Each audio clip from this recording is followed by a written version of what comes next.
A dark tunnel entrance appears within Tyros' dungeon, leading deep underground where danger quietly waits ahead. The ground trembles as distant sounds echo, signaling movement below while tension rises inside the dungeon. The Lich emerges, floating above, summoning dark orbs while adventurers face the overwhelming undead presence.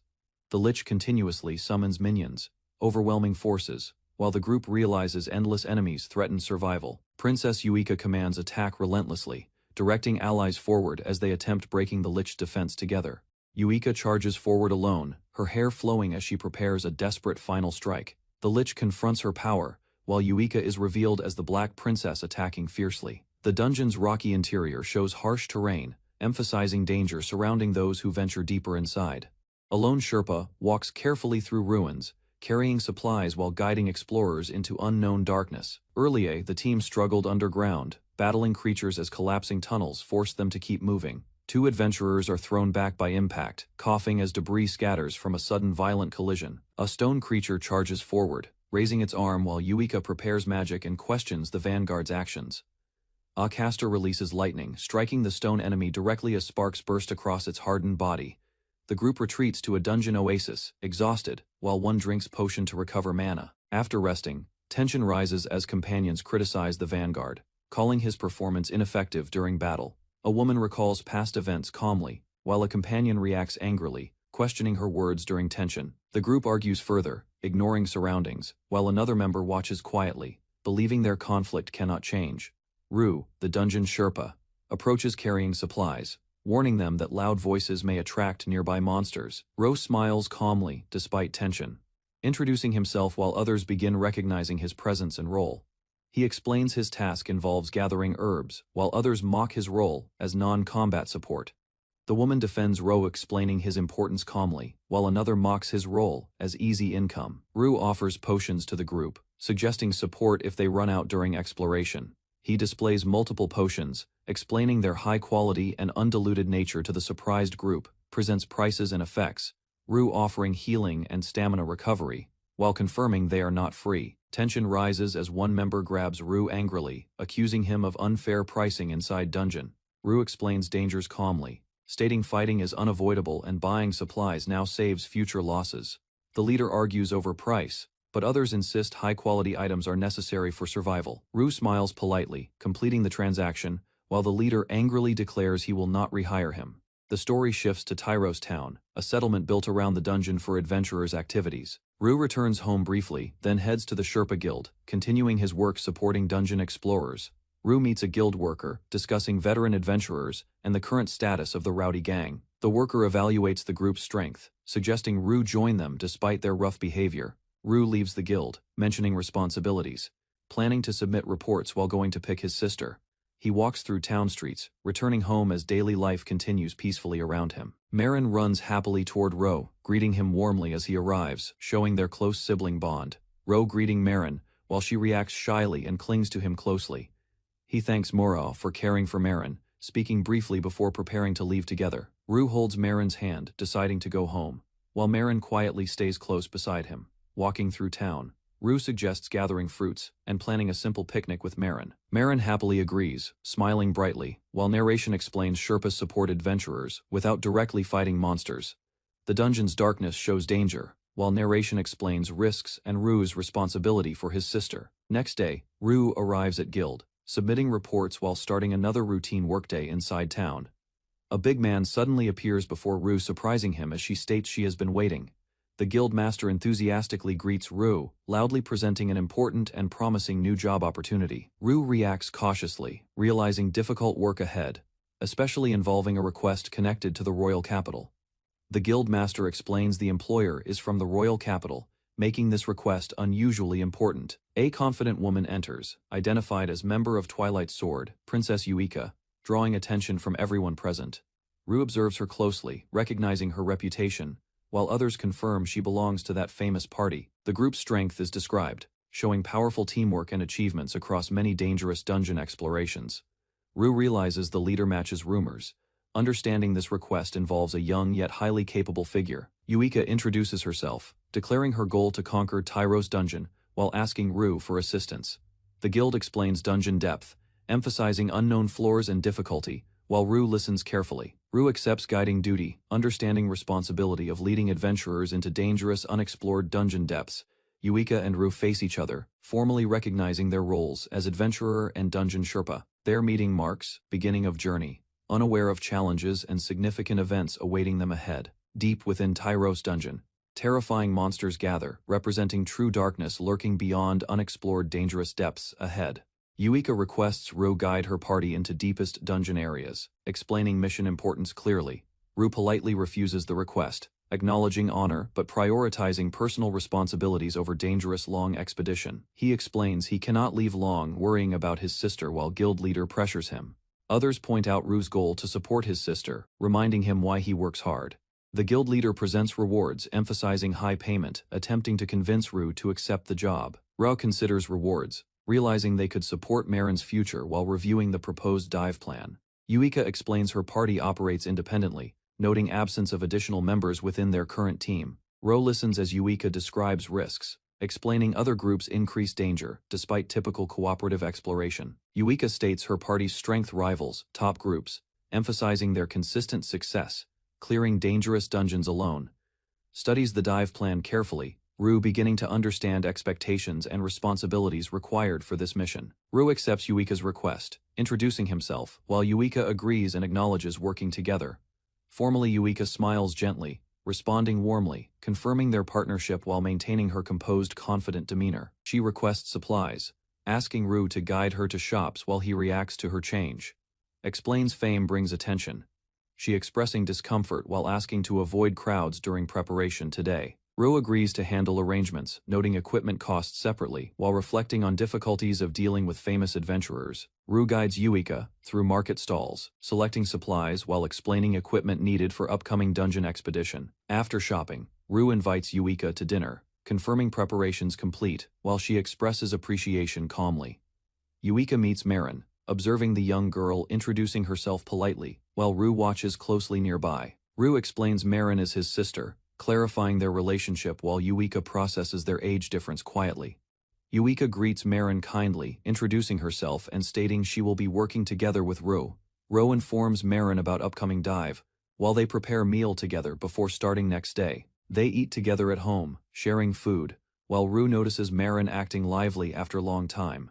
Ru, Yuika, and Marin dine outside, enjoying meal, while observing their interactions become unexpectedly comfortable. Yuika orders juice for Marin, explaining her preferences, while revealing unfamiliarity with alcohol consumption casually. Drinks beer confidently, she showing contrast in behavior, while Marin and Ru react to situation. Yuika drinks quickly, surprising Ru, showing unusual behavior, while they continue their meal together. Later, Yuika sleeps heavily, indicating effects of drinking, as morning light appears through the window. Yuika wakes confused, feeling pain, slowly recalling events from previous night with Ru and Marin. She remembers interacting closely with Marin, acting affectionately while others watched her unusual behavior. Embarrassed, Yuika realizes situation, understanding she caused trouble, and prepares to apologize immediately afterward. Yuika wakes and greets Ru, entering room while Marin watches quietly during morning inside house. Yuika greets Marin gently, reacting softly while remembering previous behavior and noticing Marin's innocent response. Apologizes sincerely, she kneeling before Marin, acknowledging actions while trying to explain situation carefully. Ru reassures Yuika, explaining Marin felt comfortable, reducing tension and calming atmosphere during breakfast preparation. Marin invites Yuika warmly, smiling brightly, while Yuika accepts and joins them for breakfast together. Ru prepares to leave home, planning to collect supplies while Yuika and Marin see them off. At the Adventurer Guild, tension rises as members react loudly to unexpected news involving Yuika. Inside, accusations spread about Yuika's actions, causing confusion while Barry reacts with visible panic. Barry angrily confronts Ru, misunderstanding events, while Yuika intervenes and clarifies nothing improper actually happened. Ru introduces himself calmly, while Yuika explains his role, and Barry remains suspicious, yet gradually settles. Nuku introduces himself seriously, explaining Barry's behavior while establishing his role as the team's vanguard. Ru greets Nuku politely, maintaining calm demeanor while preparing to continue supporting the adventuring group. Mazakon appears, identifying himself as a sage, demonstrating magical ability while observing Ru with interest. Ru reacts with surprise, recognizing Mazakon's legendary reputation and understanding his importance within the group. Barry explains Mazakan's background casually, while Nuku revealed that Mazakan is Barry's father. Mazakan speaks casually about age, while Yuika organizes the team and prepares to begin dungeon exploration. The group enters underground floors, following a shortcut path while Ru guides them carefully downward. Yuika explains their goal clearly, aiming deeper floors while expecting Ru to choose efficient routes. Ru explains monster types ahead, warning about groups and dangers they will likely encounter together. Yuika listens calmly, trusting Ru's guidance, while acknowledging his knowledge will support their progress forward. Barry casts wind magic, enhancing Ru's movement. While the group prepares to advance through dungeon quickly, she explains the buff spell, while Ru understands his speed increases using wind magic support. Yuika leads the group forward, deciding to rush through floors while maintaining formation and direction.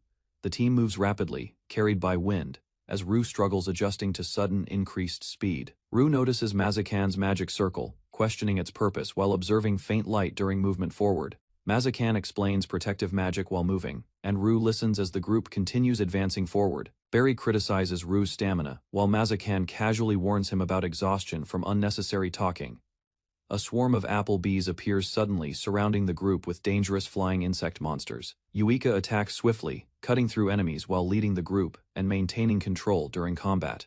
Another monster appears suddenly, roaring loudly as the group prepares to react against the new threat. Yuika strikes forward decisively, eliminating a monster quickly while maintaining control of the battlefield situation.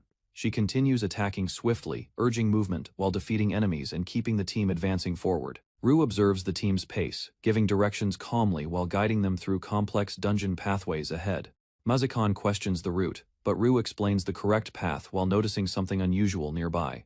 Ru identifies the situation as a trap, and Yuika supports his judgment, telling Barry to trust him. The group runs through tunnel as enemies approach from right path, blocking escape and forcing confrontation.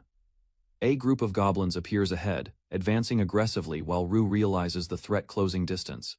The group encounters a blocked path inside the cave, sensing enemies approaching from another direction nearby. Goblins suddenly rush forward aggressively, revealing their presence and attacking the group with overwhelming numbers. Yuika commands Ru to take cover, while the team prepares to confront the incoming goblin horde. Nuku and Barry advance together, coordinating movements, while Ru warns about hidden threats within the walls.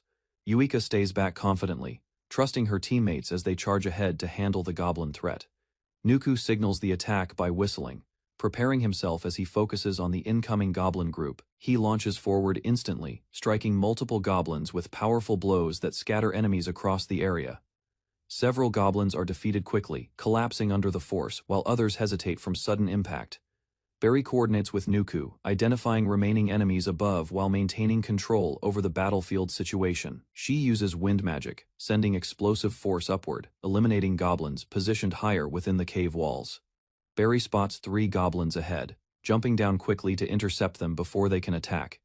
She strikes fiercely midair, cutting through goblins with swift movements and overwhelming force in combat. More goblins attempt coordinated attacks, surrounding her, but she avoids them while analyzing their tactics. Nuku observes carefully, realizing someone intelligent may be guiding the goblins from hidden positions nearby. They coordinate strategy, with Barry attacking from above, while Nuku prepares to hold incoming enemies.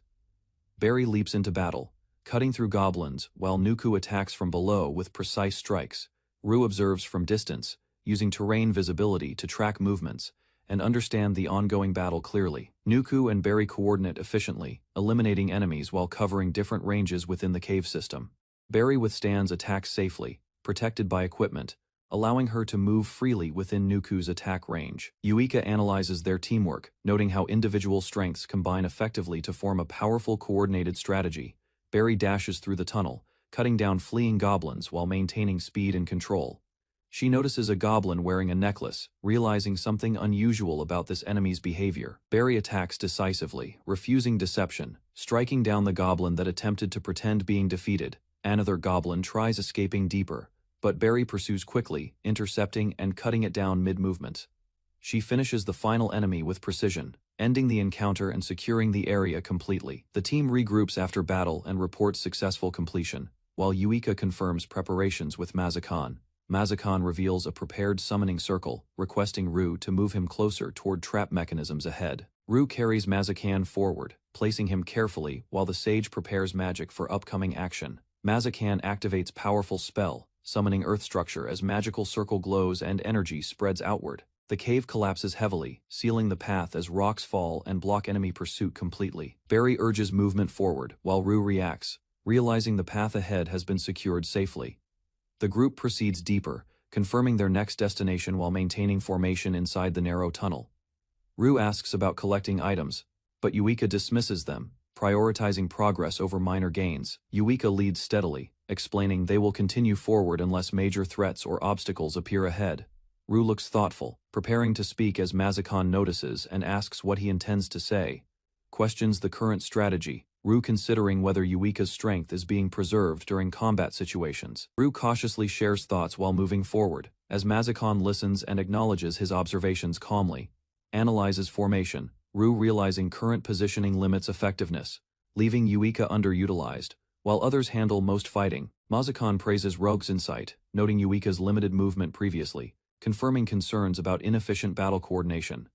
Rower reflects seriously, understanding deeper issues, as the group advances toward the underground oasis cautiously together. Barry collapses from exhaustion after constant running, while Yuika notes they have not rested since beginning. Yuika observes Barry's behavior, while Rue reacts playfully, insisting he wants to demonstrate his abilities. Rue offers potion support, suggesting recovery options, while Barry regrets not preparing properly during earlier planning.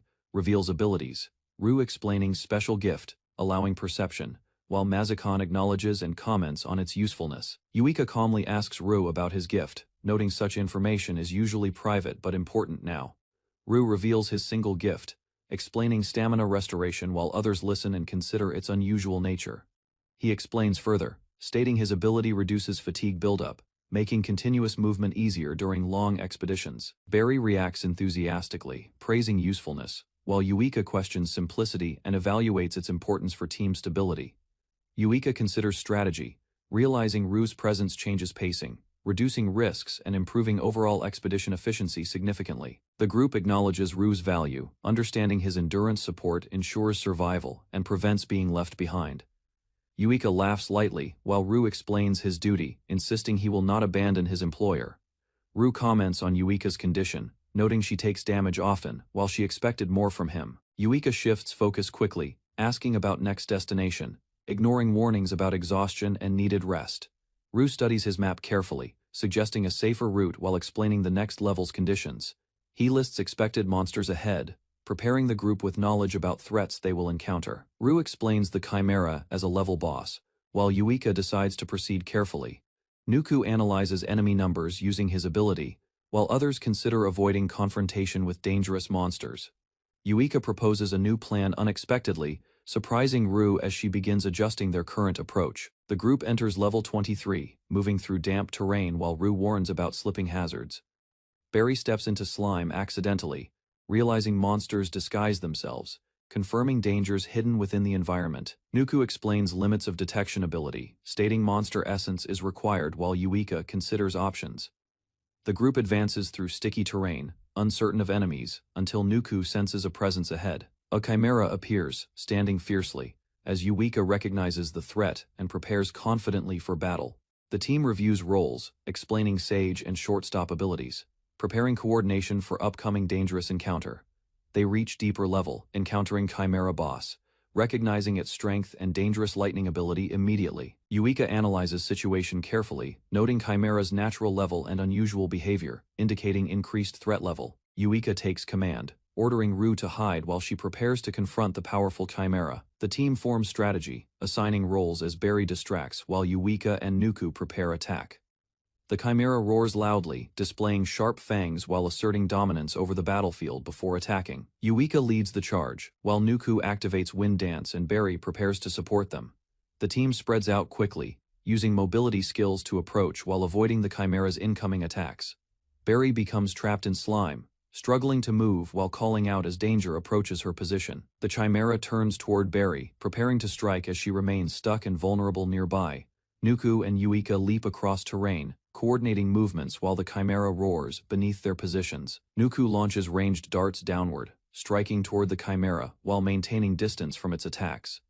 The Chimera charges forward aggressively, enduring impacts while closing distance, and continuing relentless offensive pressure. Yuika moves swiftly across battlefield, repositioning while others avoid attacks, and maintains spacing against the Chimera.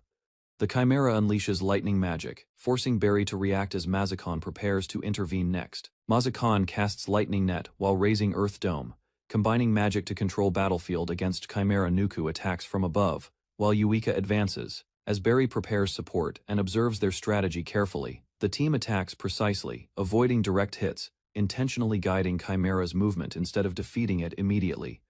Rue analyzes situation, realizing Yuika uses terrain and slime to restrict Chimera's movement for advantage. They move into position, confirming slime trap size, preparing final setup to limit Chimera's mobility further. Yuika observes Chimera carefully, noting it avoids slime, while Rue considers how to force movement. The Chimera advances steadily, while analysis suggests slime formed.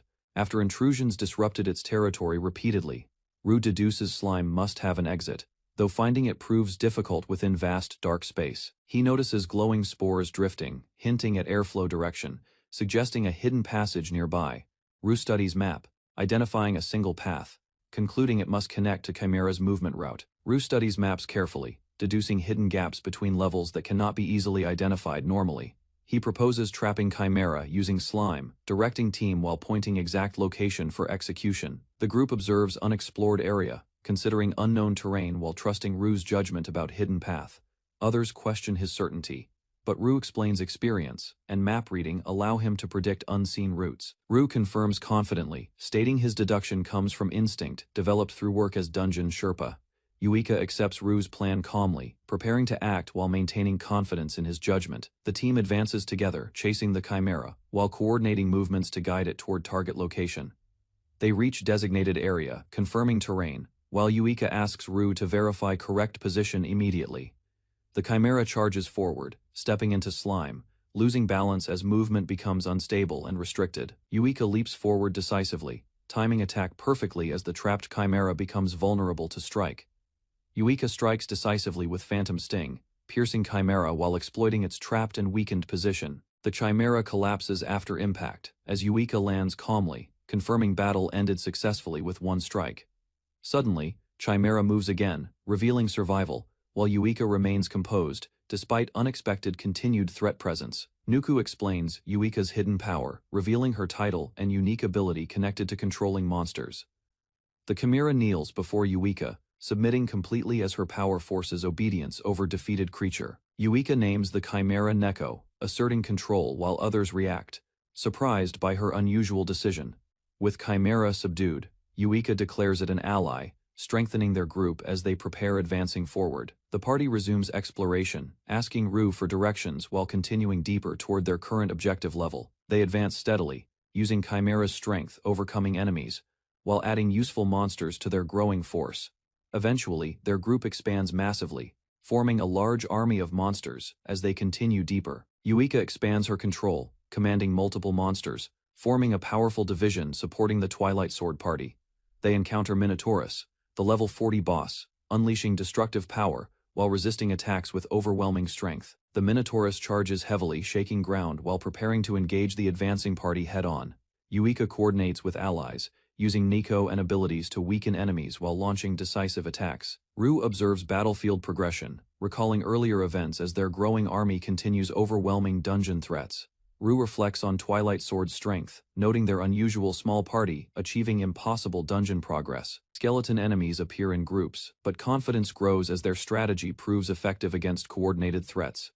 Yuika commands precisely, directing allies and monsters, assigning roles to overwhelm enemies with organized tactics. The combined force attacks together, overpowering enemies as teamwork and monster strength dominate the battlefield completely. After victory, loot drops appear, including demonic cores, confirming successful battles and rewarding their continued advance. The battle continues as monsters clash, while Rue plans to transfer control once reaching Oasis. After fighting, their forces grow, totaling many monsters, including skeletons and powerful creatures under control. Yuika observes condition of monsters, noting fatigue, while evaluating their readiness for continued advancement forward. Yuika begins casting magic, ordering everyone still, preparing a spell to restore and stabilize forces. A large magic field activates, healing monsters through demonic convalescence, restoring strength across their entire army.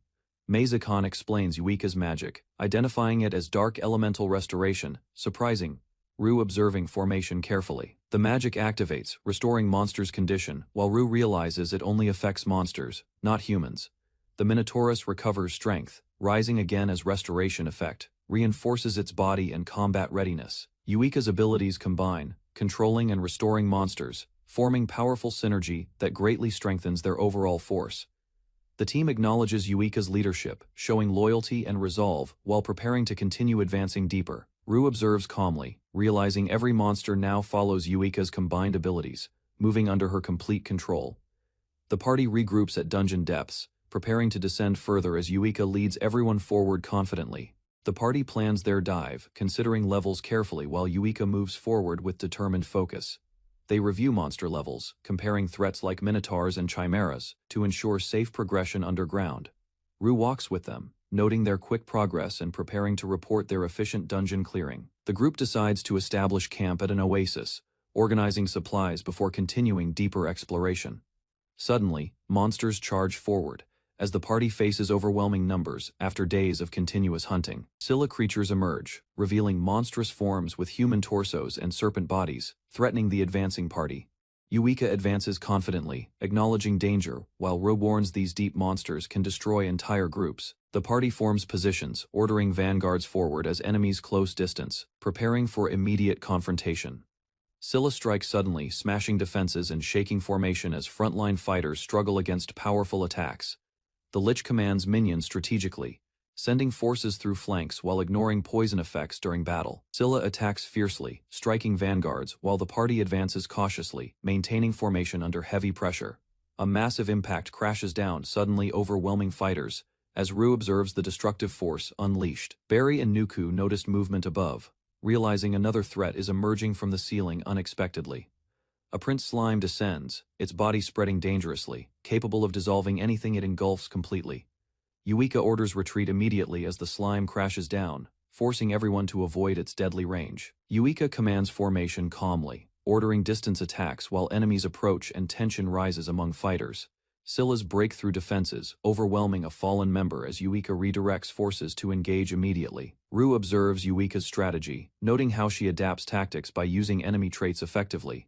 He warns prolonged fighting may attract more monsters, as sound echoes dangerously through the dungeon. Yuika considers the threat, realizing a potential monster gathering could create continuous battles called carnivals. Ru senses movement behind, noticing strange sounds from tunnel, while warning others of approaching danger. A massive jelly frog appears, roaring loudly as its body releases liquid attacks toward the party. Yuika reacts quickly, ordering coordinated actions while allies prepare skills to counter the monster's abilities. A spell strikes the frog, paralyzing it as electric energy surges through its large body. Yuika confirms strategy effectiveness, explaining electric magic counters water monsters, while the defeated frog twitches. Yuika calls Minoran, with urgency, preparing him for battle. Minoran appears, stepping forward. Minoran swings heavily, crushing enemies together with immense force, breaking multiple targets in one strike.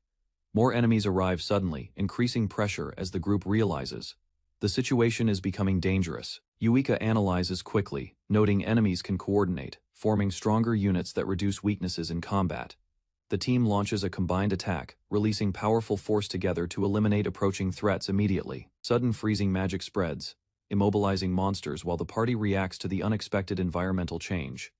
Ru notices new arrivals, recognizing a dangerous gathering as enemies emerge deeper within the tunnel. Armored demons advance aggressively, revealing organized garrison forces equipped for combat in deeper dungeon levels. Yuika observes calmly, identifying a skilled magic user among enemies while preparing countermeasures for battle. She issues orders quickly, sending allies to handle threats while organizing responses against multiple enemy groups. Yuika warns about venom while Barry prepares, asking for support if injured during upcoming fight. Charges forward, Yuika coordinating allies and monsters together, pushing enemies while executing her battle strategy. After battle, the group regroups at the oasis, recovering while reflecting on the intense recent conflict. Yuika explains results calmly, highlighting teamwork effectiveness, while others begin understanding Ru's support role better. She eats calmly, stating stronger enemies benefit growth, reinforcing her strategy of controlled dangerous encounters.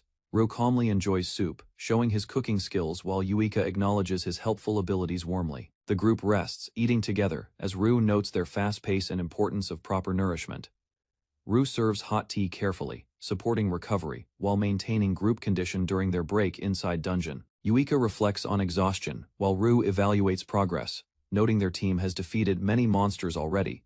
He prepares food ingredients, slicing meat, ensuring the group receives proper meals to maintain strength. Ru offers prepared food to Yuika, explaining simple meals can still maintain flavor and nourishment. Yuika recalls earlier moments, accepting the food while recognizing Ru's consistent effort supporting the group. She reacts positively, remembering past experiences, while appreciating familiar taste and comfort provided by Ru. Mentions Marin's enjoyment, encouraging Yuika, who responds warmly while showing visible happiness during the meal. Nearby, Barry observes silently, questioning Yuika's reaction, while the calm moment contrasts their earlier tension. After eating, Mazakon asked Ru to preparing to collect items while ensuring the group maintains efficiency. Loot from defeated monsters is scattered across the ground, showing valuable resources gathered during battles. The group observes collected items, recognizing deeper floors provide greater rewards compared to earlier levels. Ru calmly handles collected materials, efficiently preparing them, while others acknowledge his continuous support efforts. He explains his role collecting items and cores, highlighting how these resources contribute to overall progression. Ruju examines collected loot, identifying useful materials while noting many items have specific crafting purposes. He explains cursed equipment drawbacks, showing examples while warning such items harm users over time. Ru describes darksmiths, who craft powerful items from dungeon materials, though many carry dangerous effects. Yuika listens calmly, acknowledging items' limitations, while monsters nearby react defensively to their discussion. Suddenly, danger appears behind Yuika, prompting immediate warning as the group prepares for another unexpected threat. A hidden enemy appears behind Yuika, speaking calmly while threatening her with a blade unexpectedly. The group reacts in shock, rushing forward as Yuika is suddenly restrained in the open area. The Lich reveals itself, holding Yuika hostage, declaring monsters value discarded items and hunt adventurers. Barry shouts angrily at intruders, while a sinister figure crouches nearby, grinning with unsettling intent. She confronts the group with weapon drawn, as Nuku and others stand ready, tension rising quickly. Yuika prepares cautiously while the strange figure approaches, asking attention as it begins addressing them directly. The figure reveals itself as the Darksmith, claiming identity calmly while advancing toward the group confidently. The creature removes its mask, exposing skeletal face, expressing delight at finally encountering humans again. Ru observes the speaking monster, realizing its behavior contradicts known knowledge about ordinary creatures. He recalls records explaining monsters lack speech, making this encounter unusual and increasingly concerning situation. The team gathers around Yuika, discussing the figure while noting absence of demonic energy detection. The strange figure questions them casually, moving freely while addressing their origin and purpose inside dungeon. Yuika commands capture immediately, ordering soldiers forward as they rush toward the mysterious figure together. The Darksmith dodges attacks easily, avoiding soldiers' strikes while moving swiftly across the battlefield. Ru notices unusual footsteps, observing carefully as the enemy moves unpredictably across the ground. The enemy suddenly disappears, confusing the group as attacks miss and positions become uncertain. Yuika reacts quickly, identifying teleportation, striking the enemy as it reappears near her position. She confronts the Darksmith directly, realizing it controls others, confirming it as the main threat. The Darksmith evades attacks playfully, while the group senses intense killing intent and growing danger. He approaches calmly, speaking casually, while Yuika remains cautious and prepared for sudden movement. The creature pats Ru, proposing friendship, noticing Ru has not shown hostility during encounter. Ru responds politely, engaging conversation, while the Darksmith shows interest in Ru's unusual demeanor. Declines further interaction, Ru stating duties remain, while the Darksmith withdraws, leaving situation unresolved. The Darksmith disappears, warning them about deeper dangers, leaving the group confused and cautious afterward. Ru recalls the creature's words, realizing its interest in humans, and unusual behavior remains unsettling. The group regathers, checking injuries, while confirming the monster lacked demonic energy, unlike known enemies. Ru and Yuika discuss the unknown threat, noting no records exist about such abilities or creatures. The party concludes Tyros Dungeon holds unknown dangers, recognizing deeper exploration will be increasingly risky. The group acknowledges rising danger while Yuika considers the situation as a test of resolve. Yuika becomes determined, viewing recent discoveries and the hidden path as opportunity for deeper exploration. She declares new plan, deciding to descend further, surprising Ru with sudden change in direction. Despite objections, Yuika insists continuing, while Mazakan observes calmly, noting her stubborn determination after encounter. Ru warns about unknown risks below, explaining lack of information and uncharted floors, increasing danger significantly. Yuika ignores Ru's advice, insisting on continuing forward, despite recommendation to resupply, before deeper exploration. The team stands ready, showing strength, while Yuika questions whether their power is sufficient. Ru analyzes the group, noting their strong formation, but observes Mazakan has not used magic. He admits their strength, realizing they still hold hidden abilities, making their overall power uncertain. Yuika, believing Ru will support her decision, while Ru reacts with quiet hesitation. Yuika smiles, confidently dismissing concerns, while Ru observes her determination and realizes she will proceed regardless. Barry loudly supports Yuika, showing blind confidence, while Ru reacts awkwardly to her exaggerated enthusiasm. Ru accepts the decision, deciding to follow Yuika's lead, as she commands moving forward into danger.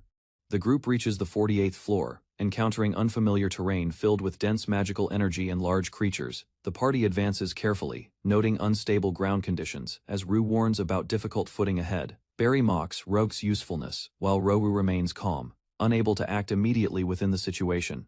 Ru begins mapping carefully, explaining Sherpas rely on observation and experience when entering unexplored territory. The group identifies an oasis ahead, regrouping, while Ru advises them to observe surroundings carefully. They proceed deeper through rocky terrain, moving cautiously as the environment becomes darker and more dangerous. The group halts suddenly after spotting movement ahead, realizing a monster is approaching from above. The group discovers a massive plant monster towering above, identifying it as a dangerous cannon vine. Despite reaching safely, the area feels unusually quiet, raising suspicion about the lack of monsters nearby. Ru considers the situation carefully, suggesting retreat, while others question if their objective is already complete. Barry proposes attacking the plant, explaining its valuable seeds can be sold or used medicinally. Questions its presence, Ru noting such monsters belong higher floors, making this encounter highly unusual. Ru realizes differences in the plant, warning others it is not a normal cannon vine. Barry attacks regardless, striking the plant, but its structure reacts strangely, instead of breaking. The plant explodes violently, revealing hidden danger, injuring Barry, while Ru recognizes it as unknown monster. Ru is struck by thorns, noticing poison spreading, weakening his body as he struggles to stay conscious. He collapses slowly, worrying about others, while his vision fades and the situation becomes critical. Yuika struggles alone among scattered remains, injured and exhausted, as the battlefield falls silent and the consequences of their reckless decision become clear. Barry shouts angrily at intruders, while a sinister figure crouches nearby, grinning with unsettling intent. She confronts the group with weapon drawn, as Nuku and others stand ready, tension rising quickly. Yuika prepares cautiously while the strange figure approaches, asking attention as it begins addressing them directly. The figure reveals itself as the Darksmith, claiming identity calmly, while advancing toward the group confidently. The creature removes its mask, exposing skeletal face, expressing delight at finally encountering humans again. Ru observes the speaking monster, realizing its behavior contradicts known knowledge about ordinary creatures. He recalls records explaining monsters lack speech, making this encounter unusual and increasingly concerning situation. The team gathers around Yuika, discussing the figure while noting absence of demonic energy detection. The strange figure questions them casually, moving freely while addressing their origin and purpose inside dungeon. Yuika commands capture immediately, ordering soldiers forward as they rush toward the mysterious figure together. The Darksmith dodges attacks easily, avoiding soldiers' strikes while moving swiftly across the battlefield. Ru notices unusual footsteps, observing carefully as the enemy moves unpredictably across the ground. The enemy suddenly disappears, confusing the group as attacks miss and positions become uncertain. Yuika reacts quickly, identifying teleportation, striking the enemy as it reappears near her position. She confronts the Darksmith directly, realizing it controls others, confirming it as the main threat. The Darksmith evades attacks playfully, while the group senses intense killing intent and growing danger. He approaches calmly, speaking casually, while Yuika remains cautious and prepared for sudden movement. The creature pats, Ru proposing friendship, noticing Ru has not shown hostility during encounter. Ru responds politely, engaging conversation, while the Darksmith shows interest in Ru's unusual demeanor. Declines further interaction, Ru stating duties remain. while the Darksmith withdraws, leaving situation unresolved. The Darksmith disappears, warning them about deeper dangers, leaving the group confused and cautious afterward. Rue recalls the creature's words, realizing its interest in humans and unusual behavior remains unsettling. The group regathers, checking injuries, while confirming the monster lacked demonic energy, unlike known enemies. Rue and Yuika discuss the unknown threat, noting no records exist about such abilities or creatures. The party concludes Tyro's dungeon holds unknown dangers, recognizing deeper exploration will be increasingly risky. The group acknowledges rising danger. While Yuika considers the situation as a test of resolve, Yuika becomes determined, viewing recent discoveries and the hidden path as opportunity for deeper exploration. She declares new plan, deciding to descend further, surprising Rue with sudden change in direction. Despite objections, Yuika insists continuing, while Mazakan observes calmly, noting her stubborn determination after encounter. Rue warns about unknown risks below, explaining lack of information and uncharted floors increasing danger significantly. Yuika ignores Rue's advice, insisting on continuing forward despite recommendation to resupply before deeper exploration. The team stands ready, showing strength, while Yuika questions whether their power is sufficient. Rue analyzes the group, noting their strong formation, but observes Mazakan has not used magic. He admits their strength, realizing they still hold hidden abilities, making their overall power uncertain. Yuika believing Rue will support her decision, while Rue reacts with quiet hesitation. Yuika smiles confidently, dismissing concerns, while Rue observes her determination and realizes she will proceed regardless. Barry loudly supports Yuika, showing blind confidence, while Rue reacts awkwardly to her exaggerated enthusiasm. Rue accepts the decision, deciding to follow Yuika's lead as she commands moving forward into danger. The group reaches the 48th floor, encountering unfamiliar terrain filled with dense magical energy and large creatures. The party advances carefully, noting unstable ground conditions, as Rower warns about difficult footing ahead. Barry mocks Rogue's usefulness, while Roe remains calm, unable to act immediately within the situation. Roe begins mapping carefully, explaining Sherpas rely on observation and experience when entering unexplored territory. The group identifies an oasis ahead, regrouping while Rue advises them to observe surroundings carefully. They proceed deeper through rocky terrain, moving cautiously as the environment becomes darker and more dangerous. The group halts suddenly after spotting movement ahead, realizing a monster is approaching from above. The group discovers a massive plant monster towering above, identifying it as a dangerous cannon vine. Despite reaching safely, the area feels unusually quiet, raising suspicion about the lack of monsters nearby. Rue considers the situation carefully, suggesting retreat, while others question if their objective is already complete. Barry proposes attacking the plant, explaining its valuable seeds can be sold or used medicinally. Questions its presence, Rue noting such monsters belong higher floors, making this encounter highly unusual. Rue realizes differences in the plant, warning others it is not a normal cannon vine. Barry attacks regardless, striking the plant, but its structure reacts strangely instead of breaking. The plant explodes violently, revealing hidden danger, injuring Barry, while Rue recognizes it as unknown monster. Rue is struck by thorns, noticing poison spreading, weakening his body as he struggles to stay conscious. He collapses slowly, worrying about others, while his vision fades and the situation becomes critical. Yuika struggles alone among scattered remains, injured and exhausted, as the battlefield falls silent and the consequences of their reckless decision become clear. The group descends deeper, carrying Yuika as poison weakens her, while Rue observes her endurance. Rue moves urgently, determined to keep Yuika alive, refusing to let her die underground. On lower floor, Rue administers sedative, stabilizing Yuika, while preventing poison from spreading further.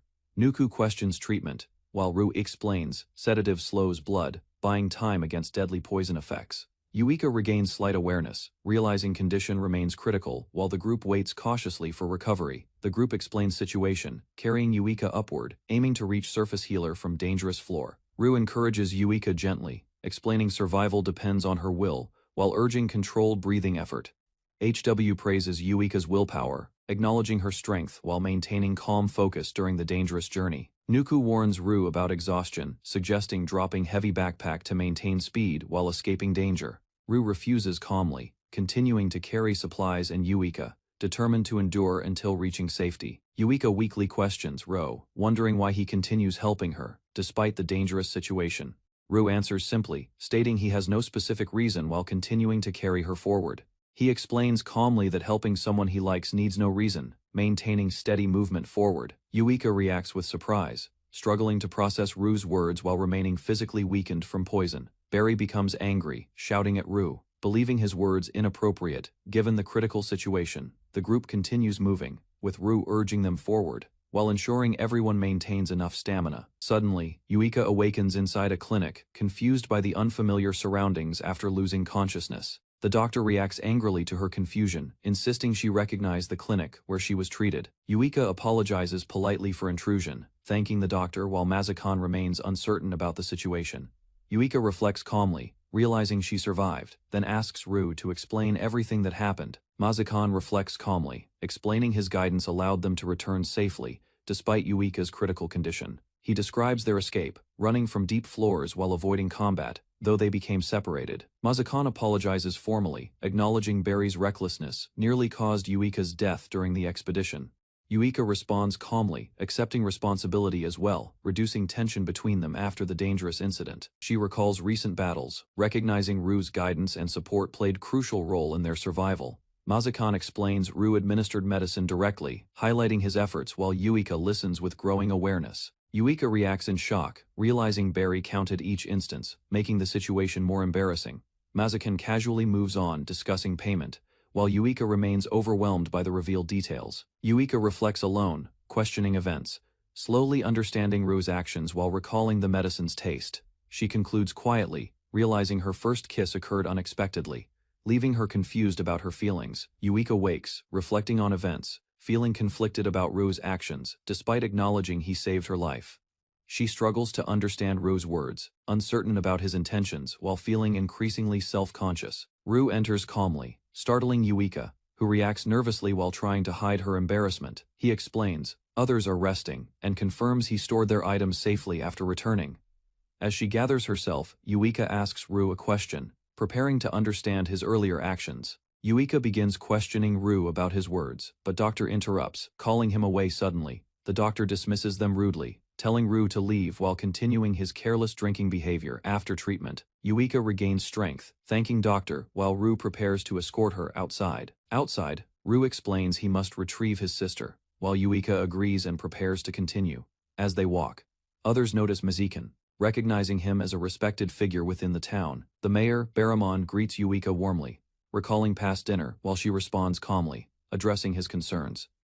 Yuika explains their progress, stating exploration continues, with first dive completed and deeper floors reached. Ru introduces Yuika formally, identifying her as the Black Princess leading the Twilight Sword Party. Mayor Baramon praises achievements, offering celebration, while Yuika states her mission to clear all dungeons. The mayor notices Ro recognizing him as Sherpa, while Ro remains quiet observing the conversation. Mayor Baramon praises Ro highly, recognizing his reputation, while Ro responds modestly to the unexpected admiration. Yuika declines further discussion, stating they need rest, while Mazakan shows interest in luxurious dinner plans.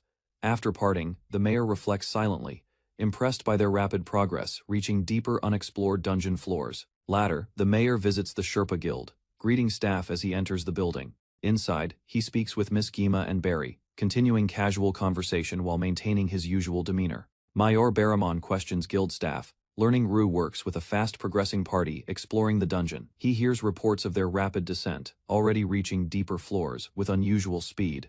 The guild updates maps, while the mayor shows interest, focusing discussion on Ru's future treatment. Mayor Baramon learns about Ru's background, discovering he supports his younger sister after losing parents. Confirming information sources, the mayor continues inquiry, preparing to act based on gathered knowledge. Mayor Baramon reflects on Ru's devotion, realizing he deeply cares for his younger sister. He acknowledges Yuika's party importance, then questions quietly, considering Ru's situation and future choices. Ru spends time with Marin, as he questions how far he will sacrifice himself. Marin waits at home, holding water, as morning arrives, after Ru returns from his first dive. She happily opens the door, welcoming Yuika and Nuku, recognizing them while calling Ru to come outside. Nuku's intimidating presence frightens Marin, but Yuika reassures her, allowing introductions as Marin nervously explains herself.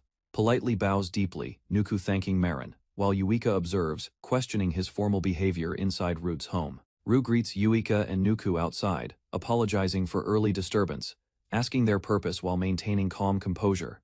Yuika explains, Nuku wishes to discuss the dive report, expressing gratitude while Ru invites them inside. Later, Nuku leaves after stating Ru will handle the dive report responsibility, showing trust in him. Yuika apologizes to Ru, reminding him to return her safely, while Nuku warns about Barry's reaction. Inside the house, Ru reassures Yuika, explaining misunderstanding about plans while Marin quietly listens nearby.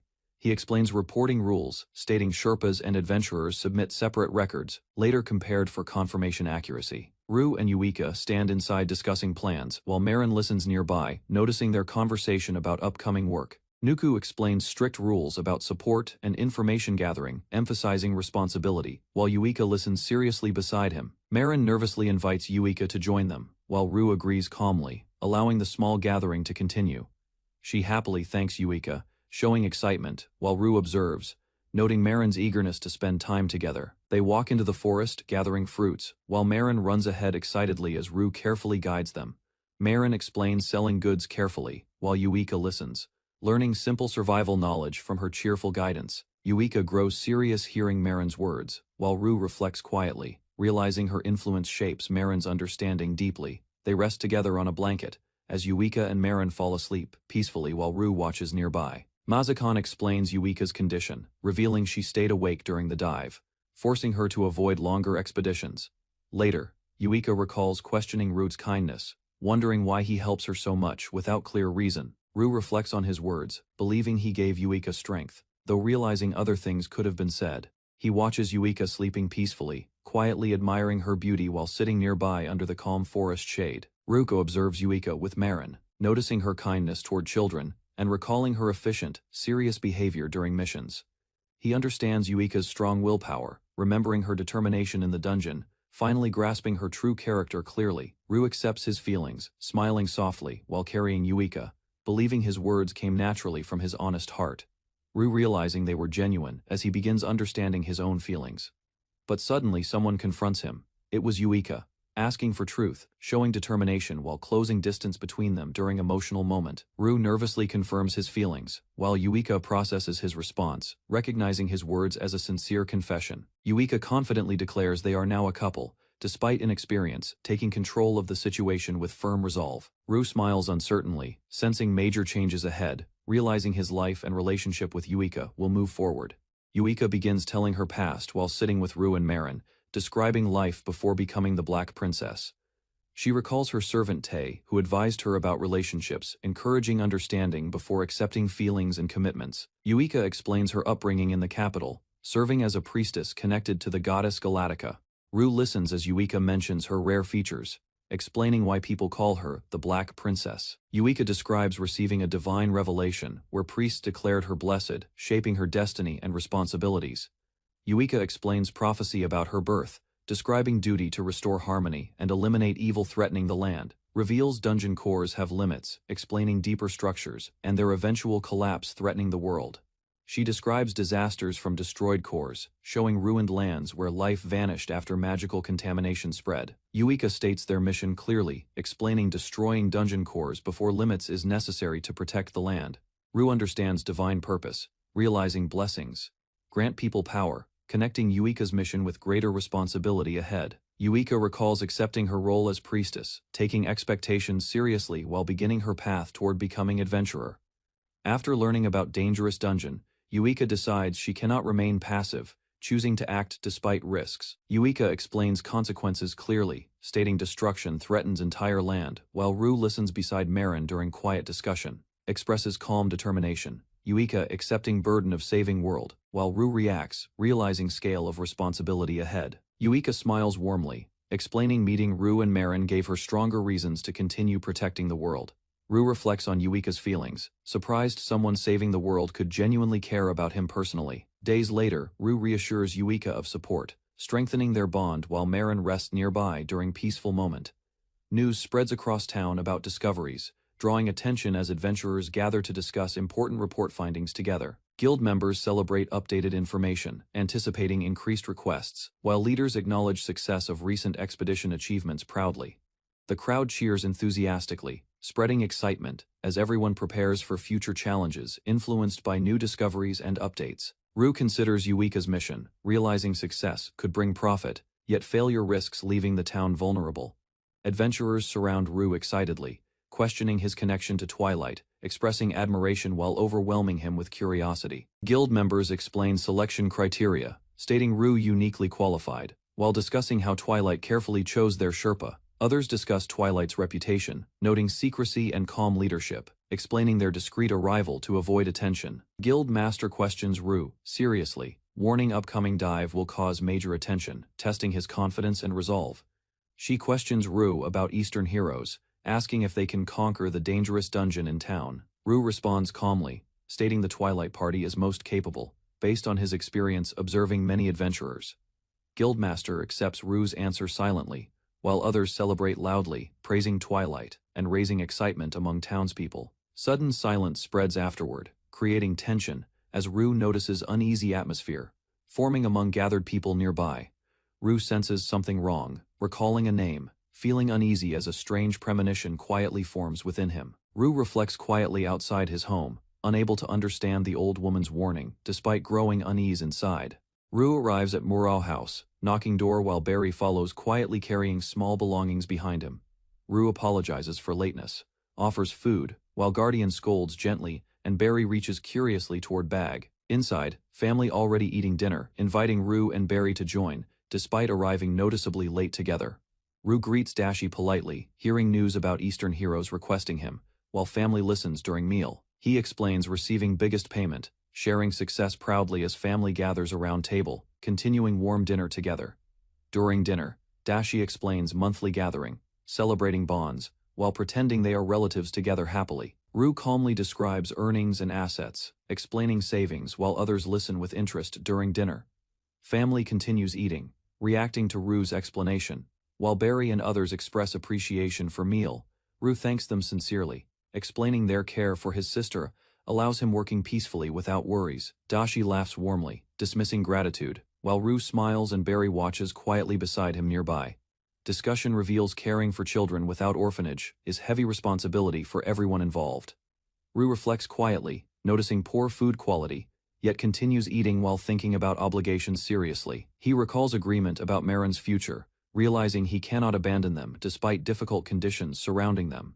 Rue explains secretly saving money, trusting others with Marin's care while preparing for her future stability. After meal ends, Marin smiles innocently, while Rue notices detail, finishing dinner and expressing gratitude calmly.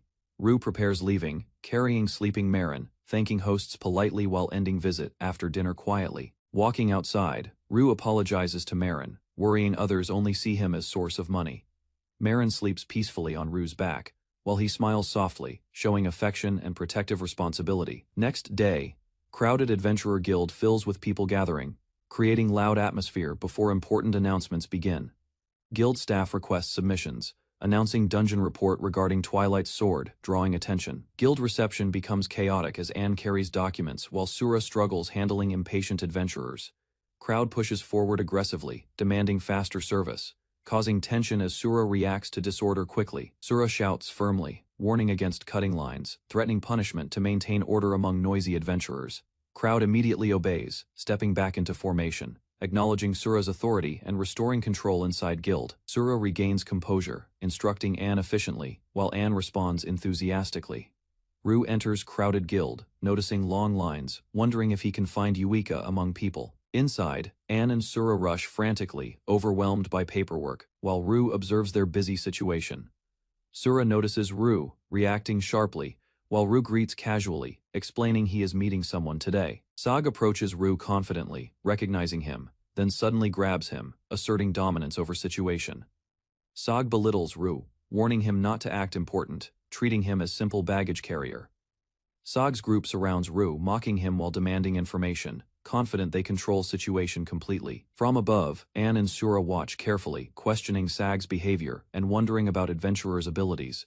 Rue remains calm, refusing to share information, angering Sag who lashes out aggressively toward him. Crowd gathers loudly as tension rises, but Yuika arrives, stepping forward to investigate sudden disturbance. Spectators cheer for fight, betting on Sag, while Yuika recognizes Rue, sensing situation turning serious. Adventurers laugh loudly, unaware of danger, while tension builds around Rue as situation escalates rapidly.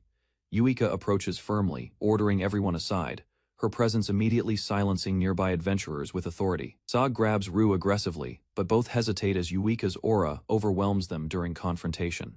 Yuika advances calmly, her intense presence frightening others, forcing them to step back without resistance. She protects Rue, demanding release, calling him darling, leaving Rue confused while situation suddenly changes.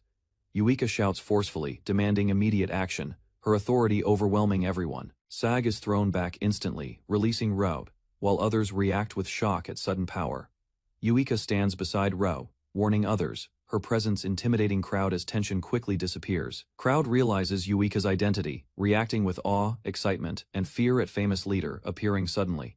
Declares relationship boldly, Yuika calling Rue darling again, leaving crowd stunned. Yuika apologizes calmly for disturbance, while guild staff relax, confirming situation resolved without further conflict. She explains briefly she must leave, entrusting responsibilities to Nuku, while Anne listens nervously beside her. Rue introduces Yuika to receptionists, clarifying connections, while crowd watches curiously from surrounding area nearby.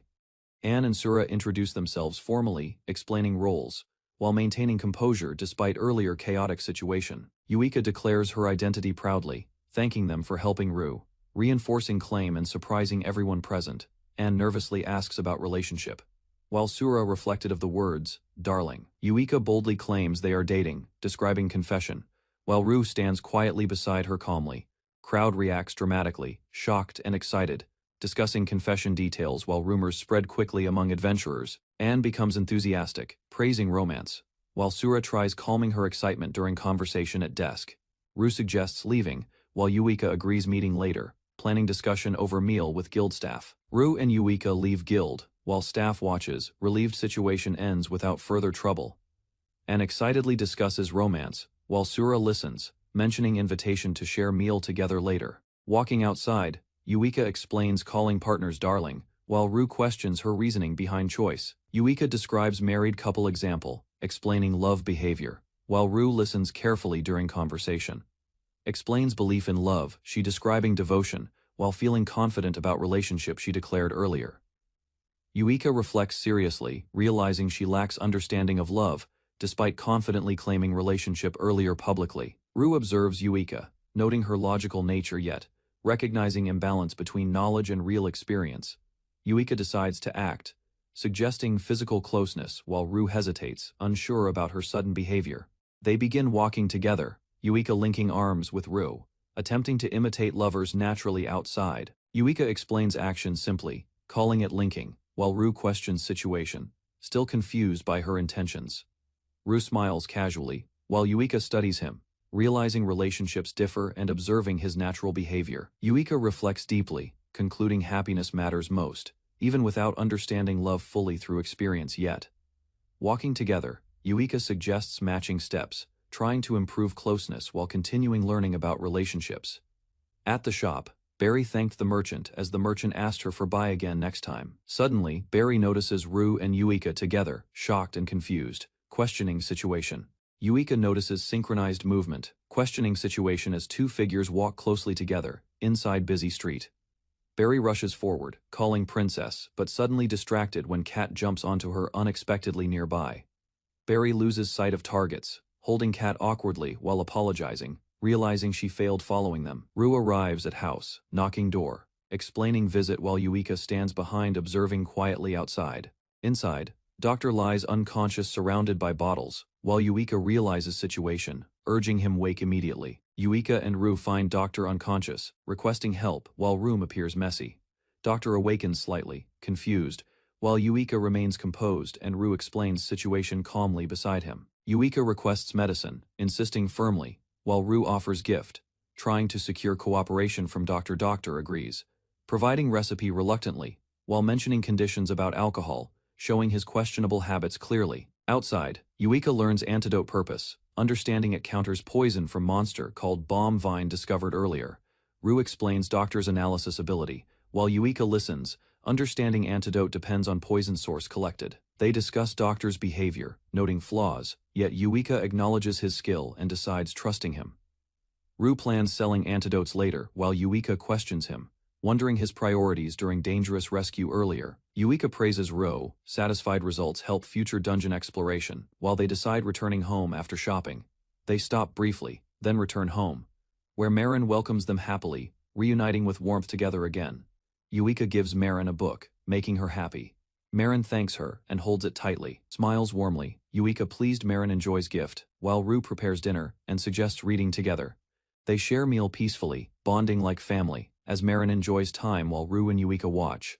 Marin grows sleepy, asking Yuika stay together, showing attachment as quiet evening continues inside home. Yuika hesitates, but Ru insists Marin return home, gently separating them despite Marin's reluctance afterward. Marin falls asleep, while Yuika hesitates staying, but Ru insists responsibilities must come before personal desires. Ru escorts Yuika outside, offering walk back, but she refuses, preferring he remain with Marin. Yuika stares silently at Rui, calling something he said earlier, creating awkward tension between them. Yuika explains proper goodbyes matter, referencing relationships, showing unexpected emotional awareness toward situation with Ru. She steps away slowly, leaving Ru confused, wondering if they will meet again tomorrow outside. Yuika stares at Ru intensely while he nervously asks her to close her eyes, becomes flustered, Yuika reacting shyly while trying to maintain composure in front of him. They exchange quiet, good night, standing close briefly before parting, leaving lingering tension between them outside. Days later inside dungeon, party explores deeper floors, while Barry loudly confronts them about earlier incident. Nuku warns about reputation, but Yuika calmly states relationships depend only on mutual feelings between people. Yuika boldly claims relationship with Ru, while Nuku reacts awkwardly, unable to process sudden statement. Ru hears rumors about someone, realizing discussion concerns him, while appearing confused by situation unfolding. Party discusses Sherpa requirements, emphasizing experience and guiding skill, while recalling expectations for chosen companion. Ru recalls past status, explaining he was middle rank previously, while requirement demands higher capability level. Explanation continues, showing dungeon structure where stronger adventurers advance deeper while beginners remain on safer floors. Ru gains reputation, collecting rewards alone, becoming known for taking resources meant for beginners. Yuika questions him directly, learning nickname Floor Eater, while Ru admits reasoning behind his actions. Nuku warns Yuika seriously, reminding her position demands careful behavior to avoid unnecessary public misunderstandings. Yuika stands firm, symbol of faith, while rumors spread quickly, creating confusion among people everywhere.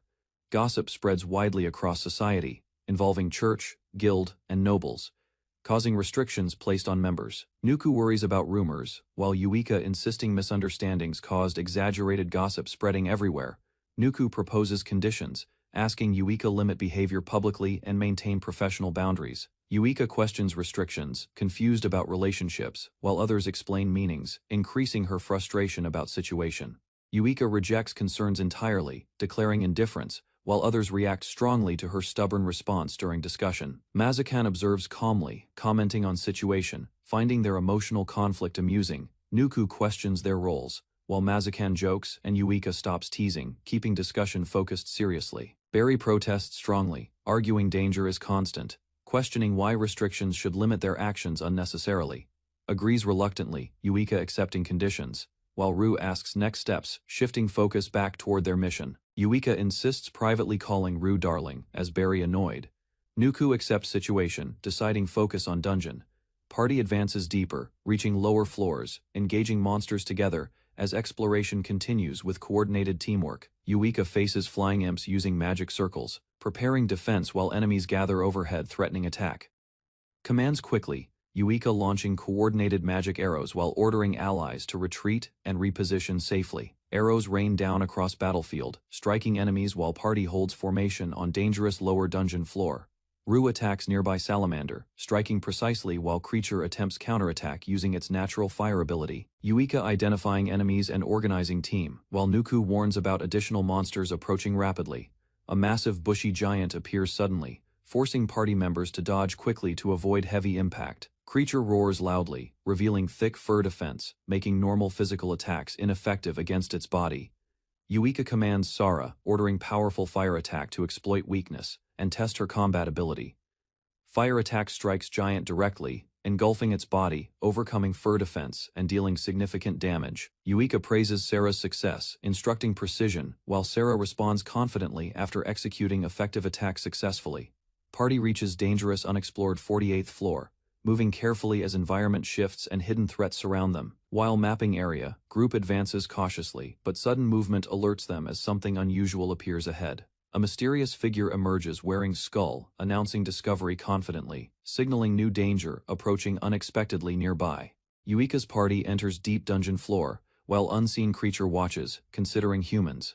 As they advance carefully, strange presence follows behind, moving swiftly through shadows. Rue senses unease, but others dismiss feeling, continuing journey while hidden watcher remains silently observing group. Yuika organizes formation, assigning guards, preparing for danger. As reports mention 3 powerful enemies ahead nearby, they reach open area. Yet enemies unseen, causing confusion while Yuika confirms presence with Nuku cautiously. Rue considers monsters using camouflage, sharing thoughts about hidden threats nearby. He listens closely on ground, detecting faint underground movement, confirming presence of something lurking. Rue explains monsters travel underground, noting luminous moss patterns, revealing paths where creatures likely move silently. Yuika acknowledges explanation, discussing possible species, while team reacts uneasily to idea of hidden nest below. Nuku suggesting using bait, preparing team to lure monsters out for controlled confrontation ahead. Yuika orders Sarah to run, baiting enemies, while salamanders rush forward drawing attention across battlefield. Party waits carefully, watching bait move, preparing positions as flying creatures circle above open cavern. Ground trembles suddenly, signaling approach, as Yuika warns team, while massive creature begins emerging rapidly. Giant worm bursts out violently, attacking, while team coordinates, targeting weak points during chaotic battle. Rue explains strategy, using salamanders as distractions, exploiting enemy weakness while controlling battlefield movement carefully. Rue proposes plan using Barry's wind magic, suggesting carrying salamanders to control battlefield movement effectively. Yuika agrees quickly, lifting salamander, while team prepares, understanding they must act as moving supports. Rue assigns roles carefully, keeping Marin hidden, while others prepare bait strategy using summoned creatures. Enemies appear again, team spreads out, preparing coordinated attack once creatures reveal their positions fully. Rue watches seriously, hoping plan succeeds, as team fires flame attacks while powerful monsters approach rapidly. Rue greets strange creature politely, noticing flame attacks working. While continuing cautious, skeleton creature approaches Rue cheerfully, introducing itself. Curious about his role and heavy luggage, creature reacts emotionally, praising Rue, while Rue responds calmly, slightly confused by sudden friendliness shown. They continue talking, creature excited, sharing thoughts, while Rue listens carefully, learning about dungeon inhabitants. Creature explains surface knowledge oddly, while scene contrasts with unrelated image. Rue recalls strict receptionist, realizing creature's knowledge is outdated, while reacting cautiously to strange conversation. Creature reveals magical dagger, claiming it shows memories, proudly presenting dangerous ability to Rue nearby. He admits following them, hoping for deaths, explaining fascination with memories from fallen adventurers inside dungeon. Rue questions origin, learning weapon comes from deeper workshop, raising suspicion about dungeon operations secretly. He explains role simply, delivering items while others manufacture them, hinting at organized system below. Rue learns about multiple dark smiths, realizing importance of item mastery among them during journey. He analyzes dungeon structure, deducing lower floors and workshop locations, understanding path. Skeleton creature continues talking, while Rue observes carefully, trying to gather useful information without trusting it. Rue reflects seriously, considering future conflict with Dark Smith when sudden movement interrupts their thoughts nearby. Allies return safely, regrouping together, while Rue signals Marin, preparing to continue mission deeper inside dungeon. Barry knew the skeleton from before, as Nuku recalls teleportability and prepares to avoid repeated mistake. Group confronts creature, demanding explanation, while Rue reveals he previously encountered it hiding nearby earlier. Yuika questions creature, while Rue explains its knowledge of lower floors, confirming usefulness for navigation ahead. Rue negotiates calmly, asking creature for safer route, attempting cooperation instead of direct confrontation approach. Creature agrees guiding them, but sets condition, leaving Rue thinking carefully about required exchange terms ahead. Rue suggests shortcut toward Oasis, proposing strategy while monsters gather, showing confidence and endurance during travel. Barry and Nuku, discussing teleportation and danger, doubting plan while analyzing risks carefully together. Rue asks Nuku about demonic energy, confirming suspicion about creatures' hidden abilities during their encounter. Rue reveals pendant, explaining isolation effect concealing energy, proving creature's trustworthiness and unusual behavior here. Creature reacts nervously, while Rue inspects boots, realizing teleportation ability and evaluating their usefulness carefully. Yuika confirms information, while Mazakan inspects boots, explaining enchantment, reducing concern about creature escaping freely. Rue smiles, realizing creature seeks conversation, deciding cooperation may reveal deeper secrets about dungeon structure. Team discusses strategy, considering using creature without force, trusting Rue's judgment while evaluating possible risks carefully. Yuika agrees with Rue's plan, deciding to proceed, placing trust in his decision and experience. Barry questions decision cautiously, while Yuika remain uncertain, wondering if allowing creature freedom may backfire later. Yuika warns against celebrating, accepting creature cautiously, while stating she will eliminate it if needed. Sets condition, she ordering creature obey her commands first before continuing any further cooperation ahead. ADD's strict rules. Yuika, forbidding lies and interference, ensuring creature cannot manipulate monsters or party members. Creature accepts terms, receiving name, as group prepares moving forward toward Oasis with renewed direction. Nuku and Mazakan observe Ro, questioning his judgment regarding trusting dangerous creature nearby. Ru smiles calmly, recognizing creature's potential threat, yet believing understanding it could become crucial later. Yuika's party prepares entering dungeon, wary of strange monster ally, marking unprecedented situation for adventurers. Yuika orders movement toward Oasis, trusting Rue's guidance, while party cautiously follows unusual companion forward. Inside cavern, Rue analyzes terrain, explaining misleading passage while directing group safely across dangerous ground.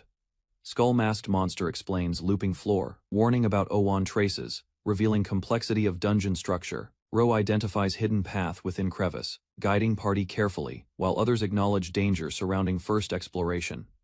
Party enters narrow tunnel carefully, following monster guide, while Yuika and Rue remain cautious inside cramped passage. Rue studies structure, noting unusual dungeon design, sending Sarah ahead while group struggles moving through tight space. Rue explains path danger, warning even monsters avoid it, ordering slow entry while sensing orcs trapped ahead. Group proceeds step by step, spotting exit ahead as guide signals direction and confirms safe route forward. They emerge successfully, discussing Oasis distance, while Rue suddenly reacts, sensing unexpected situation approaching nearby. Party exits cramped passage, as Barry struggling because Rue's luggage blocks path, finally emerging outside with effort. They discover massive cliff ahead. Shocking group as Yuika reacts while others gather near dangerous edge. Monster insists path continues, pointing across gap, while Yuika questions situation and doubts explanation seriously. Rue examines narrow ledge across cliff, realizing crossing difficulty, questioning how such path is possible. Monster demonstrates solution using special boots, explaining method confidently while Rue observes strange ability carefully. Party considers crossing plan, discussing using Pluto creatures to carry them safely across dangerous cliff. Yuika listens cautiously as Monster speaks strangely, while Rue questions knowledge, creating slight tension within group. Rue realizes path impossible. Normally, while monsters prepare to transport group across gap, using coordinated effort, creatures lift members steadily, forming floating movement across ravine while others watch uncertainly from edge. While crossing above, they notice deadly creatures below, increasing danger as group continues, moving carefully forward. Party continues crossing carefully, ensuring Barry's safety while others urge caution and avoid looking below. After crossing, Yuika organizes movement, ordering monsters lifted, while group regroups and prepares to continue forward. They advance deeper, discovering multiple branching tunnels, raising concern about navigation within confusing dungeon structure. Rue analyzes paths, noting complexity, while others praise his guidance and acknowledge difficulty exploring without knowledge. Yuika observes Rue seriously, recognizing his ability, quietly acknowledging his value, while maintaining composed expression outwardly. Party reaches Oasis entrance, seeing vast space ahead, confirming destination after difficult journey through dungeon. They descend carefully, deciding to rest, while Rue happily accepts gift, strengthening bond with companions. Group gathers near water, observing surroundings, while monsters remain nearby as they prepare brief rest together. Rue prepares tea calmly, boiling water, while others relax, recovering energy after crossing dangerous terrain. Yuika shares food with Barry, while Rue serves tea, creating peaceful moment after tense exploration. Party shares food together, including Monster. As atmosphere relaxes and group begins interacting more openly. Skull Mask examines food curiously while Rue kindly offers more, strengthening trust between humans and monsters. Yuika observes quietly, then shifts focus, urging group to stop relaxing and prepare next course carefully. Discussion resumes, confirming location floor, while Yuika organizes members and ensures everyone remains alert together. Yuika outlines objective clearly, planning to find path and return, while Rue listens attentively beside her. Yuika discusses traveling efficiently, while Barry reacts emotionally, and Mazakan comments on their unusual relationship. Rue considers strategy, suggesting questioning Skull Mask carefully, while Yuika listens and evaluates his proposal seriously, explains risks ahead. Rue noting unknown monsters and possible bosses, emphasizing need for gathering information early. Rue plans indirect questioning, while Nuku warns him, and Yuika questions his closeness towards Skull Mask. Yuika firmly warns Rue, reminding him Skull Mask remains dangerous, expressing concern about his overly friendly behavior. Rue speaks awkwardly, while Yuika reacts quietly, and Barry notices tension, thinking Yuika feels unfamiliar emotion. Yuika regains composure, asking if everyone rested enough, then decides group should continue journey forward. She orders descent to lower floor, instructing Skull Mask to guide shortest path toward Serpentine Road. Rue agrees cheerfully, encouraging pace, while casually asking about snacks, maintaining relaxed attitude during travel. Group follows tunnel again, spotting possible trap, while Skull Mask chats excitedly, and Rue observes surroundings carefully. Rue recalls inviting monsters before, noting they never respond, leaving him uncertain. Skull Mask explains monsters understand language, but rarely reply, while Rue listens carefully and continues asking questions. Rue concludes some monsters may be higher rank, capable of speech, and considers them possible companions. Yuika listens seriously, realizing stronger monsters exist, possibly even floor bosses, increasing caution within group. As they walk, Skull Mask admits limited knowledge, while Rue keeps questioning, trying to understand monsters better. Skull Mask senses monster approaching, warning Yuika, while Rue listens as danger suddenly emerges nearby. Rue realizes rumbling noise is deadly monster, urgently alerting group about approaching killer ball threat. Massive rolling monster charges forward, forcing party and monsters to flee quickly through narrow corridor. Rue spots split path, directing everyone right, trusting space while Skull Mask reassures uncertain decision.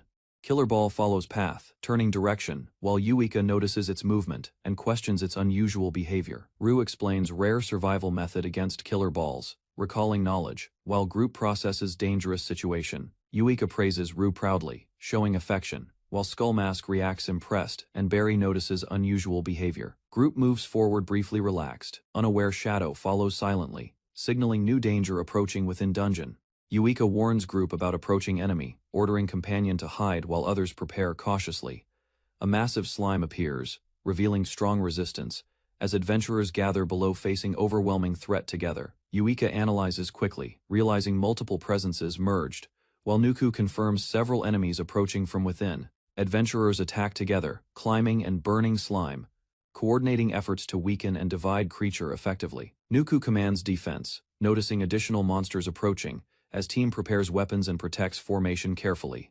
3 Minotaurs charge forward powerfully, striking ground heavily, creating impact as they rush toward adventurers. Yuika reacts confidently, identifying enemies, commanding group to focus attacks on leading Minotaur immediately.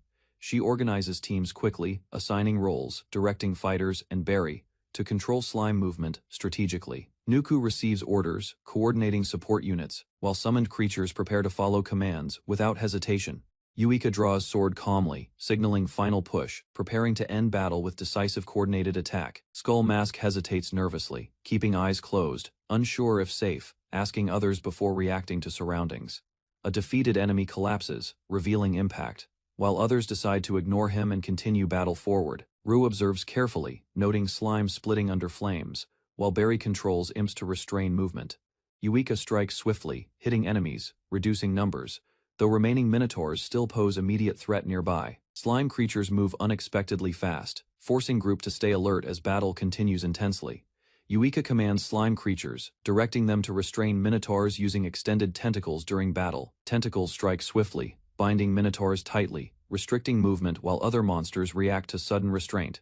Yuika leaps forward, delivering precise attack, using Phantom Sting to strike enemy with focused force. After attack, Yuika orders monsters to gather, using magic to heal and stabilize controlled creatures.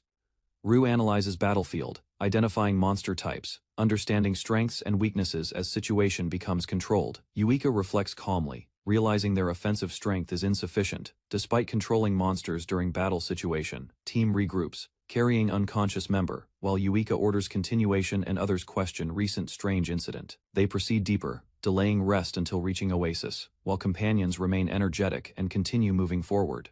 At Oasis, team rests, taking breaks, recovering strength with potions while maintaining formation and preparing next move. They gain new forces, including skeleton knights, strengthening group as Rue evaluates their growing combat capability.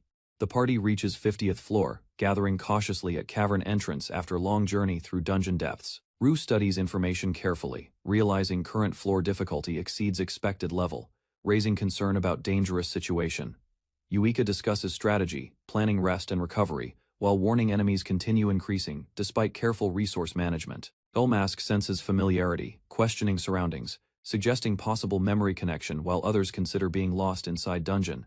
He explains calmly, recalling teleporting nearby before, hinting area may have unusual properties affecting navigation. Skullmask explains his friend, describing similarities, while Yuika listens carefully and considers possible nearby presence.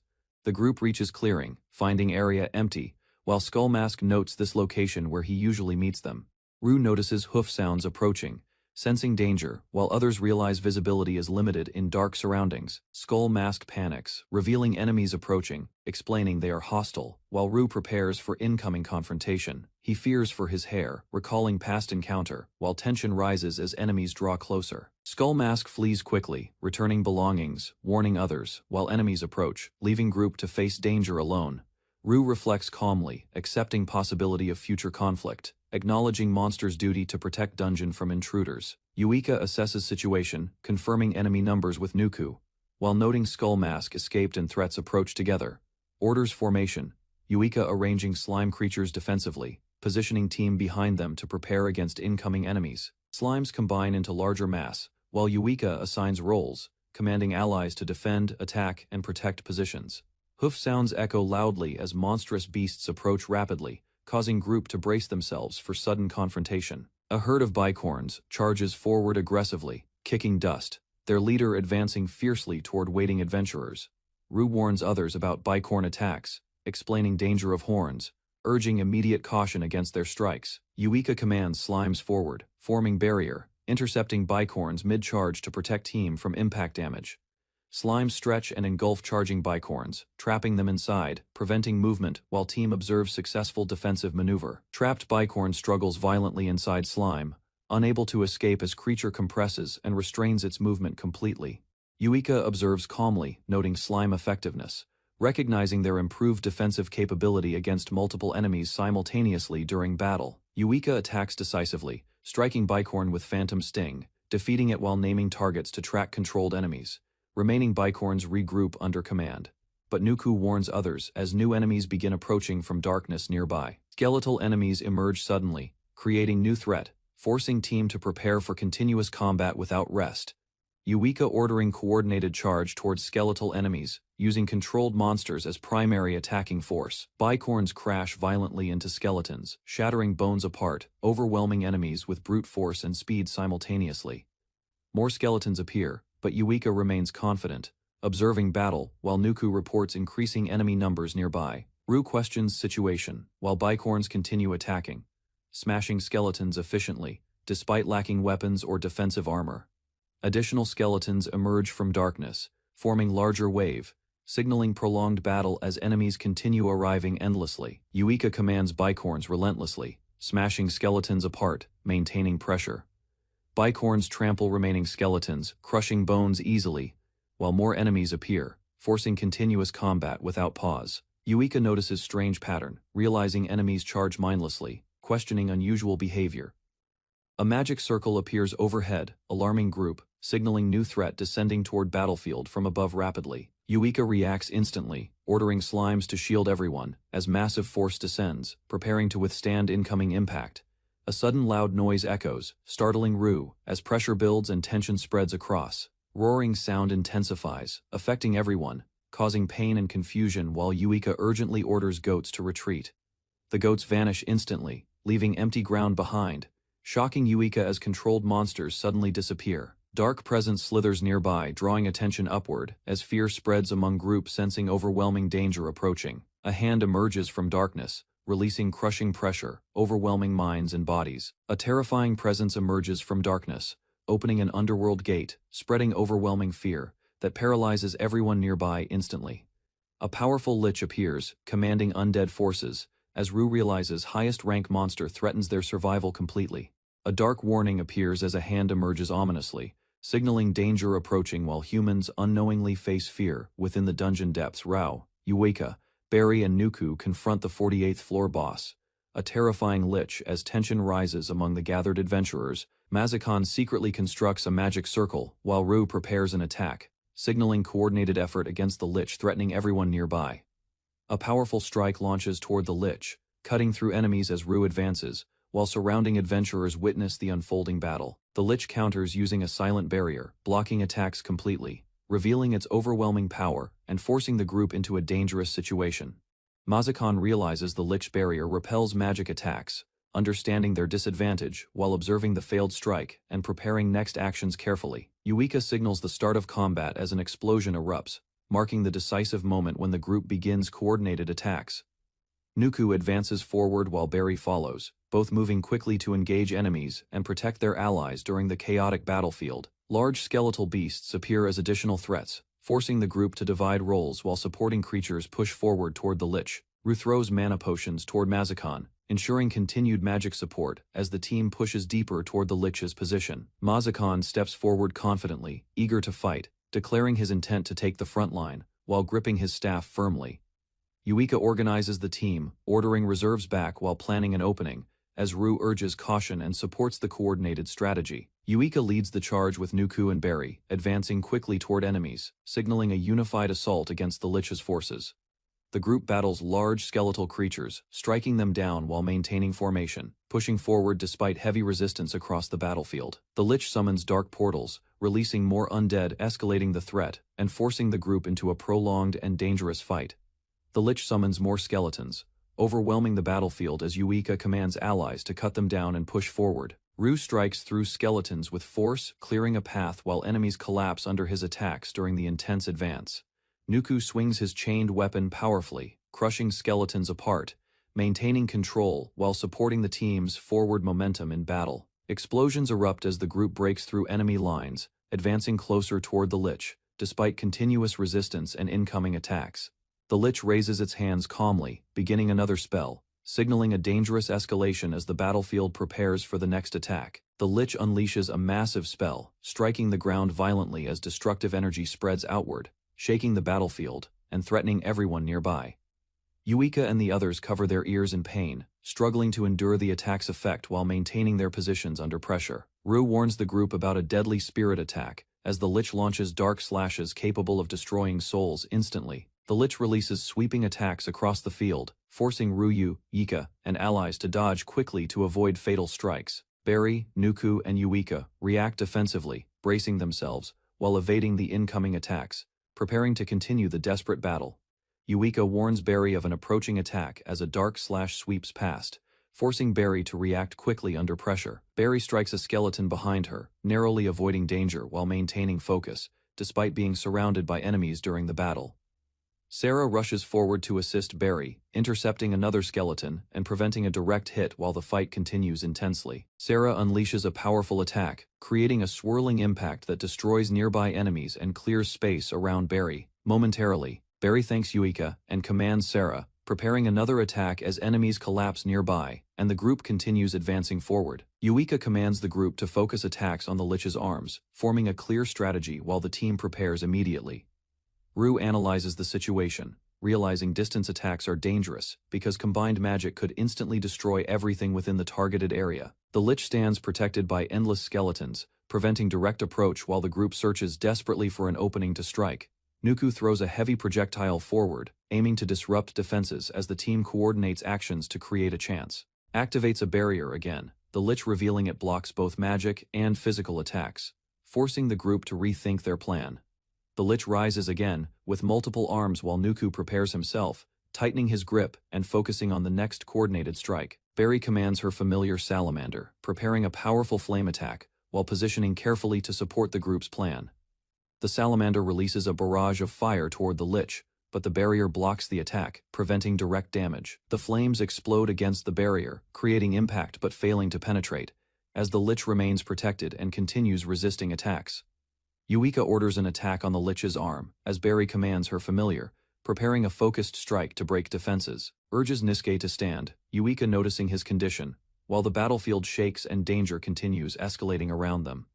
Nisuke trembles uncontrollably, yet receives the command to attack the lich, showing struggle between control and forced action. He suddenly attacks Yuika, grabbing her as his weapon falls, revealing he is no longer acting by his own will. Ru, Nuku, and Barry react in shock, realizing the situation has changed drastically as Yuika is suddenly endangered. Yuika questions Nisuke's obedience while deducing the lich can control night skeletons, confirming a dangerous new threat in battle.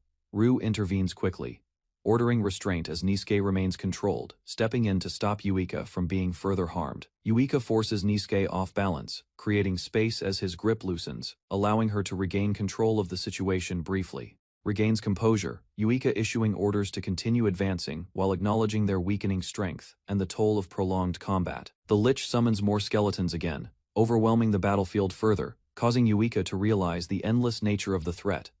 Barry launches another flame attack toward the lich, attempting to interrupt its casting while the group struggles to contain the situation. Launches herself forward, Barry riding her summoned attack, accelerating rapidly toward the lich, while committing fully to the risky assault.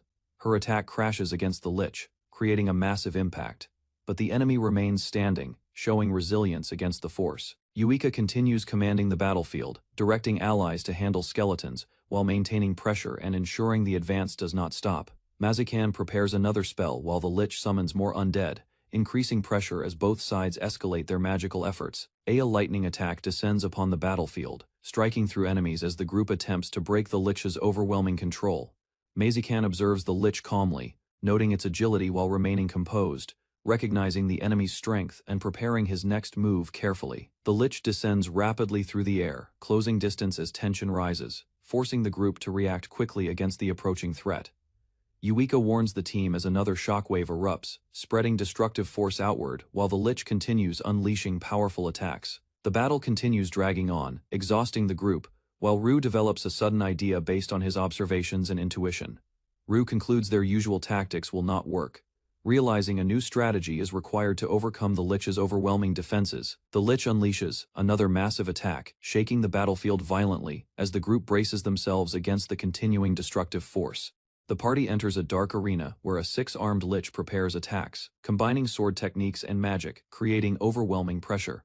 Yuika analyzes the situation, quickly identifying the extra arms as the main threat and orders the team to reduce them immediately. Nuku advances, forcefully blocking the lich's casting, while others support from distance, disrupting its attacks and preventing further magic activation.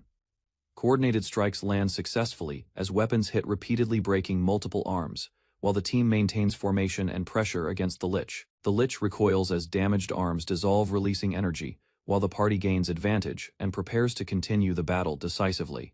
Ru notices magic circles forming as Barry prepares a flame attack, while the lich regains position and begins another countermeasure. Barry releases the flame cannon, striking the lich directly, causing a strong explosion that interrupts its movement and damages its body. The lich responds by casting a swamp of darkness, spreading corrupt energy outward, preparing to trap the entire party inside. Dark magic expands beneath them, forming a dangerous circle as Yuika commands everyone to escape immediately before the trap activates fully. The ground erupts violently as shadows surge upward, engulfing the area while some members struggle to escape the spreading darkness. One member sinks into the dark swamp, disappearing beneath the surface as the corrupted ground consumes anything trapped within. Yuika confirms only 3 escaped, while Ru realizes others were swallowed, increasing urgency and forcing the remaining team to continue fighting. The lich launches wither strikes, spreading decay as Yuika commands immediate counter using blizzard to suppress the incoming magical assault. Attacks collide midair as the team fires back, disrupting the lich's projectiles and preventing the wither strikes from reaching their position. Explosions erupt around the lich as combined attacks land successfully, pushing it back while the remaining party regains control of battlefield. Barry launches another flame cannon with salamander as the lich reacts quickly, attempting to evade the incoming attack midair. The Lich dodges, successfully predicting their pattern, while Yuika realizes their strategy is being read and begins planning a new approach. Yuika orders another blizzard attack, coordinating timing to disrupt the Lich's movement and create an opening for a follow-up strike. Barry follows, immediately unleashing another flame cannon, as the combined assault connects, repeatedly pushing the Lich into a defensive state.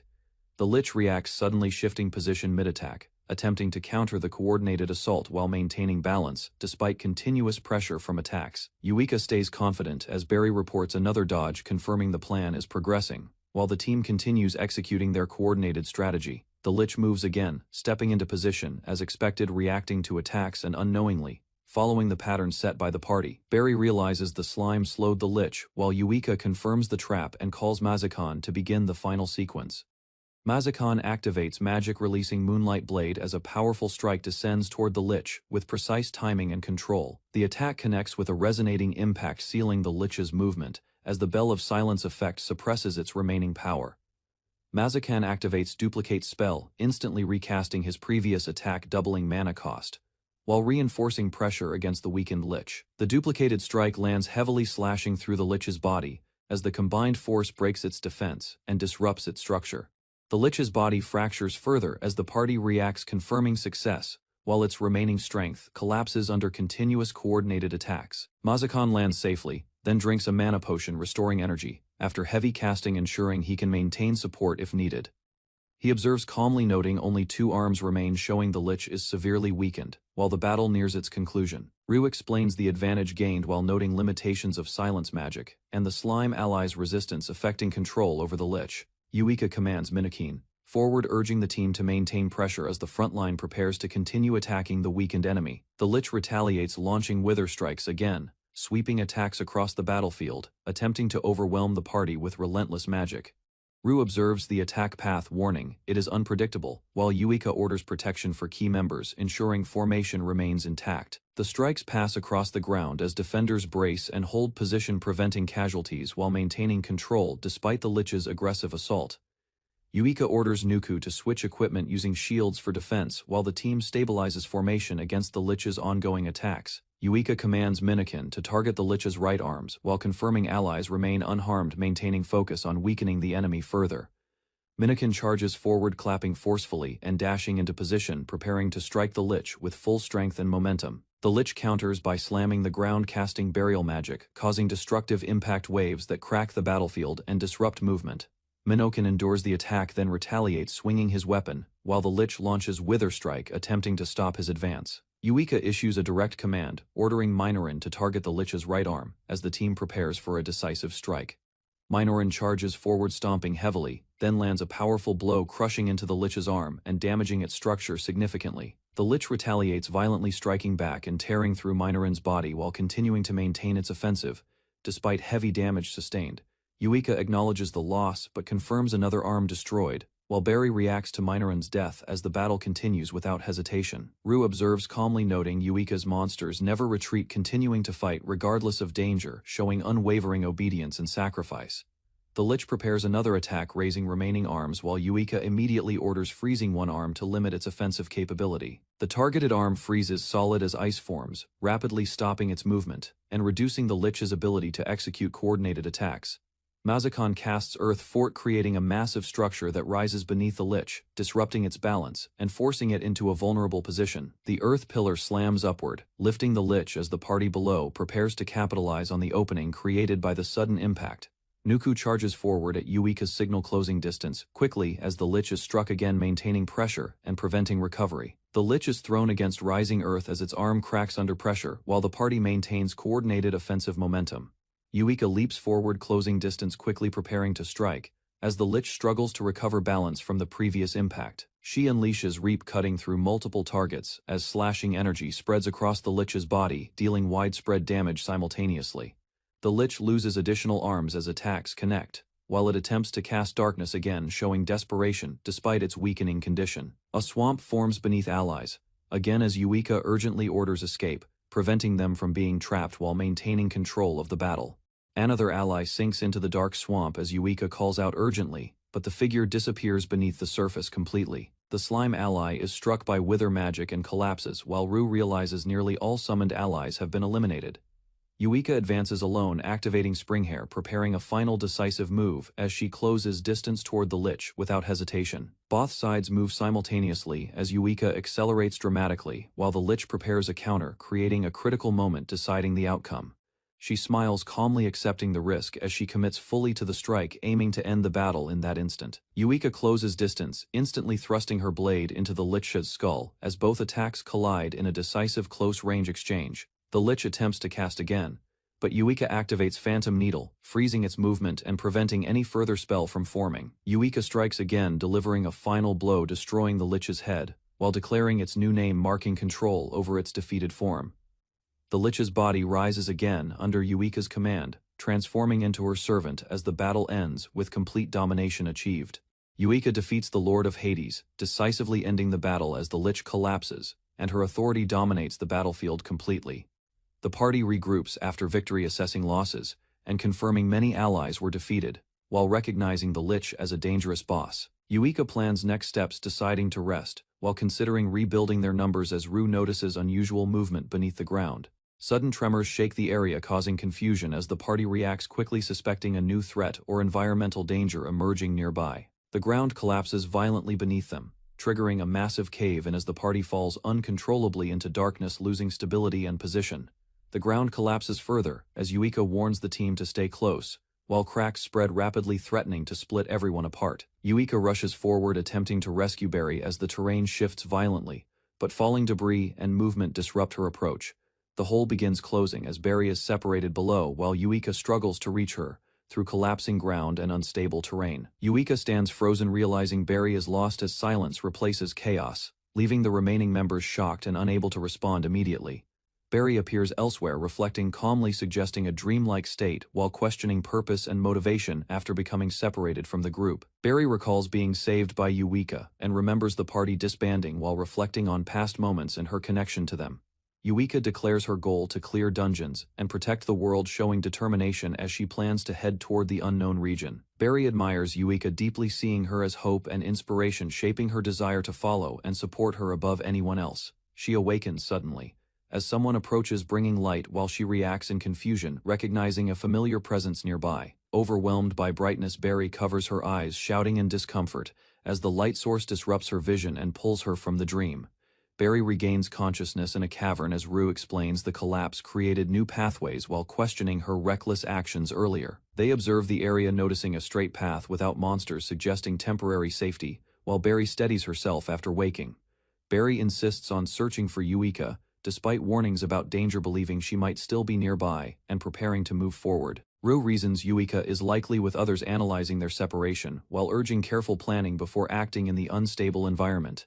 They notice inactive skeletons, confirming Yuika's lingering influence, while Barry accepts the situation and prepares to proceed with caution. Barry receives a healing potion, while Rue suggests trusting others to regroup, later choosing to remain in place and recover. Rue inspects a fallen skeleton knight, noting its missing arm and shield, while Barry coughs after drinking the potion, slowly recovering. He lifts the heavy sword from the remains, examining it with curiosity, while questioning its weight and usefulness in their situation.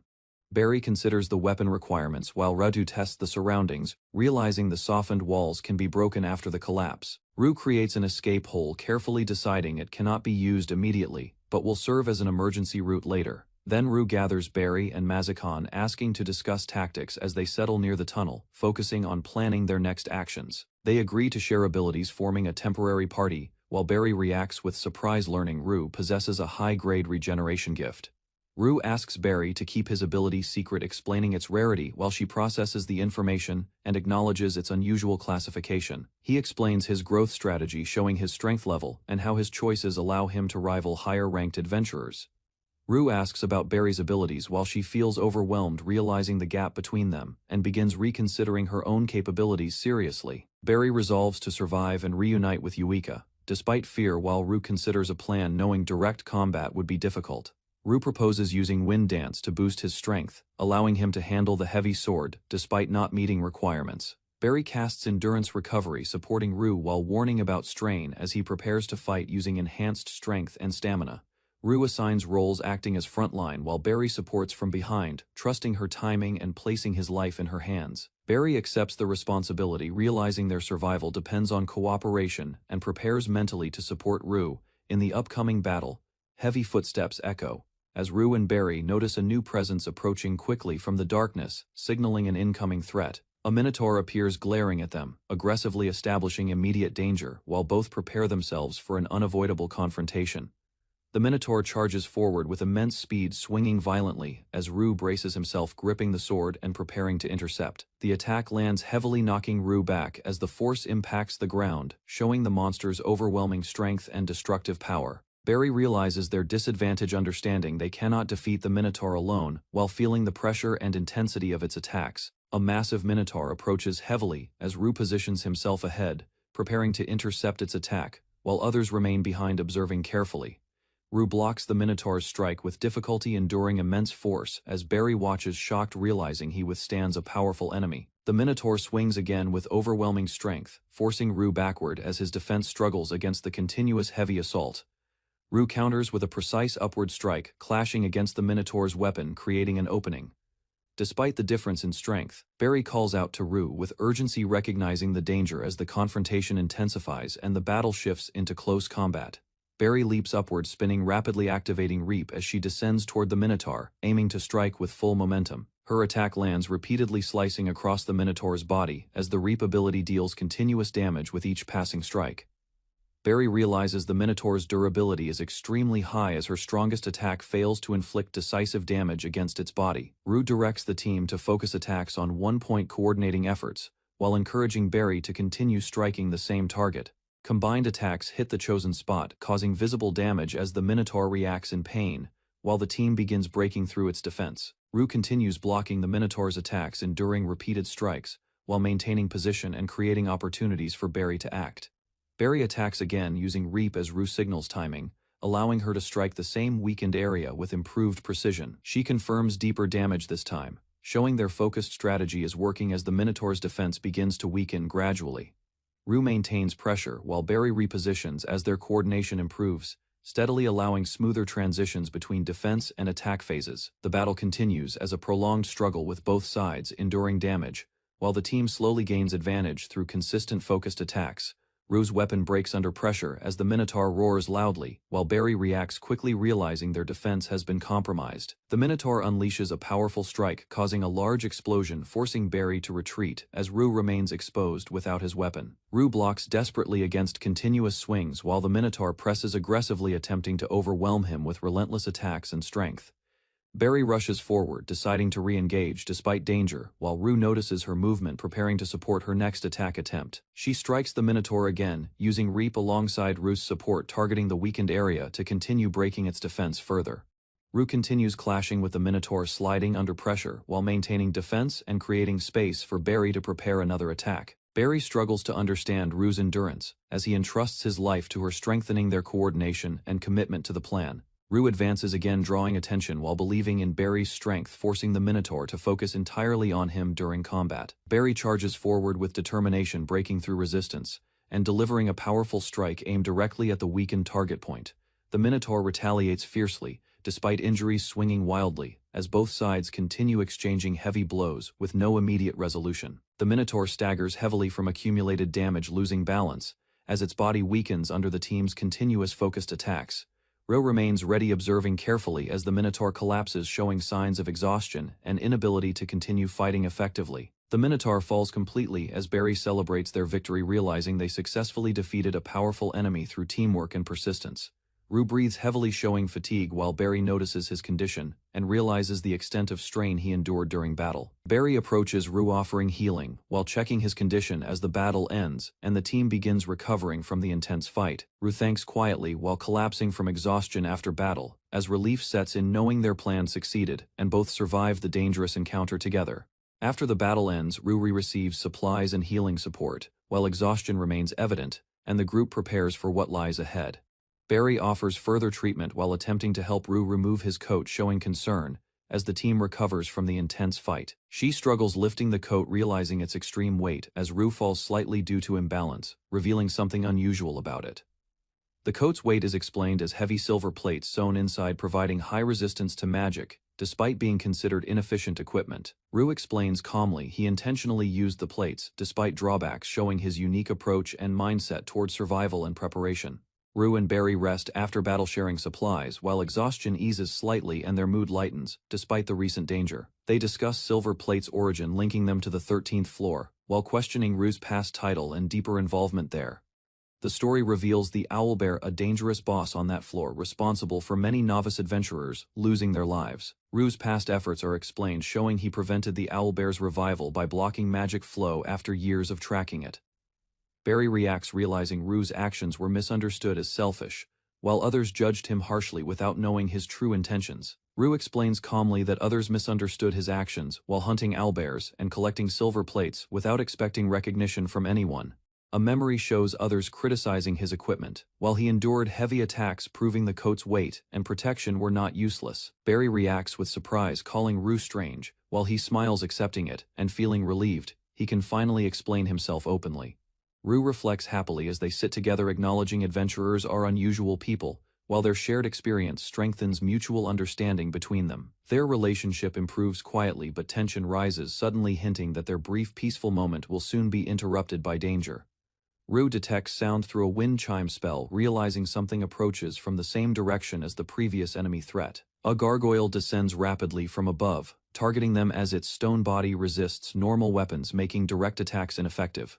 Rue orders Barry to stay behind as the gargoyle charges forward, striking with heavy force while he prepares to intercept. He braces for impact, knowing the attack could cause severe damage, while analyzing the weapon's effectiveness against the creature's body. The gargoyle grabs Rue mid-attack as Barry reacts in shock, noticing its wings and realizing the danger has escalated suddenly. Another gargoyle approaches from above, forcing the already strained party to face increased danger as pressure rises rapidly.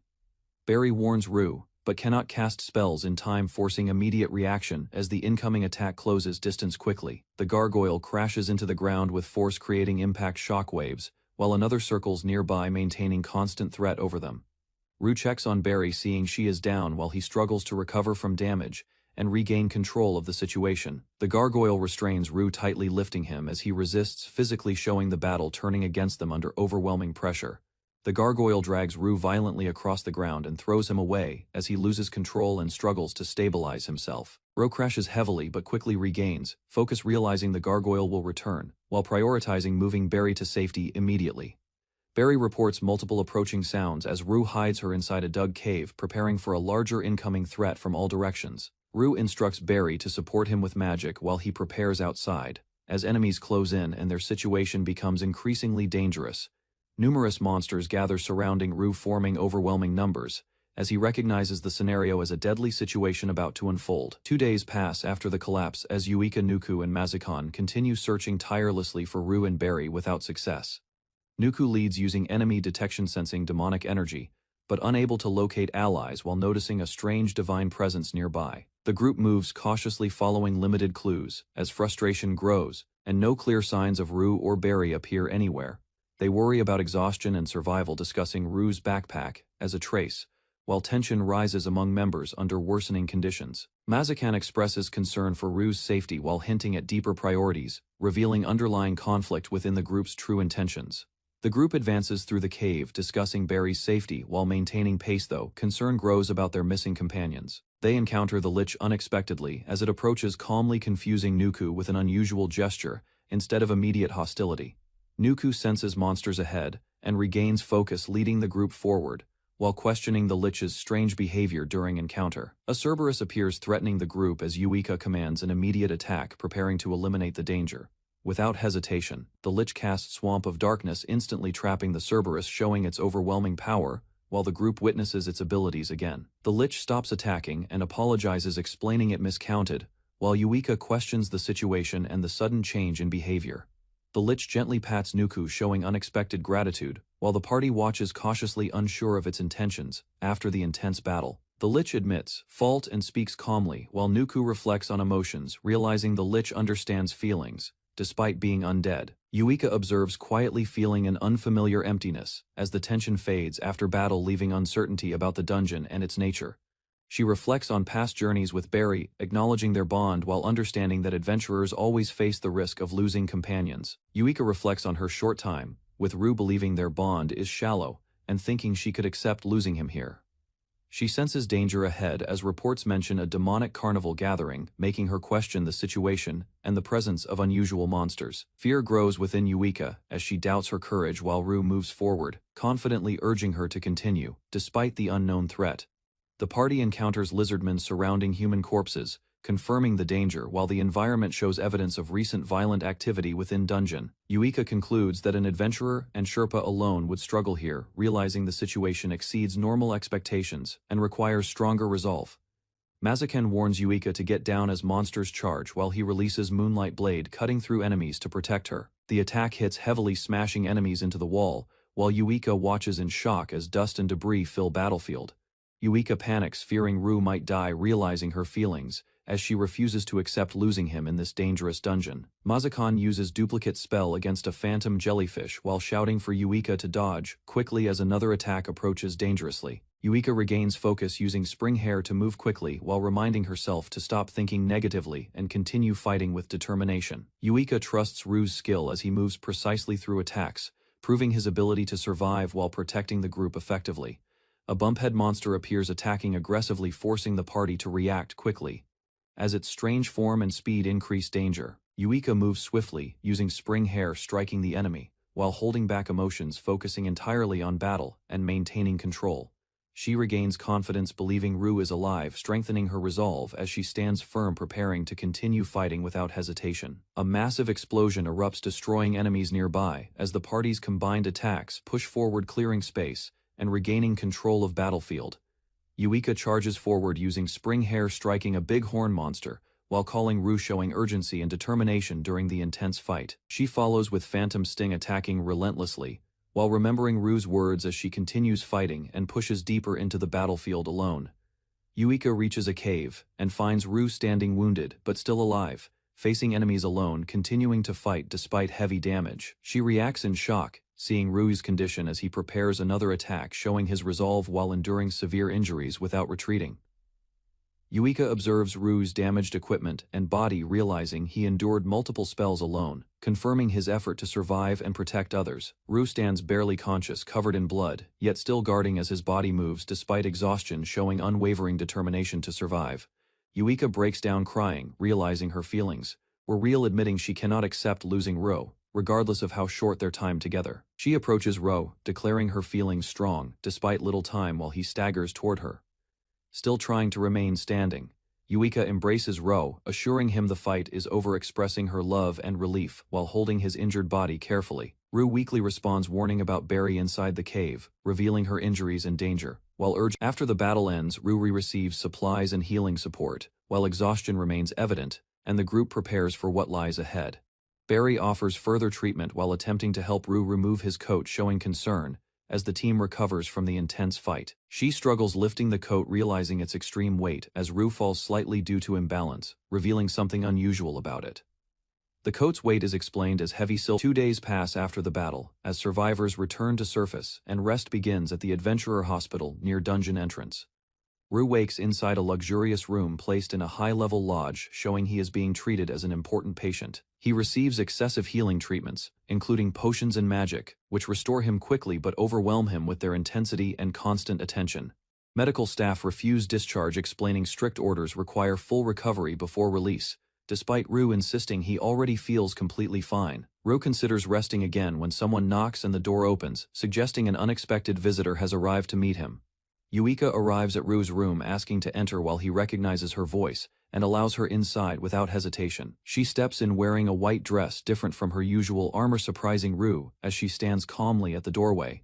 Yuika explains the dress was prepared earlier but never used, showing a rare side of herself while seeking Rue's honest opinion. Rue responds sincerely, saying it suits her well, causing Yuika to smile softly as the atmosphere becomes calmer and more personal. They sit together discussing his condition, while Yuika mentions her long vigilance and Rue asks about her rest after the dive. Rue asks about Barry while Yuika explains she was transferred for treatment and remained calm, despite her father worrying constantly. Yuika shares Barry's gratitude, explaining Rue saved her life by creating an escape route during the emergency inside the collapsing cave. Yuika asks if Rue would forgive Barry while explaining her wish to apologize for past behavior since they first met. Rue answers without hesitation, agreeing to forgive as Yuika reacts quietly relieved, showing appreciation for his understanding and kindness. Yuika turns away hesitating as Rue notices her behavior and asks what is wrong, sensing she has something important left unsaid. Yuika hesitates, then asks to sit beside Rue on the bed, showing unusual vulnerability while he reacts with confusion. Rue agrees uncertainly as Yuika moves closer and suddenly presses against him, creating an intimate situation that surprises him greatly. She adjusts herself carefully, causing her dress to wrinkle, while Rue becomes aware of her closeness and feels increasingly nervous. Yuika speaks softly, asking about his condition, while Rue notices her scent and presence, making the moment feel more personal and quiet. Rue responds confidently about recovery, while Yuika observes him closely, suggesting she is measuring his condition and reacting to his attitude. Yuika grows quiet as Rue speaks about leaving, while she reveals she was deeply afraid during the incident. She explains her fear began when the dungeon collapsed and continued until they were reunited after being separated earlier. Yuika admits she imagined the worst outcome and even considered giving up hope as thoughts of their deaths overwhelmed her mind. Rue listens seriously as Yuika reflects on his determination, realizing he continued fighting despite everything while she struggled with fear. Yuika apologizes, sincerely admitting she should have trusted him more, while expressing regret for doubting his survival during the ordeal. Rue observes her quietly, recognizing her honesty and strong will behind her actions as Yuika lowers her head, feeling ashamed. He gently places his arm around Yuika, explaining his values and expressing admiration for her choices and the way she thinks. Continues speaking calmly, he saying he believes in her deeply, even if their thoughts differ from what their feelings might suggest. Rue reassures Yuika she does not need to change anything and accepts her completely as she is now without hesitation. Yuika reacts emotionally, becoming flustered and overwhelmed as she processes his words, showing vulnerability while placing her hand on him. Next morning, Yuika rushed ahead as pulled Rue with her, she questioning his silent behavior about before. Rue explains awkwardly, but Yuika reacts strongly, grabbing him and denying his explanation, showing frustration and embarrassment over her actions. Yuika becomes overwhelmed, insisting her embarrassment was extreme, while Rue admits he was also confused and embarrassed by the situation. Rue suggests keeping the moment secret, but Yuika grows more flustered, warning him to take responsibility for what happened between them. Yuika reflects on her actions, feeling embarrassed, while narration shifts toward future dives, suggesting their journey will continue despite uncertainties ahead. Reflects on her feelings, Yuika deciding she does not want regrets as she acknowledges her growing emotions toward Rue seriously. She recalls the moment she saw him again, realizing his determination moved her and strengthened her feelings during the dangerous situation. Yuika admits she fell for him again, but accepts their duties may prevent them from staying together, despite their feelings. They walk together, holding hands briefly, as Rue speaks casually about directions, while Yuika reacts surprised by the sudden normal interaction. Marin appears nearby, suggesting a new situation requiring attention, as their personal moment ends and responsibility returns, quickly. Yuika recognizes Marin holding a damaged book as Rue follows quickly, while they approach the crying child to understand situation. Marin cries heavily, apologizing, repeatedly showing distress and guilt, while unable to clearly explain what caused the problem with the book. Yuika comforts Marin, gently holding her and reassuring her she did nothing wrong while calming the child's fear and emotions. Two boys appear, identified as Colin and Mitch, acting casually, while Marin cries, suggesting they may be responsible for the situation. Yuika questions them firmly as they panic and run away, confirming suspicion, while she holds Marin and prepares to respond. Marin explains how Colin and Mitch took her book, while Rue listens silently, understanding the situation and recognizing their wrongdoing clearly. Mrs. Murao appears, dismissing Marin's crying, showing indifference toward the child's distress. She insists children's words should not be trusted, refusing responsibility and dismissing the issue without concern for fairness. Rue calmly responds, presenting facts and offering money, while requesting Marin not be hurt again and asking her to address her sons properly. Mrs. Murrah leaves angrily as Rue reassures Marin and Yuika, questions his actions while he prepares to explain everything calmly later. Rue comforts Marin, gently holding her, and decides to take her home while Yuika observes his kindness and reaction. At home, Rue checks the book, confirming minimal damage, while Yuika argues the boys should take responsibility for their actions. Rue explains the book can be repaired later, calming Marin, who smiles again, relieved, while the situation becomes less serious. Yuika questions Marin's living situation, concerned about her family and whether she should remain under such conditions safely. Marin explains her situation while Rue reflects on the town lacking proper support systems, highlighting a deeper issue beyond this incident. Rue explains the harsh reality for abandoned children, while holding Marin, showing concern and understanding of the dangers she faces. Yuika reacts, emotionally struggling with the idea of Marin returning to that environment, while considering what choice should be made. She blames herself, thinking her request caused the situation, while reflecting on the risks of deeper dungeon exploration and responsibility. Rue reassures Yuika, calmly saying he accepted the request and wishes to continue working together, while shifting responsibility away from her.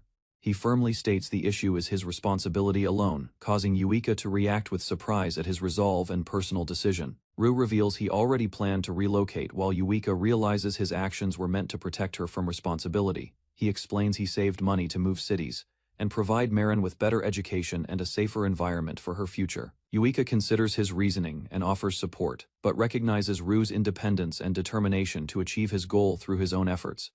Rue smiles calmly with Marin, while Yuika acknowledges their relationship, yet understands he will not accept help without proper reason. Yuika observes, quietly realizing Rue has already decided to take responsibility for Marin and will act according to his own judgment.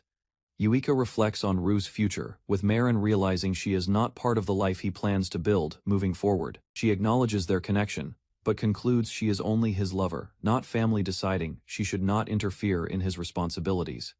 Yuika becomes angry, feeling excluded, interpreting his decision as rejection, and resolves to confront him directly about her place beside him. She suddenly stands, declaring her feelings with determination, shocking Rue, as she takes control of the situation without hesitation. Yuika boldly proposes to Rue, openly expressing her commitment and refusing to remain distant any longer despite the circumstances. She declares she will share Rue's burdens from now on, while Rue reacts with shock, realizing her sudden proposal. The next morning at the guild, Rue is tied up, confused, as others question him about his situation and recent actions. The map management team blocks him, demanding his dive report, while flexing intimidatingly, preventing Rue from leaving until requirements are completed. Rue apologizes, promising to finish, later explaining Marin came to his home, causing delays, while the staff continues pressuring him strongly. A large man intervenes, reassuring Rue, then offers access to another room, allowing him temporary escape from the strict report submission demands. Marin happily eats with others, as narration explains. Rue often brings her to the guild, where she spends time enjoying food. Marin is warmly surrounded by guild members who offer food and attention, showing she is welcomed and cared for kindly. The guild master reacts loudly as others gather around Marin, while Rue is scolded and told to close the door. Rue is brought to the table, where maps are prepared, as the team demands a full report of his recent dungeon exploration. Later at the central church, a calm atmosphere appears as someone approaches while time passes toward midday in Tyros. Barry smiles, happily after leveling up, feeling satisfied as she gains a new attack ability following the recent battle experience. Rue notices the guildmaster nearby, while Barry plans to show her new ability, reacting with excitement upon recognizing him. Barry suddenly hides as her body reacts instinctively, while observing Rue walking with others near a quiet residential building outside. She identifies the guildmaster and questions the situation, noticing a child with Rue, while sensing something unusual about the meeting. Follows cautiously, she deciding to approach them, sensing suspicious activity, while Rue and the guildmaster continue toward their destination. They arrive at a large house where someone welcomes them inside, while Barry remains wary, sensing the situation may not be normal. Rue follows the guildmaster inside, while Barry uses Whisperer to listen carefully, deciding to stay hidden and gather information. Barry hears discussions about the mayor meeting Balamone, realizing an important conversation is happening upstairs involving Rue and guild officials. She observes quietly, concluding the delay was related to map updates and recent dives, confirming the situation connects to their expedition. Inside, Rue is seated as Balamone questions him about Twilight Blade, while presenting food, maintaining a calm yet controlled atmosphere. Barry grows more suspicious, questioning why the mayor investigates them secretly, realizing the situation may involve hidden intentions beyond simple discussion. Barry observes, calmly praising Rue's actions, while analyzing Yuika's ability, noting she can command multiple monsters without clear limits. Inside, Rue is questioned carefully about the dungeon as he withholds details, while the mayor probes for weaknesses and control limits. Barry listens outside, realizing Rue is lying, skillfully protecting information while continuing to monitor the conversation without revealing her presence. The mayor shifts topic, mentioning Ru's family situation, suggesting he should not risk his life unless he has a greater purpose. The mayor pressures Ru, further encouraging him to seize opportunity, implying his abilities could be valuable now while maintaining a persuasive tone. The mayor emphasizes his authority and influence, offering opportunity to Ru, while expecting him to understand the significance of this meeting. Ru explains his simple goal to support Marin, while Barry listens outside, noting the luxurious food and ongoing negotiation inside. The mayor comments on Ru's attitude toward money, recognizing his different values while continuing to guide the conversation toward his proposal. The mayor recalls a past incident involving a dangerous owlbear, explaining how adventurers failed and the situation required decisive intervention.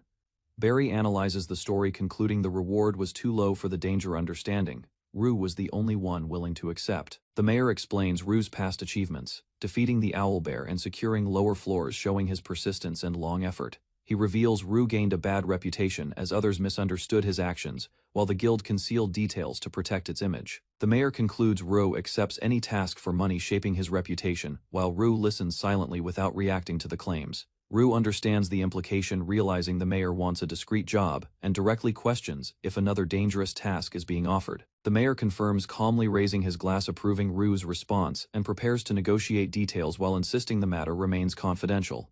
He questions Ru's knowledge, while Ru explains Tyros' history, showing understanding of its origin as an adventurer hub. The history reveals the labyrinth discovery leading to guild formation and economic growth as adventurers brought valuable resources from deep exploration. Over time, Tyros developed, fully supported by services and population growth, becoming dependent on the labyrinth for continued prosperity and survival. The mayor explains the labyrinth sustains the town, and if it stops functioning, resources vanish, causing economic collapse and loss of livelihood. Ru concludes the mayor's intent, realizing he must sabotage the Twilight Blade expedition, preventing them from reaching the labyrinth core. The guildmaster introduces the guiding dagger, causing Barry to react with shock. The role is explained as Sherpas tasked with protecting the labyrinth core, secretly capable of stopping adventurers before they reach it. Ru is invited to join this hidden group, despite its secrecy and moral burden, while officials emphasize his suitability for such work. They warn Ru the role carries stigma and requires abandoning conscience, forcing him to accept lasting consequences for completing such duties. The guildmaster signaling expectation of acceptance. As the proposal reaches its decisive moment, he references Marin, reminding Ru of someone he must protect, reinforcing emotional pressure to influence his decision. They highlight Ru's history of prioritizing profit over honor, suggesting he is suited for morally questionable tasks without hesitation. The guildmaster promises great rewards, explaining details will follow, while urging Ru to accept risking everything for wealth and opportunity. He clarifies the goal is not killing heroes, but forcing them to abandon their expedition before reaching the labyrinth core. The mayor insists Ru must ensure their failure, while Barry reacts angrily, realizing the plan targets their allies directly. Barry reflects on the mayor's motives, understanding they aim to protect the town economy, though their methods remain secretive and dangerous. She is suddenly noticed by a passerby, causing surprise, as she is questioned about her presence near the suspicious location, reacts loudly. She denying suspicion, drawing attention, while the man becomes confused by her strong and defensive response. Barry quickly creates an excuse, claiming she lost something, then leaves the scene, attempting to avoid further questioning and suspicion.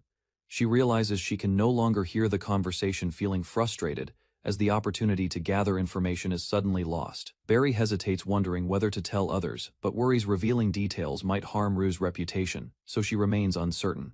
Inside, Ru calmly accepts the job, showing no hesitation while understanding the situation fully and deciding to move forward. The officials react with satisfaction as Ru explains he has little choice while maintaining a composed expression during agreement. Ru reflects internally, realizing refusal would change nothing and could put him or Marin in danger, forcing compliance with the request. He raises a glass, deciding to act along while planning to handle the situation carefully without revealing his true intentions. Ru drinks with the officials, acting compliant, while they celebrate, believing he accepted their proposal without resistance or hidden intentions. He smiles calmly while planning secretly to protect Yuika and the others, preparing a strategy against the mayor's scheme. Ru enters the Sherpa Guild office, handing a document to Gunji, explaining urgency while requesting immediate attention regarding an important matter. Gunji examines the document carefully, recognizing it as a will, and questions Ru briefly before accepting responsibility for handling the situation. Ru explains the next dive may be their last, describing risks to the town if the labyrinth disappears, affecting livelihoods and stability. Gunji reacts positively, seeing opportunity, despite risks, expressing interest in exploring safely once the labyrinth is cleared of monsters. Rue remains calm, acknowledging Gunji's attitude while requesting support when needed, understanding future challenges will require reliable cooperation and preparation. Gunji notices Rue's concern about the town's future and explains people must prepare for life after the labyrinth eventually disappears. He advises Rue to focus on his responsibilities and not carry every burden alone, reminding him others will handle their own roles. Gunji warns Rue not to suppress emotions, encouraging him to rely on trusted people when facing pressure during difficult situations ahead. He shifts tone, joking about rewards and adventure while dismissing dependence, showing confidence in Ryu's growth and independence moving forward. Rue thanks Gunji quietly, then leaves while Gunji jokes again, and Rue reminds him to care for himself before departing. He reflects on Gunji's attitude, realizing he is not worried about the labyrinth ending, and remains unchanged in his outlook. Rue considers the situation alone, understanding only a few know about the guiding dagger and the hidden truth behind events. The group gathers at Rue's home, where Yuika announces receiving a suggestion from the guildmaster regarding their next dive. Yuika explains the final dive is approaching, and the guildmaster plans to send additional support to assist them during descent. The team learns multiple parties will join, forming a cluster, increasing pressure as others aim to secure rewards before the dungeon clears. Barry reacts with concern as Yuika explains they must guide other parties, causing tension about being used by others. Nuku analyzes the situation, concluding cooperation offers little benefit, and suggests refusing since large groups could interfere with their progress. Yuika asks Rue for his opinion, while others wait as he calmly considers the proposal without showing strong preference initially. Rue decides they should accept, explaining it could provide advantages, while Barry questions his reasoning and requests further explanation. He explains other parties can preserve their strength and handle battles, reducing reliance on their resources during the final dive. Rue explains limiting cooperation to lower floors, reducing risk, while allowing others to challenge deeper levels and conserve their resources. Barry and Nuku respond cautiously, acknowledging logic, but still questioning safety, while evaluating whether cooperation truly benefits their party overall. Despite doubts, Yuika decides to accept the offer, while others trust Rue, though concerns remain about hidden intentions behind the request. Rue warns adding their members into another group could create confusion since roles and plans were already established beforehand. He proposes independent coordination under Yuika's command, ensuring teamwork remains stable, while adapting strategy alongside the larger group during battle. Rue outlines final conditions, ensuring separate inventory management and camp duties, maintaining order, while Barry reacts with concern about the arrangement. The day of the third dive arrives as multiple adventurer groups gather, forming a large assembly within the dungeon's oasis area. Several parties, including Mud Raptors and Starry Vanquishers, appear, showcasing strength as experienced adventurers prepare for the joint expedition ahead. Additional groups join, increasing total numbers significantly, while Sherpas organize logistics, ensuring each party is prepared for the upcoming descent. Party leaders introduce themselves to Twilight Blade, expressing cooperation intentions as the alliance forms, preparing to begin the final coordinated dive. Yuika firmly states their objective is reaching the core, while another party questions their independent approach and intentions during the joint expedition. A party leader responds, acknowledging their stance, but emphasizes trust and cooperation, suggesting fighting together is essential for survival in dangerous situations. Yuika remains cautious, analyzing his words, while he reassures they can still cooperate in battles, despite operating separately as teams. Challenges them, Yuika directly proposing they observe her party's methods first, before judging their effectiveness within the labyrinth exploration. The opposing leaders agree, confidently deciding to watch Twilight Blade in action, showing interest in their abilities and overall combat strategy. The gathered adventurers agree to proceed, while acknowledging Twilight Blade's conditions, establishing a tense but cooperative alliance before entering the labyrinth. Yuika warns others to keep pace and not slow them down, reinforcing her leadership, while the group prepares for descent together. The dive begins as all parties move forward simultaneously, entering the labyrinth knowing the mission will be far more dangerous than before. Other adventurers express excitement and confidence, praising Twilight Blade, while preparing themselves to witness their strength during the upcoming battles. Rival parties push forward, competitively determined not to be outperformed, showing rising tension as multiple groups begin advancing deeper into the dungeon. The combined groups advance through the tunnel, while Rao observes their distance and reports enemy presence ahead to Yuika. The party encounters horned cat monsters and eliminates them quickly with coordinated attacks, maintaining speed without breaking formation or momentum. Other adventurers watch closely, impressed as Twilight Blade defeats enemies, efficiently proving their skill while continuing forward without hesitation.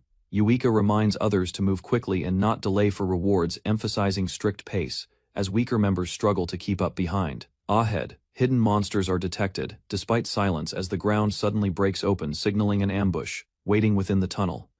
Massive stone golems emerge, blocking the tunnel. As Rue explains, normal weapons are ineffective, creating immediate danger for the advancing group. Yuika quickly decides to ignore the golems, ordering everyone to continue forward, prioritizing speed and their objective over unnecessary confrontation. The parties flee as golems pursue from behind, forcing everyone to run faster through the narrow path to avoid being crushed. Other adventurers panic, while leaders try maintaining order, ensuring their groups keep moving, without losing sight of Twilight Blade ahead. Yuika leads decisively, directing the route toward a stairway ahead while maintaining pace as the entire force escapes the pursuing golems. Exhausted adventurers struggle to keep up, questioning how Rue survived previous dives, while realizing the current pace and danger exceed expectations. The group reaches the 19th floor oasis, collapsing from fatigue as many adventurers fall to the ground, unable to continue immediately. Yuika orders a short break, instructing everyone to rehydrate quickly, while preparing to resume the dive without allowing extended recovery time. A member protests, weakly unable to handle the pace, while Yuika remains firm, emphasizing, "This is how dungeon exploration must be handled." Rue interacts calmly with Yuika, receiving acknowledgement, as another Sherpa named Gamio asked Rue to have a little talk. Gamio approached, requesting discussion, creating tension as Twilight Blade prepares to respond to their concerns and intentions. Groups gather circling Rue, exchanging serious looks, while Barry questions the situation, sensing disagreement forming among the assembled adventurers. The dive continues deeper as Twilight Blade defeats a floor boss, recruiting it into their ranks, strengthening their forces significantly. They encounter a necromancer and a monster named Kitty as Yuika allows recruitment, further expanding their growing controlled monster group. Twilight Blade advances with their assembled monster army, increasing power while maintaining momentum as the expedition pushes further into dangerous depths. Twilight Blade's monsters dominate battles, forcing other parties to stand back as Yuika watches, while enemies are cleared efficiently. Yuika allows others to collect cores quickly after battles, maintaining pace, while controlling the flow of progress during the expedition. Other adventurers realize they contribute little as Twilight Blade handles most threats, leaving them to simply follow behind. The group reaches the 29th floor oasis, ending the first day, as all parties set up camp after continuous advancement. Yuika commands gathered monsters again, preparing for further progress, while maintaining control over their growing forces within the dungeon. Rue observes their strategy working as others rely on them while maintaining Devotion Blade's limit and ensuring controlled pacing for the group. The day ends as Yuika allows others to use collected resources, while everyone rests quietly after the exhausting advance through the dungeon. Rue is called aside by other leaders, while Barry notices and questions his actions, seeing him involved in another discussion again. Tension rises as surrounding adventurers react with confusion and frustration toward Rue, while he stands calm, despite their strong reactions. Yuika approaches, asking about the situation, while Rue reassures there is no serious issue, maintaining control as attention shifts toward him. Yuika approaches Rue concerned, but he reassures her calmly, then leaves to handle preparations while maintaining a composed and controlled demeanor. Rue tells Yuika to rest and not worry about him, suggesting she will not be needed for upcoming lower floor challenges. Barry watches, silently unsure of Rue's intentions, while observing him interacting with others, causing growing doubt within the group. Other adventurers begin suspecting Rue as tension rises, noticing his repeated meetings and questioning his actions and overall intentions. Barry grows anxious, fearing Rue may betray them, realizing suspicion could damage their alliance and affect the outcome of the expedition. Barry struggles with doubt but convinces herself to trust Rue, recalling their bond and refusing to believe he would betray them. She resolves to investigate on her own, adopting a determined mindset and preparing to uncover the truth behind Rue's actions. The party faces a massive monster as chaos erupts, with multiple fighters attacking while the creature retaliates fiercely across battlefield. A strategist explains the group's aggression, linking it to Rue's influence, while others show hostility after his recent interaction. Some members still maintain control, redirecting anger toward monsters, while others hesitate, revealing imbalance within the team's coordination and discipline. Internal conflict rises as fighters argue during battle, wasting mana and focus, while enemies continue pressing their attack relentlessly forward. Barry questions the situation, suspecting sabotage involving Rue, while another denies it, yet doubts remain about the team's unstable condition. The party arrives at floor 43 Oasis, where many groups gather resting after battles, creating a temporary safe zone underground. Rue is spotted nearby as multiple adventurers watch cautiously, while some whisper, showing lingering tension and distrust among different parties present. He approaches, casually greeting others while pausing, due to stomach pain, then excuses himself briefly, leaving the group momentarily uncertain. Guma presents potato soup, offering it to everyone, hoping to share food across parties and improve relations between different adventurers. He explains, sharing meals may rebuild camaraderie and stabilize teamwork, after recent conflicts, encouraging unity among parties within the oasis. Rue suddenly interferes, causing the soup to spill, disrupting Guma's attempt to share food and interrupting the peaceful atmosphere. Dismisses the offer firmly, Rue reminding Guma they handle meals independently, asserting control and rejecting cooperation between different parties. His expression turns serious, warning the cook not to repeat the gesture while maintaining a strict stance against outside hospitality. The group reacts with confusion as Ro leaves, while Yuika observes, quietly sensing deeper intent behind his unusual behavior. Others try to downplay the incident, but unease remains as the party questions Ro's motives and the effect on group unity. Barry suddenly runs off as others question her actions, while Ro remains seated, creating concern about her unusual reaction. She quickly excuses herself, claiming a simple reason while approaching the cook, showing urgency and a desire to resolve earlier tension. Barry apologizes sincerely, then tastes the soup, appreciating it, while the cook accepts her response, restoring a small sense of goodwill. She returns to the group, appearing normal again, as others acknowledge her presence, and the situation begins stabilizing gradually. The group observes Rue acting normally, again, while Barry relaxes and the team continues forward with fewer issues over time. The party arrives at Floor 48 Oasis, amazed by its size, while many adventurers gather, creating a lively and energetic atmosphere. A request is accepted as Yuika stands calmly, while another adventurer suggests resting before advancing deeper into the labyrinth tomorrow. An adventurer awkwardly attempts to invite Yuika privately, but she refuses, firmly showing disinterest and maintaining focus on the group's purpose. Yuika is called away by teammates, leaving the situation behind while others continue preparing and organizing supplies for upcoming exploration. The group relaxes near clear water, observing surroundings, while some enjoy the moment and others remain thoughtful about their next actions. Barry reflects on past mistakes during their first dive, while the group rests nearby and tension lingers beneath the calm setting. She notices Rue missing and questions his absence as other adventurers continue their activities, unaware of his current location.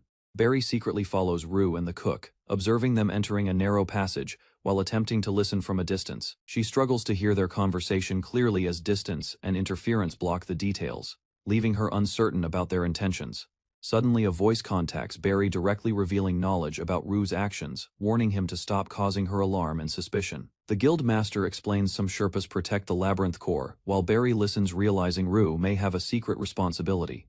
Barry struggles to understand Rue's words, but decides to stay out of his actions, despite growing concern and confusion. She returns quickly, hearing they are coming back, while realizing Rue might be acting against the Twilight Blade's interests.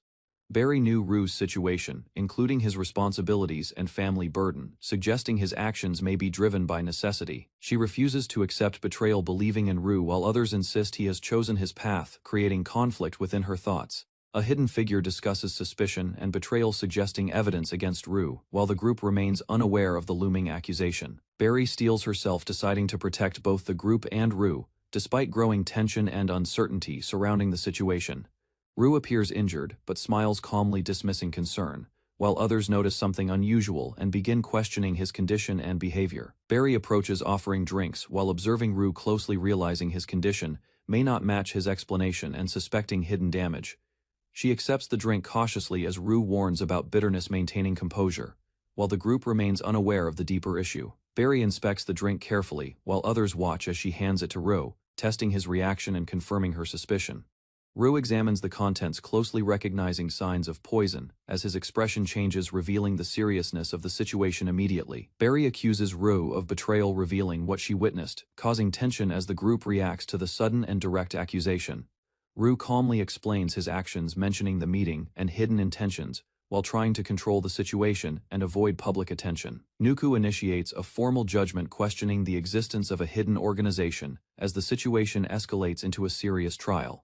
Yuika explains Rue accepted the offer to protect them, while revealing threats against his sister and the Dagger Group. Rue clarifies he accepted the request, but never intended to follow through, believing deception was necessary to protect everyone involved. He reveals the enemy used food to poison them, and explains his precautions, including separating inventory to prevent further sabotage attempts. Barry reacts in shock as Rue shows the substance, explaining it contains parasitic eggs used deliberately to harm the party. He explains the parasites and antidote, proving the substance was misunderstood as poison, while revealing the true intent behind his actions. Rue explains he delayed Barry from eating suspect soup, then drinks it himself to prove safety, while others react urgently. He endures the bitter taste calmly while answering questions, explaining few know about the guiding dagger and the hidden organization. Yuika listens as Rue explains the enemy planned to poison them and use trackers to capture them after the toxin activated. Rue describes his counterplan, allowing enemies to accompany them while minimizing risk to Yuika and controlling the situation carefully. He concludes his plan succeeded, explaining later adjustments and deception, while the group understands his intentions and the situation stabilizes. Yuika confronts Rue, explaining he hid the truth and tried handling everything alone, causing distance and misunderstanding between them. She admits she trusted him completely, without verifying facts, realizing her mistake while expressing quiet disappointment and emotional vulnerability. Rue apologizes, sincerely acknowledging his decision to conceal information, while maintaining he acted with purpose to protect those around him. He explains secrecy was necessary to prevent rumors and protect the guild's stability while avoiding further complications for Yuika. Yuika stunned as her darling admitting he wanted to protect her, too, showing emotional connection. Yuika apologizes sincerely for misunderstanding Rue, and reassures him she never intended to hate him despite the situation and confusion. She thanks Rue and promises support, asking him to rely on her in the future, strengthening their trust and partnership. Nuku interrupts, calmly signaling the discussion should move forward, while Rue acknowledges him and the group regains composure. Confirms Rutsi's actions. Nuku protected them from hidden enemies while discussing the truth behind the guiding dagger and Gamio's involvement. Rue explains Gamio's situation, showing understanding of his actions, while the group reflects on the burden and consequences behind the conflict. Nuku acknowledges Rue's explanation and expresses gratitude, recognizing his actions protected the group despite the risks and misunderstandings. Yuika praises Barry's efforts while questioning her silence, causing Barry to react nervously as attention shifts toward her actions. Barry apologizes, emotionally admitting her mistake and blaming herself for doubting Rue, while expressing regret for causing trouble within the group. Rue reassures Barry, calmly acknowledging her observations were valid, while the group reflects and tension begins to ease gradually. Barry becomes flustered as the mood lightens, while Rue jokingly suggests a different job, causing a shift toward a relaxed atmosphere. She panics, imagining consequences of her actions, as teasing overwhelms her, while others joke, causing embarrassment, marking the end of the tense situation. On the fifth day, the group gathers in formation as Yuika leads them forward, marking steady progress in their joint expedition. Yuika addresses the group, calmly acknowledging their teamwork over 5 days, and emphasizing their growth as cooperative adventurers under shared effort. Some adventurers react with frustration, doubting her intentions, while others remain silent, creating tension among members, despite recent cooperation achievements. Yuika praises their coordination, explaining their efficiency surpassed expectations, while Rue and others observe as the group begins understanding their progress. She explains their strategy, highlighting how they weakened monsters, effectively showing the group their methods improved control and battle outcomes consistently. The adventurers acknowledge their success, crediting teamwork and preparation, while recognizing their progress came from careful planning and consistent cooperation. Yuika continues evaluating their combat flow, explaining how their timing and awareness allowed them to maintain control during continuous engagements. The group reacts positively, gaining confidence as they realize their strengths, while Yuika emphasizes balance and coordination among all members. Yuika further details their tactics, highlighting how they restricted enemies and executed attacks effectively, while the team reflects on their performance. She concludes by analyzing each member's strengths, showing her deep understanding of different parties as others recognize her exceptional observation ability. Rue quietly observes as Yuika speaks, while it is revealed he planned her analysis, guiding the group without drawing attention. Rue reflects calmly, knowing events follow his plan, while others show mixed feelings yet still respect the strength of their leadership. The group hesitates at the next floor, lacking combat progress, as tension rises and doubts appear among members about advancing further. Rue encourages them, carefully choosing words to raise motivation, gradually convincing the group to move forward and take responsibility in battle. Yuika announces their next objective and eventual separation as the group listens, realizing their journey together will soon come to an end. Speaks gently, Yuika asking the group to continue fighting together until parting, while maintaining composure and guiding their remaining time. The adventurers respond positively, agreeing to continue together, showing acceptance and renewed motivation as they prepare to proceed deeper. The group advances into the next floor, beginning exploration again, while forming a larger force and preparing for upcoming encounters. Rue warns about possible threats below, recalling previous encounters, and urging caution as the group prepares for unexpected dangers ahead. The group reacts suddenly upon hearing about Obeons, realizing the threat level as tension rises, and they prepare for immediate confrontation. The vanguard team advances through the cave as detection reveals 5 monsters ahead, prompting immediate preparation for an incoming encounter. Basilisks appear aggressively, displaying petrifying breath abilities as the party recognizes the threat and prepares to counter their dangerous attacks. The team charges forward following orders while support remains ready to treat petrification, ensuring formation stays stable during the engagement. A frontline fighter executes a ground slam, striking a basilisk, directly disrupting its movement while others prepare to follow up attacks. A powerful shockwave attack lands, sending enemies backward, as the team maintains momentum and begins overwhelming the basilisks with coordinated strikes. A frontline fighter charges forward, smashing the ground forcefully, taking control of the battlefield, while others prepare to support his advance. He follows with a hammer crash attack, striking a basilisk, directly causing heavy damage, while allies acknowledge his momentum. Yuika issues precise commands while another fighter executes a finishing strike, maintaining control and ensuring enemies remain contained during combat. Ice spikes rise, suddenly trapping a basilisk in place, as the team confirms containment and prepares to eliminate the immobilized target. A fast attack launches across the field as Yuika monitors the situation, asking about Barry, while maintaining oversight of the ongoing battle. Barry launches a flame cannon from above, striking the basilisk directly, while maintaining aerial position to control the battlefield flow. A teammate follows with a sheer strike, cutting into the basilisk, while Barry lands and repositions quickly to avoid retaliation. Yuika warns Barry about incoming snake tails, as the basilisk counterattacks, forcing Barry into a dangerous midair situation. Barry reacts swiftly, evading the strike, while countering the tail with precise movement, preventing herself from being captured or injured. She unleashes leg slash, striking downward, with force, delivering a decisive blow and demonstrating her newly acquired attack ability effectively. The monster collapses heavily as one member defeats it, while others observe from distance, confirming the immediate threat has been neutralized. Companions discuss the fight, acknowledging Yuika's skill, while reflecting on her strength compared to others within the expedition team. 2 members rest together, planning to regroup later, while considering future encounters and preparing to submit updated maps after exploration continues. The expedition resumes as terrain changes drastically, forcing them to adapt navigation, while continuing deeper and eventually reaching the 50th floor. The group gathers near an oasis, deciding to return and camp while reflecting on their objective to explore the dungeon floors. The group prepares to part ways as members exchange remarks, while one leader explains his behavior and reflects on temporary companionship. Another member expresses gratitude for the journey, while others agree they will likely meet again, despite the uncertain nature of exploration.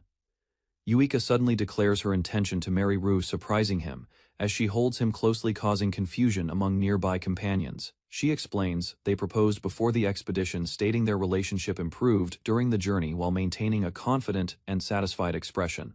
Other members react with surprise as the announcement spreads, while Yuika calmly affirms her decision to marry with Rue. The group falls silent after Yuika's declaration as everyone observes her and Rue standing closely. Rue questions Yuika, while explaining the labyrinth jinx, warning that couples who promise happiness during dives often fail to fulfill them. Yuika remains calm, acknowledging the warning while understanding the risks associated with declaring marriage within the dangerous labyrinth environment. She dismisses the superstition, confidently stating their bond surpasses any curse, while maintaining unwavering belief in their relationship with Ro. The surrounding adventurers react with admiration, recognizing Yuika's bravery as her resolve impresses even experienced individuals within the exploration group. The group reacts loudly as Yuika receives congratulations, while others shout toward Rue, creating a lively and chaotic atmosphere among companions. Several members crowd Rue, teasing him aggressively about the marriage while he struggles to respond under pressure from their overwhelming reactions. Guma approaches, calmly observing Rue, while nearby members notice his presence, shifting attention toward their interaction within the group. Yuika smiles confidently while Guma understands her influence, realizing Rue's actions were guided by his connection with her during the journey. Guma expresses happiness for Rue sincerely, while Rue responds calmly, showing acceptance as the group settles after the earlier commotion. Rue receives a request to protect Yuika as Guma prepare to separate, while he accepts responsibility calmly before departure begins. The group parts ways at the cave entrance, waving goodbye as Nuku, tensed, questions the situation about their marriage. Nuku confronts Yuika about her declaration emphasizing responsibilities and imposed conditions regarding her relationship with Ru inside the labyrinth.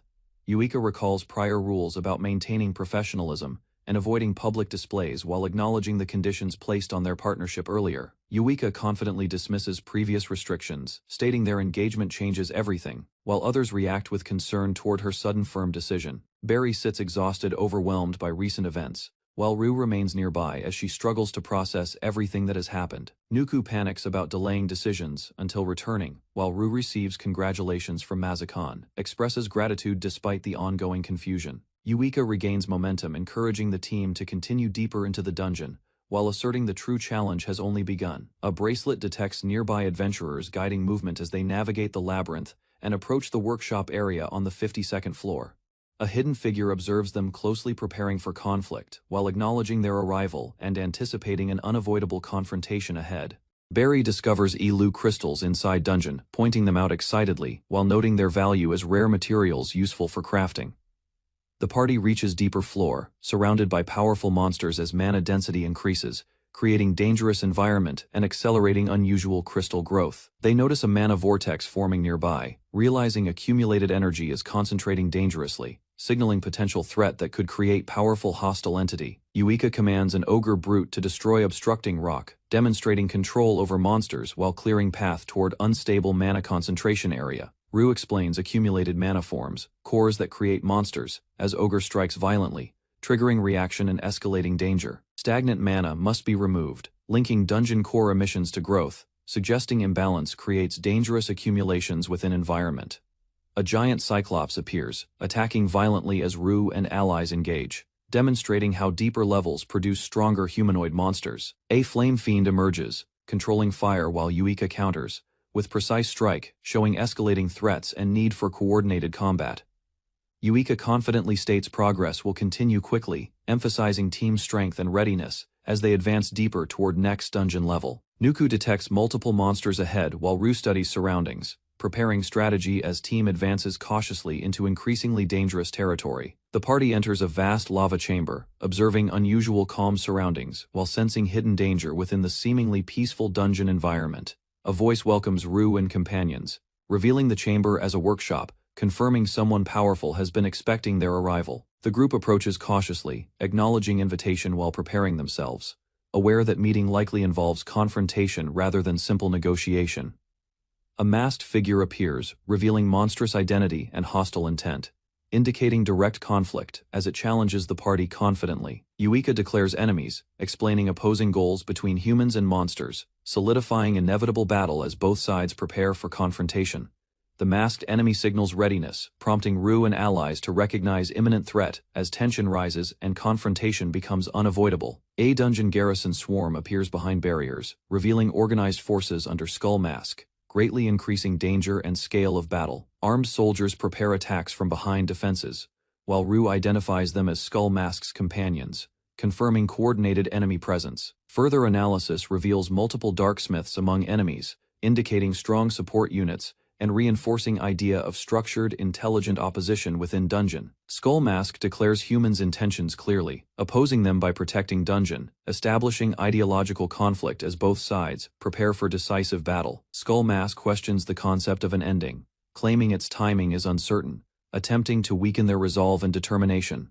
Ru listens carefully, understanding the argument, yet recognizing delay only prolongs danger, reinforcing need to act despite uncertain future outcomes. Yuika reflects on human limits, acknowledging shorter lifespans, strengthening her resolve to advance, rather than hesitate within dangerous dungeon conditions. Skull Mask challenges their ambition, suggesting abandoning conquest, attempting to persuade them that pursuing such goals is unnecessary and reckless. Ru rejects hesitation, stating clearly they will fight, confirming commitment to their path and solidifying decision to confront enemies directly. Skull Mask stares intensely, acknowledging situation seriously, showing awareness of conflict while preparing mentally for unavoidable clash between both opposing sides.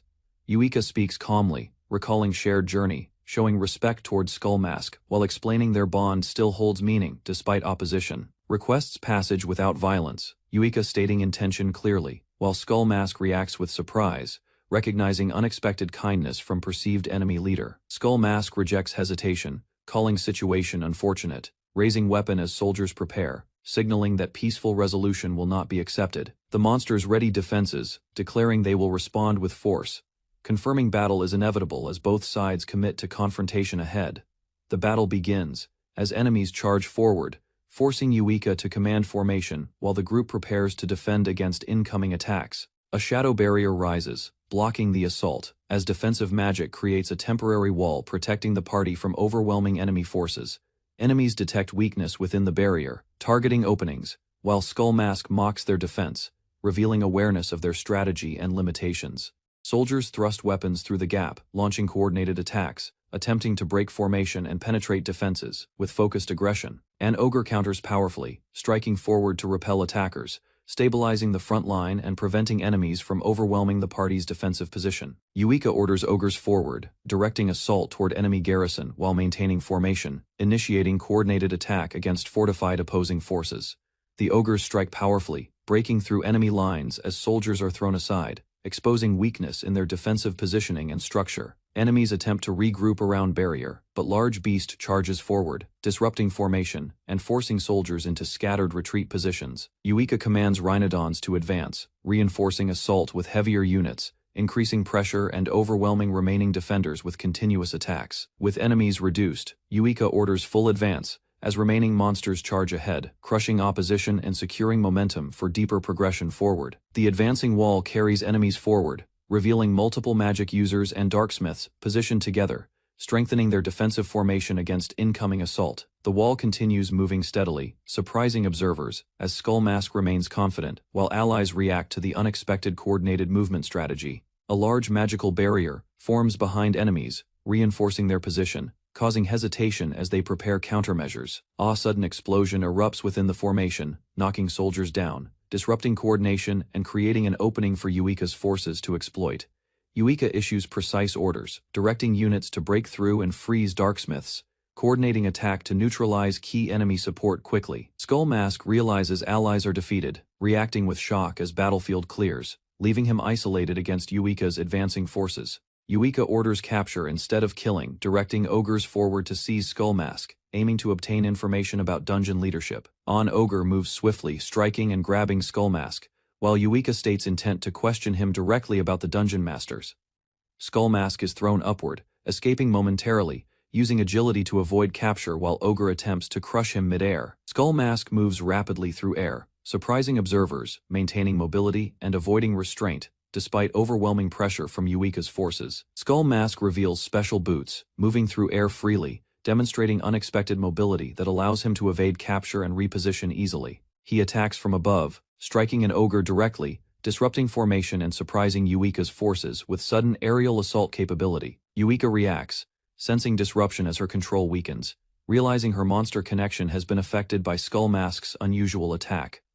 Skull Mask explains weapon ability, revealing it cancels magic on monsters, showing direct counter to Yuika's control over her forces. Yuika understands difference, recognizing enemy possesses anti-control capability, increasing threat level, and forcing reconsideration of current battle strategy immediately. Skull Mask strikes decisively, severing control over a monster completely, demonstrating his ability to neutralize Yuika's influence in single attack. Yuika observes calmly, understanding situation quickly, preparing countermeasure, while recognizing direct confrontation will disadvantage her controlled monster strategy significantly.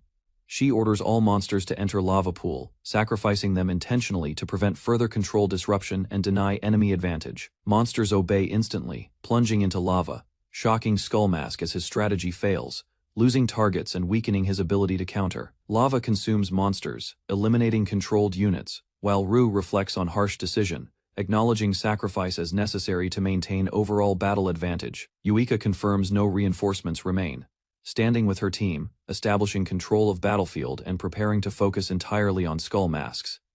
She orders Ru to stay back, recognizing danger, while positioning herself forward, ready to confront Skull Mask directly without interference. The Minotaur charges, intercepting Skull Mask mid-air, striking him forcefully and disrupting his movement, forcing him back toward ground. Barry, Nuku, and Yuika advance together, coordinating pursuit, aiming to suppress Skull Mask while preventing further escape or counterattacks. The Minotaur continues aggressive charge, closing distance rapidly as Yuika's team presses forward, tightening control and limiting Skull Mask's movement options. Yuika launches forward with wave thrust skill, aiming to finish Skull Mask quickly, focusing all attention on ending the confrontation. The Minotaur slams the ground violently, creating shockwaves that disrupt movement, forcing Yuika and others to adjust positioning mid-attack. Yuika realizes Skull Mask slipped past their line, recognizing sudden change in target direction and potential threat behind their formation. Suddenly, Yuika found the Minotaur rushes toward Ru, raising weapon to strike. The attack descends toward Ru, as tension peaks, leaving outcome uncertain, while Yuika's team struggles to respond in time. A sudden attack targets Ru from behind, forcing immediate reaction as Yuika shouts in alarm. Ru is struck and pushed aside by Skull Mask, unable to fully react, as the attack disrupts formation. Skull Mask appears directly make Ru surprised, revealing speed and intent, causing shock. Ru finds himself on the ground, disoriented, as the battlefield shifts and distance grows between him and allies. A powerful Minotaur-like monster approaches Ru, standing over him, signaling new danger as he faces threat alone without immediate support. Mazakon casts Moonlight Blade from distance, releasing powerful strike toward Minotaur while Ru watches, realizing sudden support arrives during danger. The attack hits the Minotaur directly, forcing it back, while Mazakan's focused gaze shows control and precision during critical moment. The battlefield stabilizes as allies regroup, confirming Mazakan remains alive, while Ru and others assess situation after sudden intervention. Skull Mask lies injured beneath debris, weakened after impact, acknowledging damage while observing opponents continuing their advance, despite resistance. Ru kneels beside Skull Mask, realizing he was protected, while Yuika stands behind. As tension shifts from battle toward understanding, Skull Mask recovers consciousness, confused as body moved automatically, realizing intervention saved him, questioning unusual reaction during near-fatal situation. Yuika explains demonic recovery activated, but acknowledges timing was critical, confirming intervention prevented death after Minotaur attack during chaotic battle. Healing fails as damage reaches core, revealing fatal condition, while Yuika concludes Skull Mask will disappear due to irreversible internal destruction. Skull Mask accepts outcome calmly, reflecting briefly on circumstances, showing understanding as situation becomes irreversible and end approaches without resistance. Ru supports Skull Mask physically, helping him sit, while Yuika stops healing, acknowledging limits as moment shifts toward final exchange. Ru and Yuika look down at Skull Mask, concerned, as his condition worsens, showing visible weakening. Skull Mask expresses happiness, acknowledging connection with them, revealing emotional attachment despite being enemy, showing change in perspective before his end. He explains studying human memories, developing curiosity, noting their unusual bond compared to others, highlighting difference in Ru's actions toward monsters.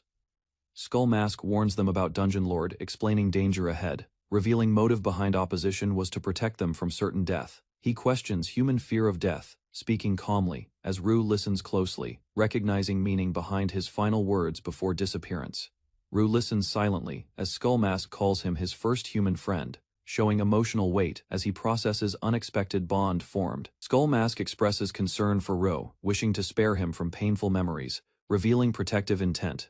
The group stands united behind Ru, while Skull Mask acknowledges their determination, understanding they will continue forward regardless of obstacles ahead. Skull Mask reveals Dungeon Lord's location, explaining path and destination, providing crucial guidance about deepest level, where final confrontation awaits them. His presence fades gradually, explaining failed attempt to communicate with Master, leaving Ru with final information before completely disappearing from battlefield. Skull Mask recalls the Master's terrifying presence, describing red eyes, revealing fear, despite being a powerful entity within the dungeon hierarchy. Ru notices Skull Mask fading, as his form weakens, realizing final moments are approaching while conversation becomes slower and fragmented. Skull Mask reflects on countless human corpses, finally understanding meaning of death through experience, recognizing something he never comprehended before. He accepts the sensation calmly, identifying it as dying, showing awareness and clarity as his existence approaches its inevitable end. Skull Mask asks about human final words, seeking understanding, while Ru listens silently, witnessing his last moments before complete disappearance. Ru reaches forward as Skull Mask speaks final words, expressing gratitude, signaling unexpected emotional farewell. Skull Mask's body collapses, reflecting on life with satisfaction, showing acceptance of defeat while maintaining pride in experiences shared during journey. The battlefield quiets as enemies disappear, leaving the party standing among remains, marking end of confrontation and transition after intense battle. Yuika observes the fallen armor, recognizing familiar sandals inside, realizing connection between Skull Mask and their past interaction with him. Rue acknowledges the memory, deciding to keep the sandals as proof of friendship, preserving connection despite battle and tragic outcome. Nuku and Barry reflect on Skull Mask's belongings, realizing he treasured them deeply.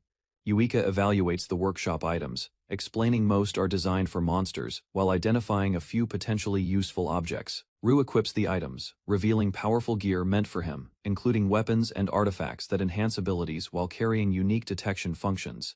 Rue questions why the equipment suits him, while explanation reveals cursed nature prevents normal adventurers from safely using these specialized items. Wearing the mask, Rue learns curses affect performance, limiting magic reliability, suggesting trade-off between power gained and unstable magical effectiveness in combat. Rue tests the greatsword and accessories, learning their weight and magic cost, understanding normal humans cannot handle such equipment effectively. He confirms the cursed items do not affect him, realizing his condition allows him to use powerful equipment.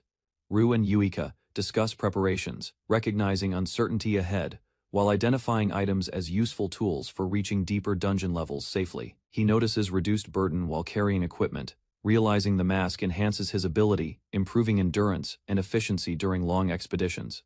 The group regathers and prepares to move forward, with Yuika giving direction, signaling continuation of their journey deeper into the dungeon. A quiet memory echoes as farewell words linger, while Rue reflects on brief bond formed during their shared journey. The sword and sandals remain behind, symbolizing connection, while Twilight Blade records defeated monsters, indicating lingering effects from recent battle. The party advances and reaches the 53rd level, approaching the Dungeon Master's domain. Rue senses overwhelming mana density, struggling to remain conscious, recognizing extreme danger as magical pressure intensifies deeper within the dungeon. The group pauses while observing environment, considering past dungeon masters, questioning their strength, and preparing mentally for unknown enemy awaiting them. Yuika explains dungeon masters lack cores and resist tracking tools, showing intelligence by blocking paths, making navigation and prediction extremely difficult. Nuku confirms strategy while Yuika states they must continue fighting, reinforcing determination as the group accepts prolonged battle against unknown opponent. Yuika assigns roles, relying on Mazakon's offensive magic, emphasizing need for strong attacks to overcome Dungeon Master's defenses and unpredictable abilities. Barry prepares supplies while Mazakon readies potions, ensuring resources are available, though concerns remain about facing a difficult and resilient enemy. Yuika commands preparation as allied monsters assemble, forming a battle force, showing readiness to engage in large-scale confrontation ahead. The group shows confidence and unity, strengthening resolve as determination grows, signaling mental readiness to face the Dungeon Master without hesitation. Yuika explains dungeon rules, stating the Master guards the core, and defeating it opens the final passage deeper inside. The group enters a vast organic dungeon area, following Yuika's lead as she confidently signals everyone forward into unknown territory. They notice unstable footing and strange vines, while Rue and others observe the environment carefully, sensing danger within the dim surroundings. A massive plant creature appears, looming silently as the group reacts with shock, realizing the dungeon contains unexpected living threats. The plant speaks with authority, declaring its mission, while Nuku and others prepare themselves, recognizing they must confront this powerful guardian. Yuika declares their identity as Twilight Blade adventurers, stepping forward confidently, while confronting the dungeon entity without hesitation or fear. The plant entity mocks them, revealing its cursed nature and immense power, treating the group as insignificant intruders within its domain. The creature introduces itself as Shamblove, explaining its immortality curse, establishing dominance and presenting itself as an overwhelming enemy. Shamblove expands its body and attacks, declaring the group will not survive, as its massive vines surge forward violently. The exit seals behind them, trapping the party, while Rue prepares for battle, realizing escape is impossible, and confrontation is necessary. Yuika orders the ogres to surround the enemy, coordinating the attack while maintaining control of the battlefield and directing their movements. The ogres charge forward, but Shamblove observes calmly, mocking them and dismissing their efforts as insignificant and easily disposable. Yuika, Rue, and armored allies stand ready behind, watching the advance, maintaining formation while preparing for the enemy's counterattack. Shamblove strikes back with powerful vines, knocking an ogre aside, while Nuku reacts quickly, recognizing the enemy's overwhelming strength. Ru launches a projectile attack through the ogres, striking the enemy directly, initiating the party's first coordinated offensive against Shamblov. On Ogre and Ru strike together, landing blows on Shamblov's body, briefly damaging its outer form during their coordinated assault. Shamblov remains unfazed, mocking both attackers, dismissing their effort while showing no sign of weakening despite the direct hits. Vines lash out violently, forcing Ru and Nuku to defend, as the ogres struggle against the creature's overwhelming and relentless attacks. Yuika observes carefully, noticing a weakness, as an ogre's strike reveals damage, hinting the creature's structure may not be invincible. The enemy regenerates rapidly, absorbing damage, while a dark projectile forms nearby, signaling a dangerous counterattack aimed at the group. Ru analyzes the previous attack, identifying it as a projectile technique commonly used by plant monsters, explaining its structure and function. Yuika studies the vines carefully, noticing color differences, and concludes each type serves distinct roles in the enemy's coordinated attacks. Yuika issues new orders, directing allies to clear vines and strike the main body, reorganizing their strategy for an effective assault. Shamblov counters immediately, spreading vines across the ground, blocking movement and disrupting the team's coordinated advance toward its core. Explosions erupt around Shamblov as attacks land, shaking the battlefield, while the creature remains standing, resisting the concentrated assault. Ru leaps forward while allies attack, launching projectiles and closing distance, continuing coordinated pressure against Shamblov's exposed main body. Ru explains the attack mechanics, noting seeds cause strong impact, and avoiding blue vines prevents capture during the ongoing battle. Shamblov retaliates with multiple projectiles and vines, striking across the battlefield, forcing the party to maintain distance and adapt quickly. The team analyzes further, identifying green vines as traps, blue for capture, and red for attacks, refining their understanding mid-fight. Mazakan observes the stationary core, concluding the enemy cannot move, recognizing a clear targeting advantage despite the surrounding defensive vines. Yuika summons an evil eye and orders Mazakan to prepare magic, positioning the team while targeting Shamblov's vulnerable state. The evil eye approaches Shamblov, and Yuika commands the attack, timing the move precisely to create an opening opportunity. A beam from the evil eye strikes Shamblov, paralyzing it briefly, limiting its movement and interrupting its defensive reactions. Mazakan unleashes Moonlight Blade, striking the immobilized body, while ogres support the assault, dealing heavy damage to the enemy. Shamblov collapses partially weakened and unable to respond immediately, as the team's coordinated strategy successfully disrupts its control. The group observes Shamblov's damaged body, believing the attack succeeded, as Barry questions whether the enemy has finally been defeated. Yuika, Nuku, Mazakan, and Barry remain alert, noticing faint movement from the core. Realizing the situation is not yet resolved, Shamblov laughs while its body reconnects, revealing it survived the attack, demonstrating resilience beyond the group's expectations. The creature fully reforms its body, regaining structure and composure, preparing to continue the battle despite sustaining heavy damage earlier. Yuika recognizes the regeneration ability, warning the team as they understand defeating Shamblov will require a different strategy. The group discusses regeneration, explaining such monsters possess high vitality, making them difficult to defeat through normal attacks alone. Yuika explains standard methods, suggesting burning the enemy entirely or destroying its magic core to stop regeneration effectively. Mazakan notes the enemy lacks a visible core and the team cannot use fire magic, limiting their available strategies significantly. He prepares a dark spell despite uncertainty, deciding to test its effect, gathering energy while maintaining focus on the target. Mazakan unleashes Blight Gate towards Shamblov, releasing destructive energy, attempting to overcome regeneration through a powerful alternative attack. Blight Gate engulfs Shamblov, corroding its body violently, as the creature screams while its structure begins breaking apart. The attack spreads across the battlefield, destroying vines and damaging the area, while allies watch as the enemy's form collapses again. Yuika realizes the creature possesses revival, not just regeneration, as Shamblov reforms once more, maintaining control despite repeated destruction. Mazakan observes calmly, recognizing the battle's difficulty, noting the continuous revival will prolong the fight without a decisive solution. The team surrounds Shamblov, again, preparing another plan, understanding each revival consumes energy, offering a possible path toward eventual victory. Yuika commands all allies to keep attacking continuously, planning to exhaust Shamblov's magic power through repeated damage and relentless pressure. Yuika advances with Mazakan, joining the front line, while Ru supports as the team intensifies their coordinated assault against the enemy. Shamblov declares itself immortal, mocking their efforts, asserting dominance while maintaining confidence, despite the ongoing attacks from all sides. The creature attacks again with spreading vines, striking aggressively, attempting to overwhelm the team and disrupt their continuous offensive strategy. Ru analyzes the situation, noting stamina limits, and considers the enemy's core, believing greater power indicates a larger hidden weakness. He questions Shamblov's strength, realizing it lacks a visible core, raising doubts about what truly sustains its power. Ru reflects silently, recalling knowledge that the dungeon master only guards the core, suggesting the true source lies elsewhere. He remembers that monsters are born from condensed magic-forming cores, linking this principle to the dungeon's structure and origin. Ru concludes the true master is the dungeon core itself, not Shamblov, identifying the real target behind the situation. Understanding deepens as Ru connects memories and observations.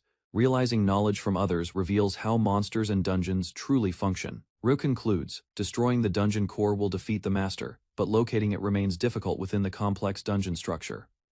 Yuika recalls that defeating the dungeon master opens the path, explaining why access to the core has remained sealed. Ru questions that logic, suggesting real conditions differ, implying the dungeon may not follow standard rules completely in practice.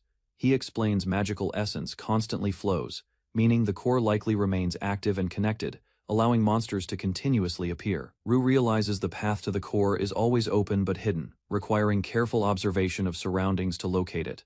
Examining the environment, he detects clues in walls and ground, concluding the dungeon core must be nearby behind concealed structures. Mazikon unleashes Landmine Blast, striking Shamblov directly, causing a powerful explosion that damages its body and disrupts its structure. Yuika observes the result calmly, counting the repeated attacks. Noting this marks the 17th successful strike against the regenerating enemy. Nuku launches a projectile with his weapon, hitting the creature again, continuing pressure while preventing Shamblov from stabilizing its form. Barry rushes forward, using Wind Dance, cutting through vines and striking the enemy, maintaining offensive momentum against the weakened body. Yuika casts Blizzard, freezing the area around Shamblov, limiting movement further, while supporting the team's coordinated continuous assault strategy. Barry launches forward through the air, evading attacks, while closing distance, preparing to strike Shamblov with precise timing. Nuku throws a projectile toward Shamblov, supporting the assault as the frontline fighter advances directly toward the enemy's core. Barry unleashes Legblade, striking the main body forcefully, attempting to break through defenses and damage the creature's structure. Shamblov responds with sweeping vines, disrupting movement, forcing the attacker to react quickly while maintaining pressure in close combat. She continues advancing despite resistance, pushing through attacks, preparing another strike while enduring the enemy's continuous counterattacks. Barry signals Minorin to advance, coordinating movement as an ogre charges forward, preparing another direct assault against Shamblov. The ogre leaps and strikes downward, but Shamblov counters with force, launching the attacker back while maintaining defensive control. Yuika gives Barry a potion, ensuring recovery, while another ally moves quickly across the battlefield to maintain support and positioning. Yuika observes changes, noting reduced vines and slower revival, concluding the enemy's magic power is gradually weakening under constant attacks. Despite progress, the team suffers losses, with only a few monsters remaining, showing their strength is decreasing alongside the prolonged battle.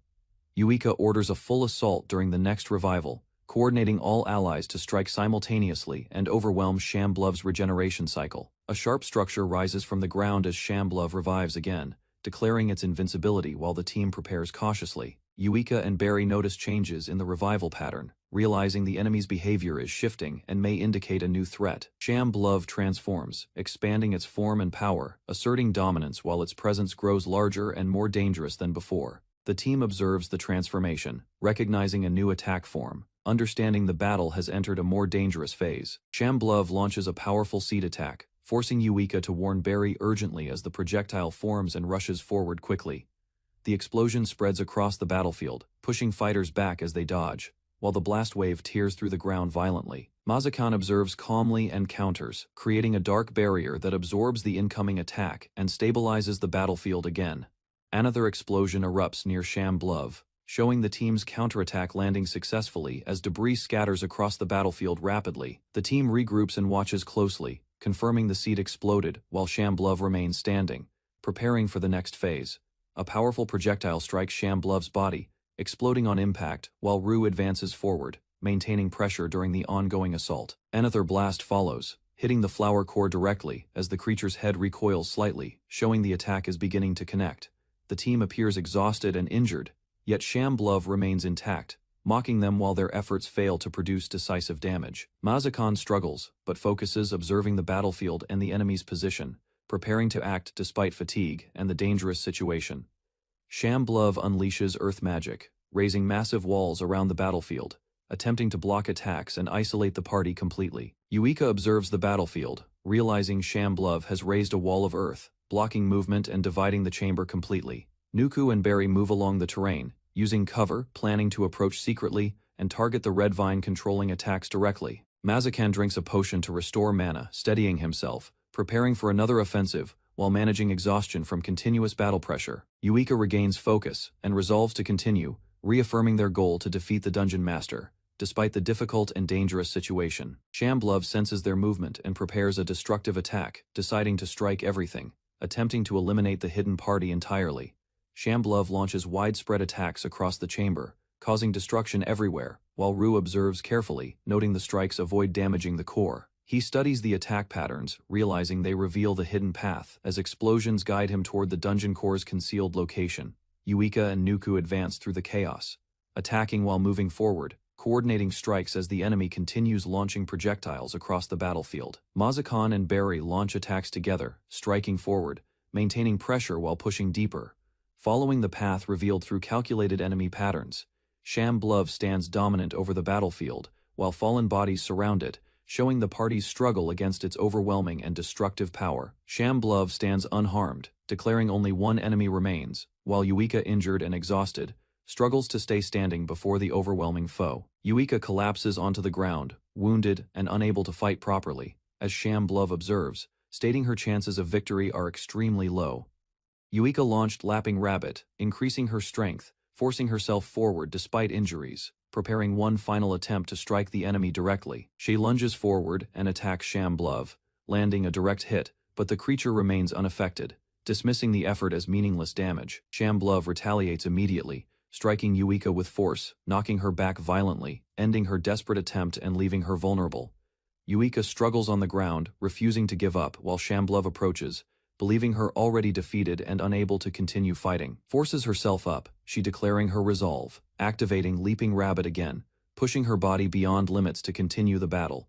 She charges forward at high speed, closing distance toward Shamblov, determined to find a way to fight despite overwhelming odds. Shamblov counters with a powerful projectile, striking Yuika mid-charge, disrupting her movement and dealing heavy damage once again.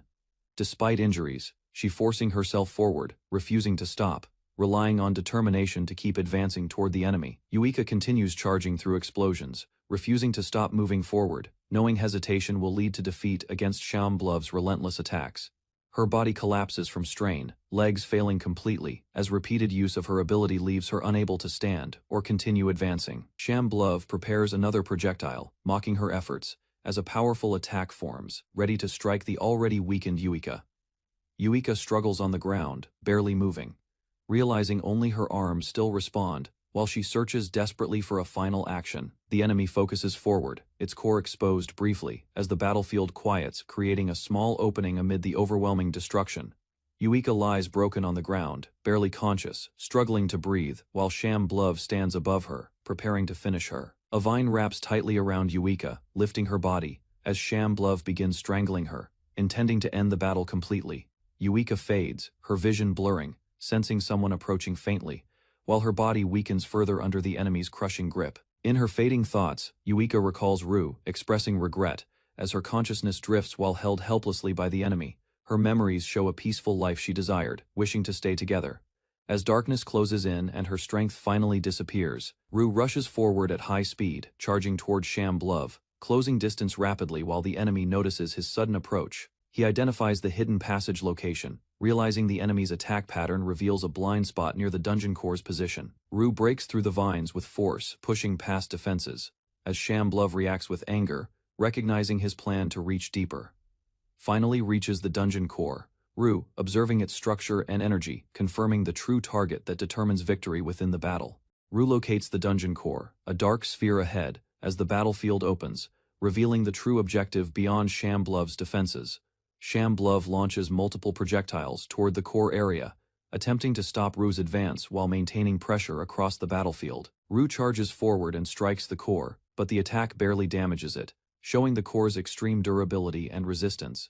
He notices a strange sound from the core, reacting immediately as the sphere emits energy, signaling an incoming dangerous countermeasure. Shamblov moves to intercept Ro, unleashing attacks to protect the core, while Ro prepares to push through the final defense. Shamblov declares the core sacred, attacking Ro with powerful force, accusing him of trespassing and attempting to damage the dungeon's center. Ru struggles to use his sword effectively under pressure, realizing direct attacks are limited while Shamblov intensifies its relentless defense. He shifts tactics and moves closer to the core, preparing a new approach despite Shamblov's continued attempts to stop him. Ru warns others to stay back, focusing alone on the objective, as he commits fully to reaching and interacting with the core. He reaches the core and makes contact, triggering a reaction as energy surges outward, signaling a critical turning point in battle. Ru receives overwhelming experience energy from the core, his body reacting intensely as power floods him while he maintains position. Shamblov desperately tries to stop him, extending vines to restrain Ru, prioritizing defense of the core despite damage accumulating. Ru allows himself to be bound, realizing standing before the core prevents projectiles. Using his position to block further attacks, provokes Shamblov. He warning the core's destruction is inevitable, aiming to disrupt the enemy's focus and prevent strategic retaliation. Ru considers the team's safety, recognizing Yuika and others are vulnerable, as Shamblov's desperation threatens to shift the battle's outcome. Continues collecting energy from the core, Ru enduring attacks while the process nears completion, maintaining position despite constant pressure from Shamblov. Ru challenges Shamblov, declaring endurance, focusing entirely on surviving the assault, while the collection continues without interruption. Shamblov intensifies attacks, crushing Ru with vines and pressure, attempting to overwhelm him physically and stop the ongoing collection process. Ru weakens under strain, blood flow slowing, nearing collapse, yet remains conscious, resisting the effects while maintaining his position. Despite extreme damage, Ru forces himself to endure, recalling determination, continuing to withstand the assault until the process fully completes. Ru recalls memories of Yuika and Marin, strengthening his resolve, focusing his will while enduring pain and continuing the collection process. The dungeon core visibly shrinks as Ru continues, sensing progress, holding position while the energy transfer steadily approaches completion. Ru imagines a future beyond the battle, thinking of a new beginning, while remaining bound and continuing to endure without stopping. Shamblov declares its immortal nature, tightening its grip, attempting to overpower Ru and prevent the core's complete depletion. Despite its claim, Shamblov weakens, its body deteriorating, as the core's power fades, signaling the approaching end of the battle. Shamblov refuses destruction, extending vines toward Ru, declaring its will to survive. While the weakened core continues collapsing nearby, the creature channels its remaining power, cursing Ru directly, embedding energy into him as a final desperate act before defeat. Shamblov explains the curse's purpose, warping Ru's existence, sacrificing everything to ensure its influence remains even after its body fails. Roke stands firm as cracks spread through Shamblov, its form breaking apart while its voice fades, signaling the end of resistance. Shamblov collapses completely, its body disintegrating into dust, leaving only silence as the dungeon core's power finally disappears. Ro weakly questions victory, his body cracking, recalling promises to return, while barely maintaining consciousness after the intense battle's conclusion. He collapses as darkness surrounds him, losing strength, his body failing while the aftermath of the core's destruction takes effect. Yuika regains consciousness, confirming survival, observing the surroundings, realizing the dungeon master's presence has completely disappeared from the battlefield. She struggles to move, injured but alert, searching her belongings, hoping to find a healing potion to recover and stabilize herself. Yuika stands alone in the cleared area, noting the miasma has vanished, confirming the dungeon's collapse and the battle's final resolution. Yuika observes the chamber, noticing the vines have vanished completely. Realizing the dungeon environment has changed after the core's destruction, she finds Barry unconscious but alive, feeling relief, then calls out while approaching, checking her condition carefully in the silent area. Yuika confirms others are alive as well, spotting Nuku and Mazakan nearby, lying injured but breathing, scattered across the battlefield.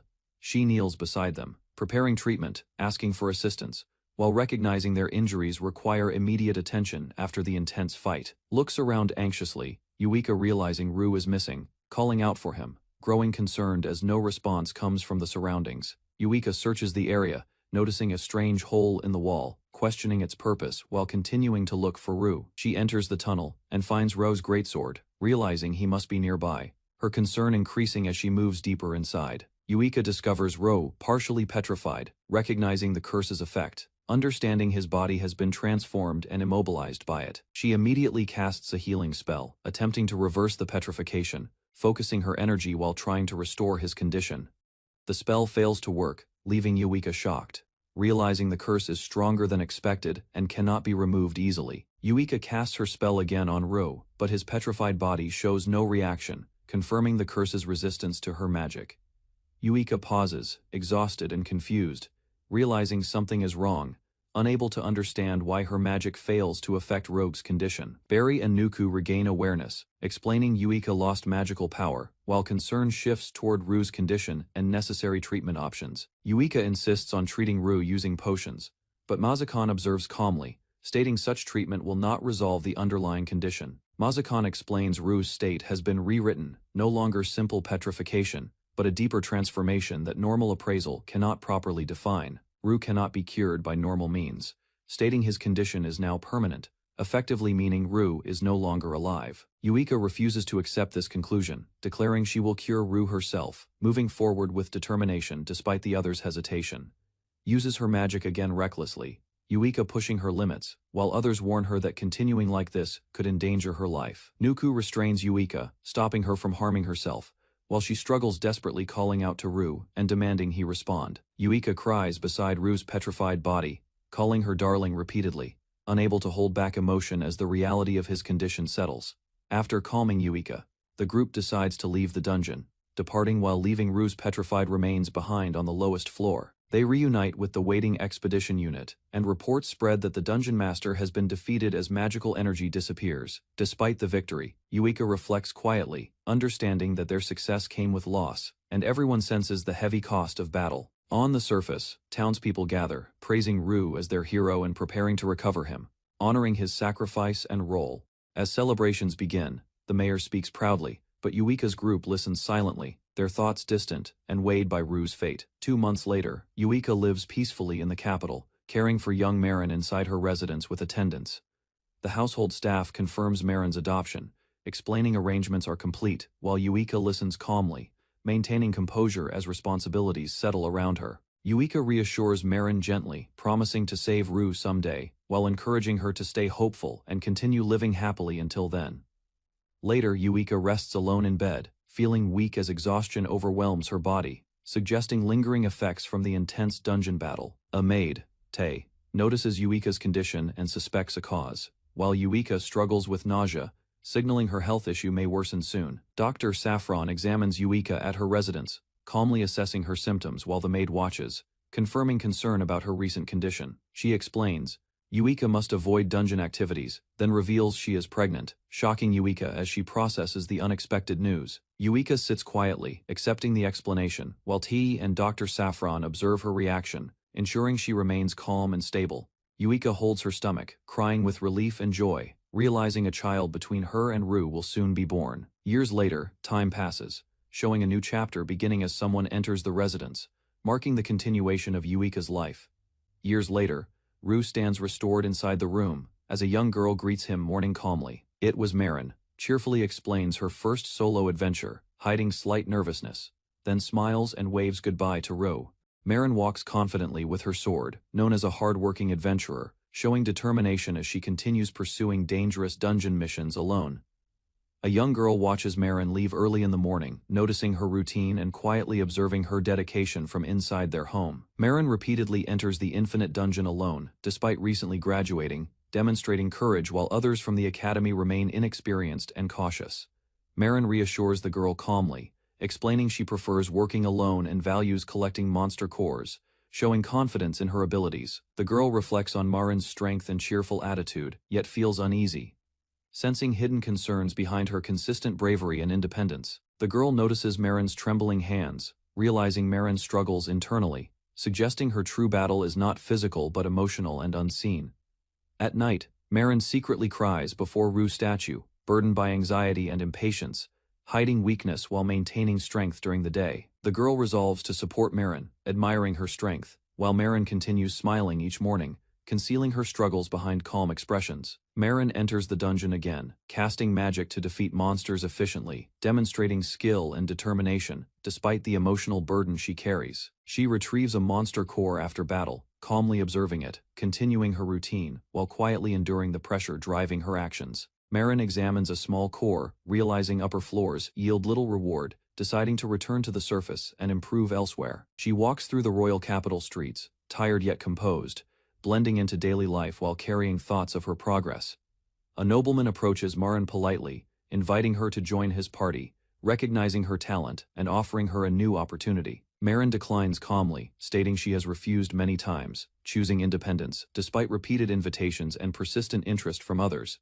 The nobleman insists Marin cannot continue alone, praising her rare abilities, while Marin listens seriously, considering his words without responding immediately. Two adventurers argue loudly over Marin, each claiming her, escalating tension in the street, while Marin remains distant from conflict. A confident woman interrupts, declaring Marin belongs with her group, silencing others while asserting authority and mocking their claims. Another girl proudly claims she alone deserves Marin, referencing their shared academy past, creating rivalry and intensifying the competition around Marin. Marin walks away slowly, ignoring their arguments, reaffirming her decision to remain independent and refusing to join any party despite pressure. Marin forces a smile while alone, showing unease and exhaustion, revealing the emotional strain caused by constant attention and expectations. A girl approaches Marin, offering a high-quality potion, following her closely and expressing relief at finding her alone in the street. She explains she drove others away, refusing to abandon Marin, insisting on helping despite Marin's fragile condition and visible exhaustion. Catalnoa introduces herself proudly,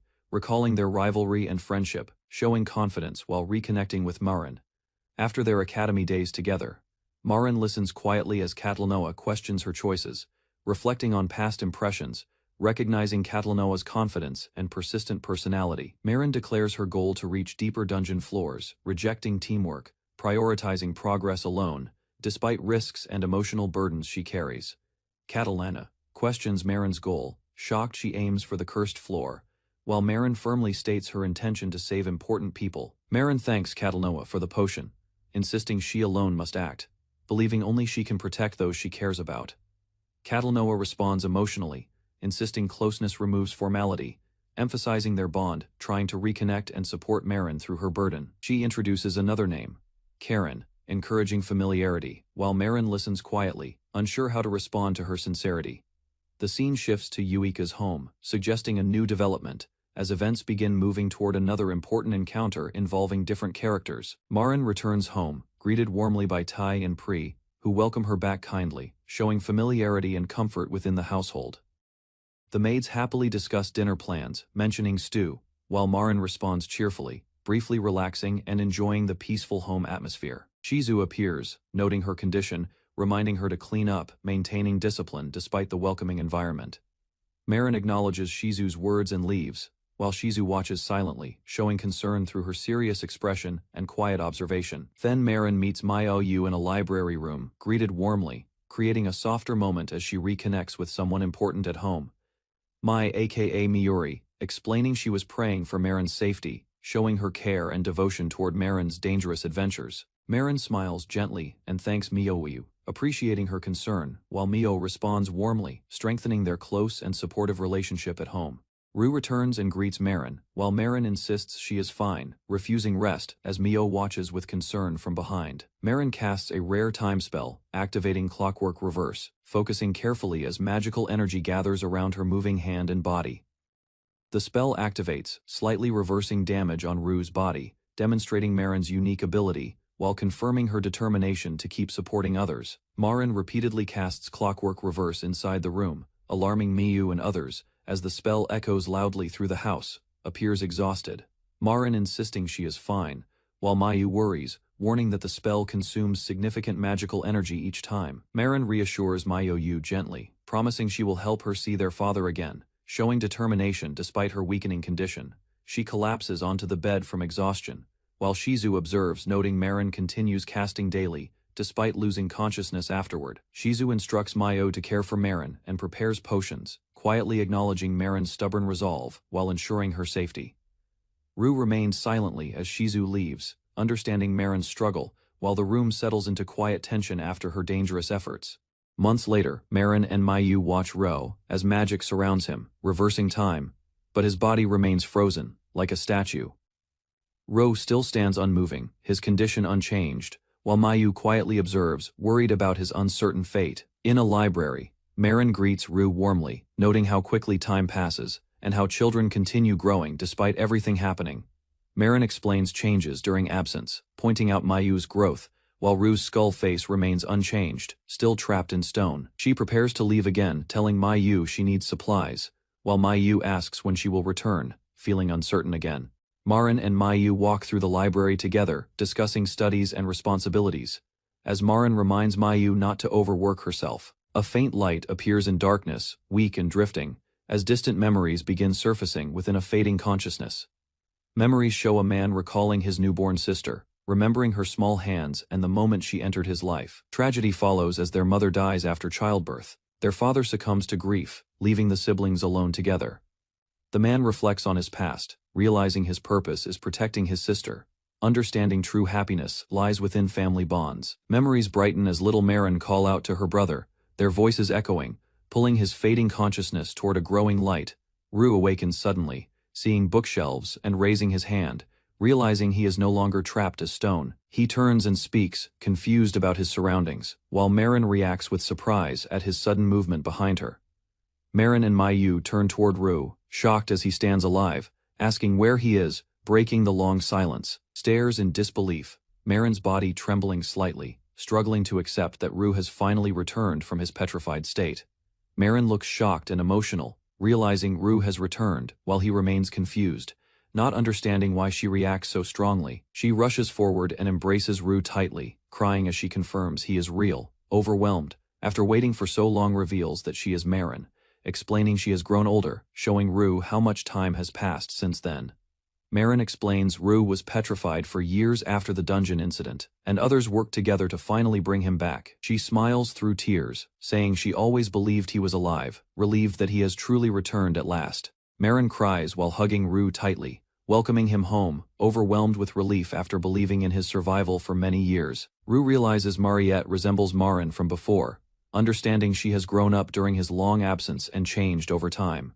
He gently pats her head and accepts her, acknowledging her growth, finally confirming his return and their long-awaited reunion. Rue asks about their companions, learning they survived, while Mariette responds positively, though her expression shows lingering sadness beneath relief. They explain their current situation in the capital, mentioning Miou, as Rui reacts with confusion toward the unfamiliar name he hears. Marin tells Rue to remove his mask, while Mayu hesitates nervously, watching closely as Rue begins to reveal his true face.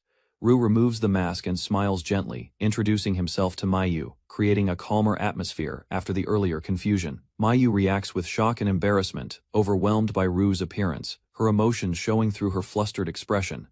Rue observes Mayu quietly, noting her resemblance to Yuika, reflecting on familiar traits while she fidgets shyly before him. Marin becomes excited, while Rue realizes the truth, questioning if he and Yuika had a child, connecting the past to present.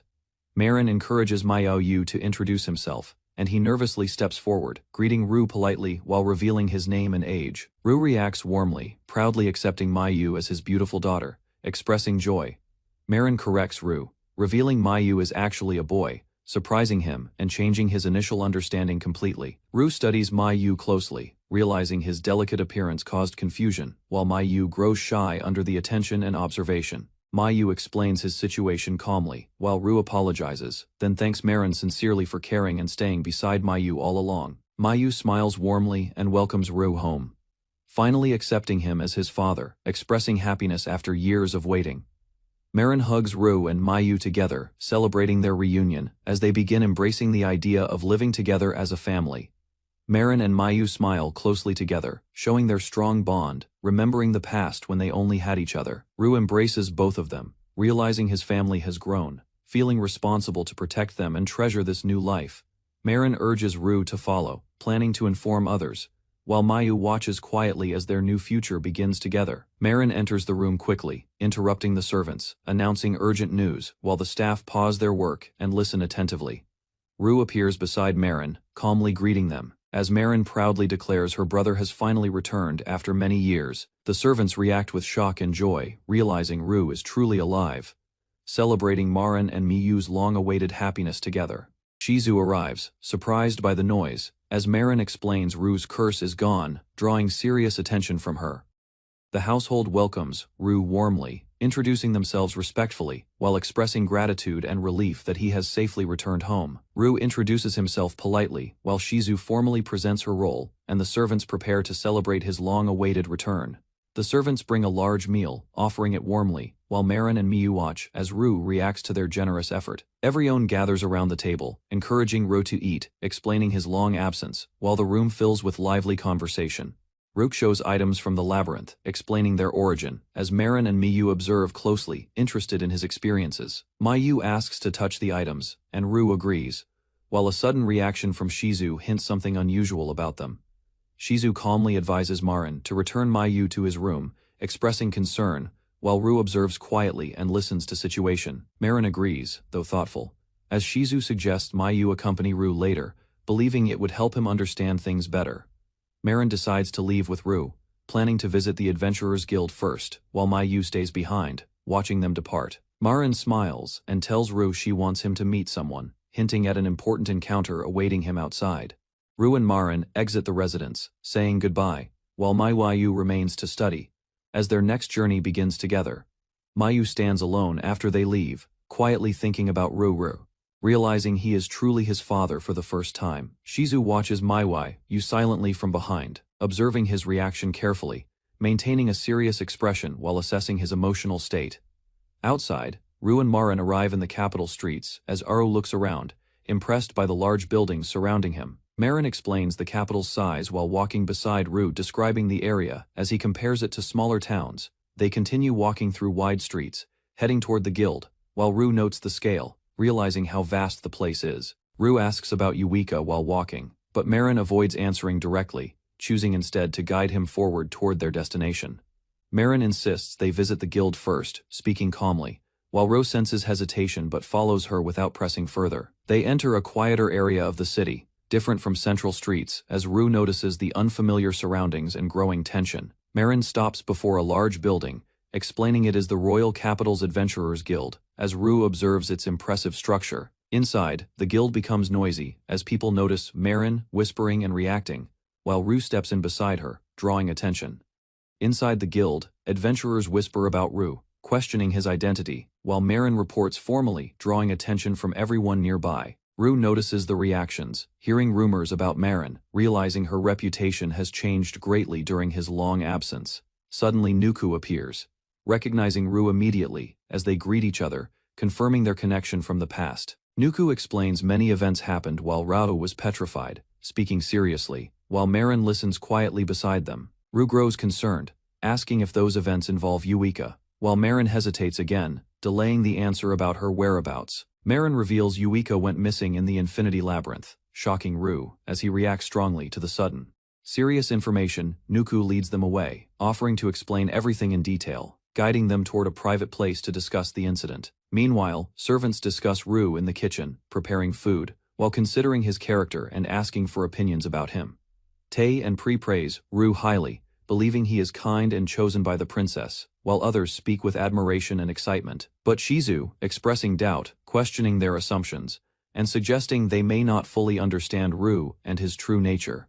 Shizu commented Rue critically, claiming he contributes little in dungeons, suggesting he benefits unfairly while others carry the burden. Ads suspicion, Shizu stating Lady Yuika lacked experience, believing she may have been influenced into trusting Rue too easily. Another servant defends Rue, recalling his support saved lives, while Shizu remains doubtful, insisting skill does not remove possible deception. Shizu mentions Ruxi's distant behavior, while recalling tutoring Miyu, implying concern about his mindset and lack of engagement with responsibilities. They conclude, Yuika is missing, leaving Miyu as her heir, emphasizing his importance as the next symbol of the church. Shizu calmly states, Miyu must be raised carefully, protected from corruption, while her expression remains composed, hiding deeper concerns beneath her words. She reflects on Ru's past actions, judging his use of cursed equipment, fearing his influence could lead Mio toward dangerous paths.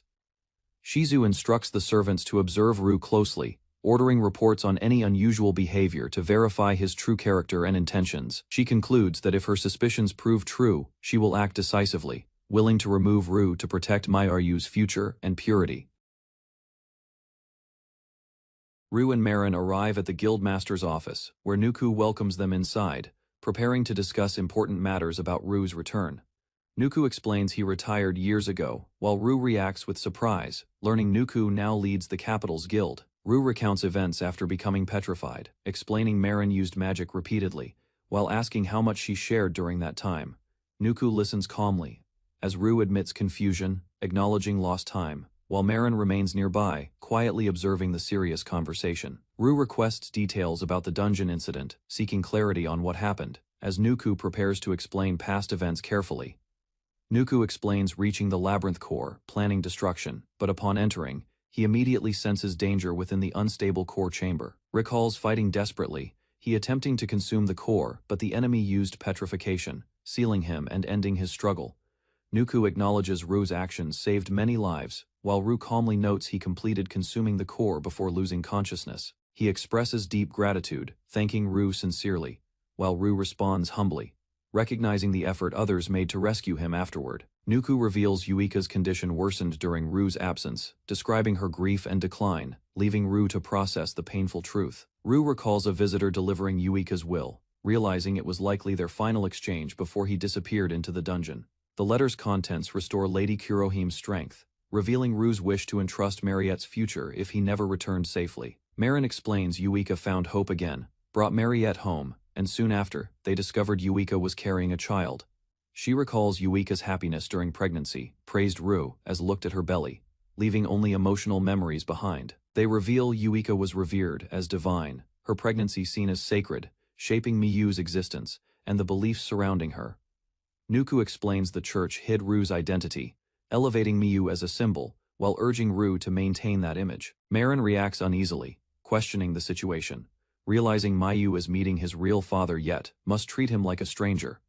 Nuku insists consequences are accepted, but warns Yuika would disapprove, while Ru understands the difficult position and growing stakes. Ru listens seriously as Nuku begins explaining events leading to Kurohime's disappearance, preparing to reveal important past details.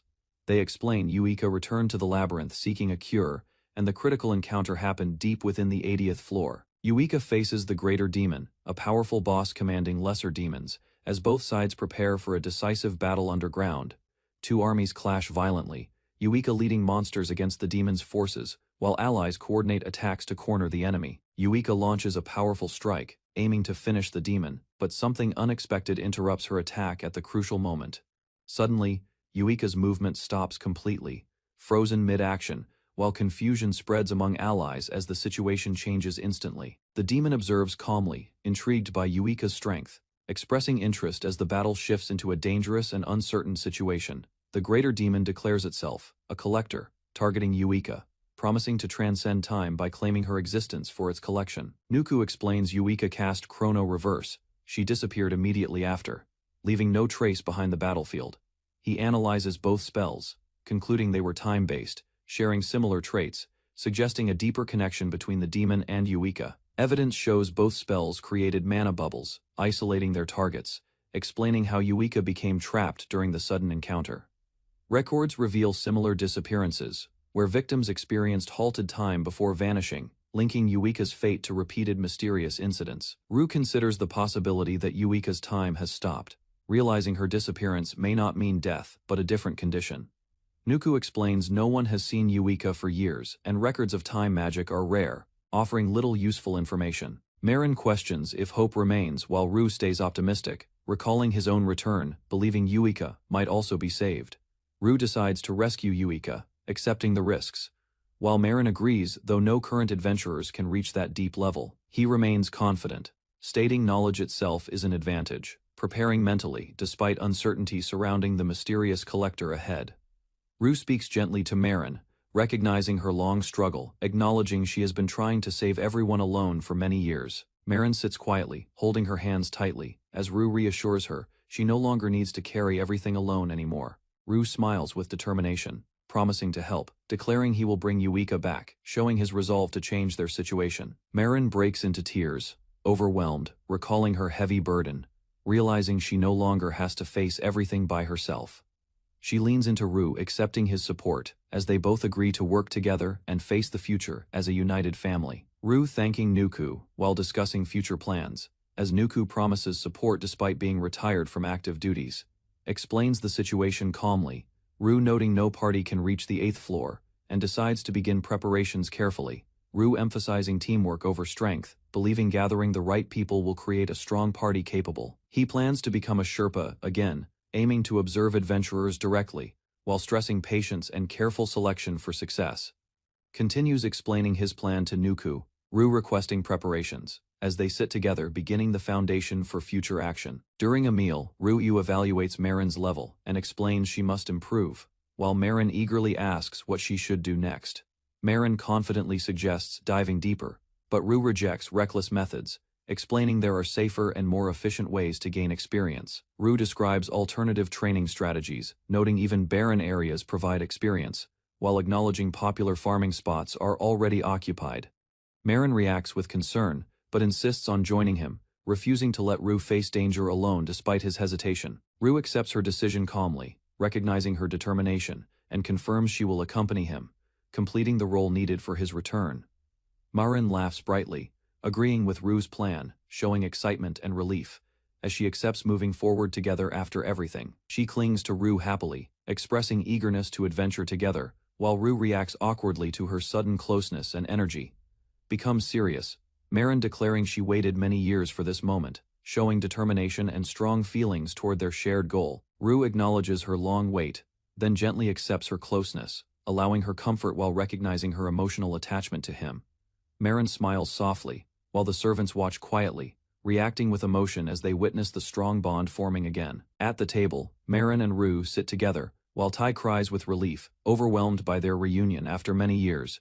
Shizu speaks strictly, pointing out improper eating behavior, while others react emotionally, noting it has been many years since they spoke. Marin corrects Rue firmly, criticizing his posture and manners, showing concern after teaching him proper behavior over the years. Rue apologizes calmly, accepting Shizu's guidance, while she insists manners reflect character, even during emotional moments like this reunion. Mayu listens quietly beside Marin, as Rue praises Shizu's influence, recognizing both children grew well under her careful guidance.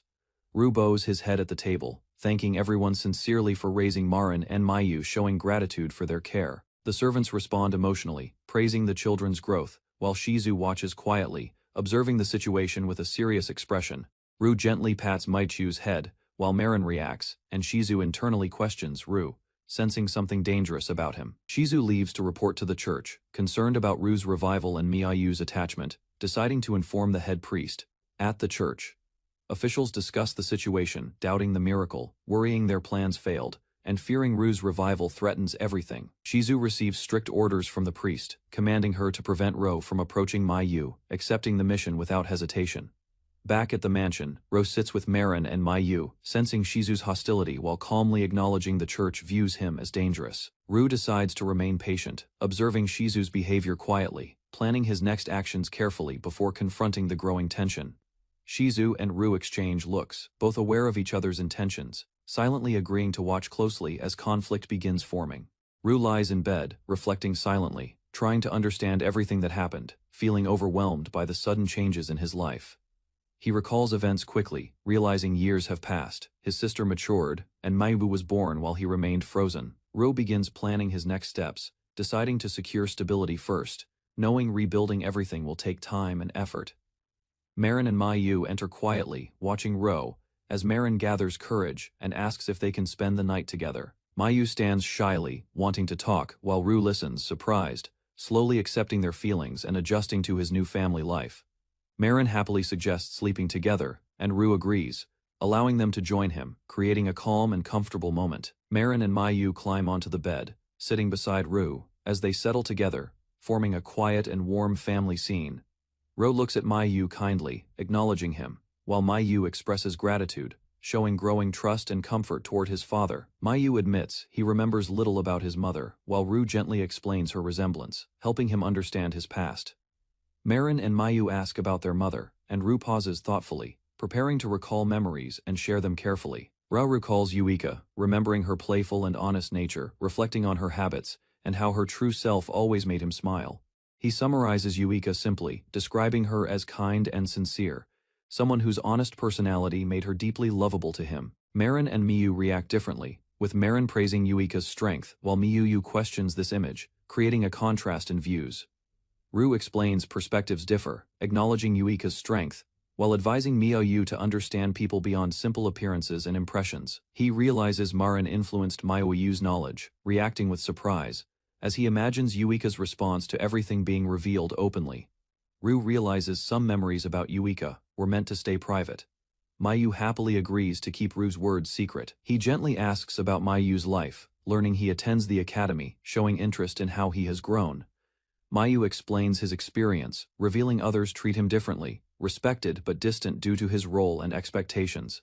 Sitting quietly, Mayu admits people expect him to defeat great threats, causing pressure and making him feel uncertain. Confesses his fear, Mayu unsure if he can meet expectations, while Rue listens carefully, understanding his child's struggles deeply.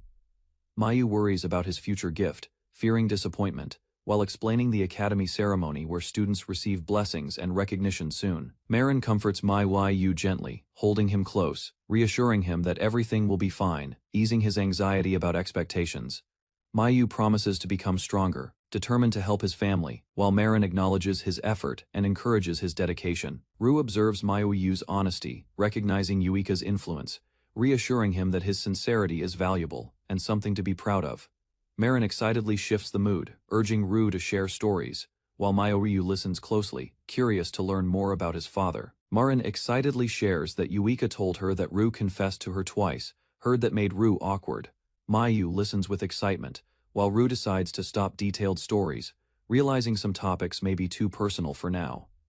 Rue agrees to tell his story gradually, beginning with simple memories, choosing a careful approach to share his past. He tells about life in Tyros with Marin, adjusting details, stopping at a good point to keep things manageable. Marin and Miyu happily respond, asking to continue tomorrow, while Rue agrees, as they settle into a peaceful family routine. Shizu unsure about the picnic, as Rue requests permission to take Marin and Miyu out, hoping to spend time together as family. The servants react with excitement, while Shizu remains composed, as others recall past attempts that were refused by Yuika. Mayu questions the purpose of a picnic, focusing on his goal, while Rue understands Yuika's likely reaction to this situation. Mayu agrees to go, wanting family time, while Marin reminds Rue of past outings, showing shared memories returning. Shizu allows the outing with conditions, reminding them to return early, while Rue accepts, preparing for their first family trip. At the Adventurers Academy, an elite class trains privileged children, preparing them for future roles, highlighting its strict and prestigious environment. Inside the classroom, students talk quietly, but the atmosphere feels brighter today, especially around Miyu, who seems different from usual. Miyu is admired by peers, viewed as exceptional, with qualities that make others see him as someone special and inspiring. Normally distant, Miyu often kept to himself, struggling socially, appearing thoughtful and detached, while observing the world quietly from afar. Today changes everything, as Miyu smiles happily, holding something dear, showing warmth and joy that others rarely witnessed before. Classmates encourage Caddy to approach Miyu, who sits quietly holding a pressed flower, while others watch nervously from a distance. Caddy gathers courage and compliments Mayu's flower, trembling as she speaks, while Mayu responds kindly and explains its origin. Other students join, reacting with surprise at Mayu's normal conversation, as he calmly shares details about a picnic experience. Zidane interrupts rudely, criticizing the situation and asserting dominance, confronting others while questioning their behavior and presence around him. Mayu remains calm and polite, asking to be treated normally, surprising Caddy, who becomes flustered after being addressed directly by name. Caddy nervously asks permission to call Mayu by name, showing excitement and hesitation as she struggles to express her feelings. Mayu calmly agrees, explaining their shared history, while Katie reacts with joy, and Zidane questions the value of such outings. Mayu continues describing the picnic, explaining how his family prepared a place to sit and enjoy the natural surroundings. He adds details about walking through the forest and eating together, showing happiness as he recalls the peaceful experience. The class reacts with surprise at his story, especially about eating wild plants, as Mayu calmly explains what they experienced. Caddy imagines Mayu walking barefoot in nature, reacting dramatically, while Mayu calmly continues describing their peaceful outdoor activities without concern. Mayu explains he was not distant by choice, expressing his wish to connect, revealing his past behavior was misunderstood by others. Classmates gather excitedly, proposing a group picnic, offering help with preparations. As Mayu becomes the center of growing social attention, the excitement spreads loudly through the corridor as students prepare plans, while others react to the sudden increase in noise. The class president, Ignace, reminding everyone of responsibilities, restoring order while warning them to control themselves as senior students. Ignace warns the class about the upcoming ceremony, stressing its importance, while others ignore him and focus on enjoying their plans. Zidane, nervous but determined, thinking he finally has a chance to speak and get closer to him. He awkwardly admits his feelings, struggling to explain himself, while Mayu listens quietly, unsure how to respond to him. The bell interrupts the moment, forcing students back to their seats, ending the conversation before it can continue further. Miu reflects silently, realizing others never hated him, understanding now that his distance came from misunderstanding rather than rejection. Miu smiles proudly, realizing he has made friends, feeling satisfied as classmates respond warmly, marking an important change in his school life. The teacher begins class, announcing the upcoming leveling ceremony, drawing attention as students listen carefully to the important explanation. She explains the ceremony's significance, detailing meeting the goddess and family involvement, emphasizing its importance for determining each student's future path. Mayu reflects quietly, holding the flower, thinking about his family, wondering if they will attend the ceremony with him. He looks outside and smiles gently, hoping his father will come, imagining his family together as he anticipates the important day. 3 days later, crowds gather inside the cathedral as nobles and families wait for the leveling ceremony to begin together. Parents guide children carefully, reminding them to stay calm and respectful, while nervous participants prepare to face the important ritual. Mayu stands quietly among them, listening to encouragement, trying to remain confident as the ceremony approaches and attention grows. Marin arrives and greets Mayu warmly, offering support, while Mayu recognizes her presence and feels slightly reassured before the event. Karine appears elegantly, speaking about fate, her words drawing attention as she notices Marin and Miu meeting. Unexpectedly there, Katie suddenly embraces Karine, crying loudly, while Marin and Miu stand confused by her overwhelming emotional reaction. Karine's younger sister clings to her, panicking about the ceremony, while Karine tries calming her despite her own visible concern. Katie continues crying nervously, admitting fear and lack of rest, while Karine leads her away to help settle emotions. Mayu notices a man nearby, recognizing him as someone important, while Katie continues calling for help in the background. Ru, suited, stands before Shizu, while Mayu quietly observes, sensing a connection that Shizu probably reminds Ru again. Ru listens calmly as Shizu declares Miyu has no father, assigning Yuika authority over the ceremony proceedings. Ru is instructed to hide his identity, attending quietly as Marin's elder brother, while Miyu listens from afar, confused. Miyu watches Ru from a distance, realizing he is his father, but unable to approach as the crowd gathers around. Ru recalls being trapped as stone, then looks at Miyu gently, saddened they cannot openly acknowledge their true relationship. Mayu watches other families embrace, wishing for the same comfort, while Ru quietly supports him, hiding his feelings nearby. Marin reassures Mayu gently, explaining Ru still supports him as his father, even if he cannot openly show it. The group prepares to move, while Marin stays close to Mayu, offering comfort as Ru quietly watches and acknowledges him.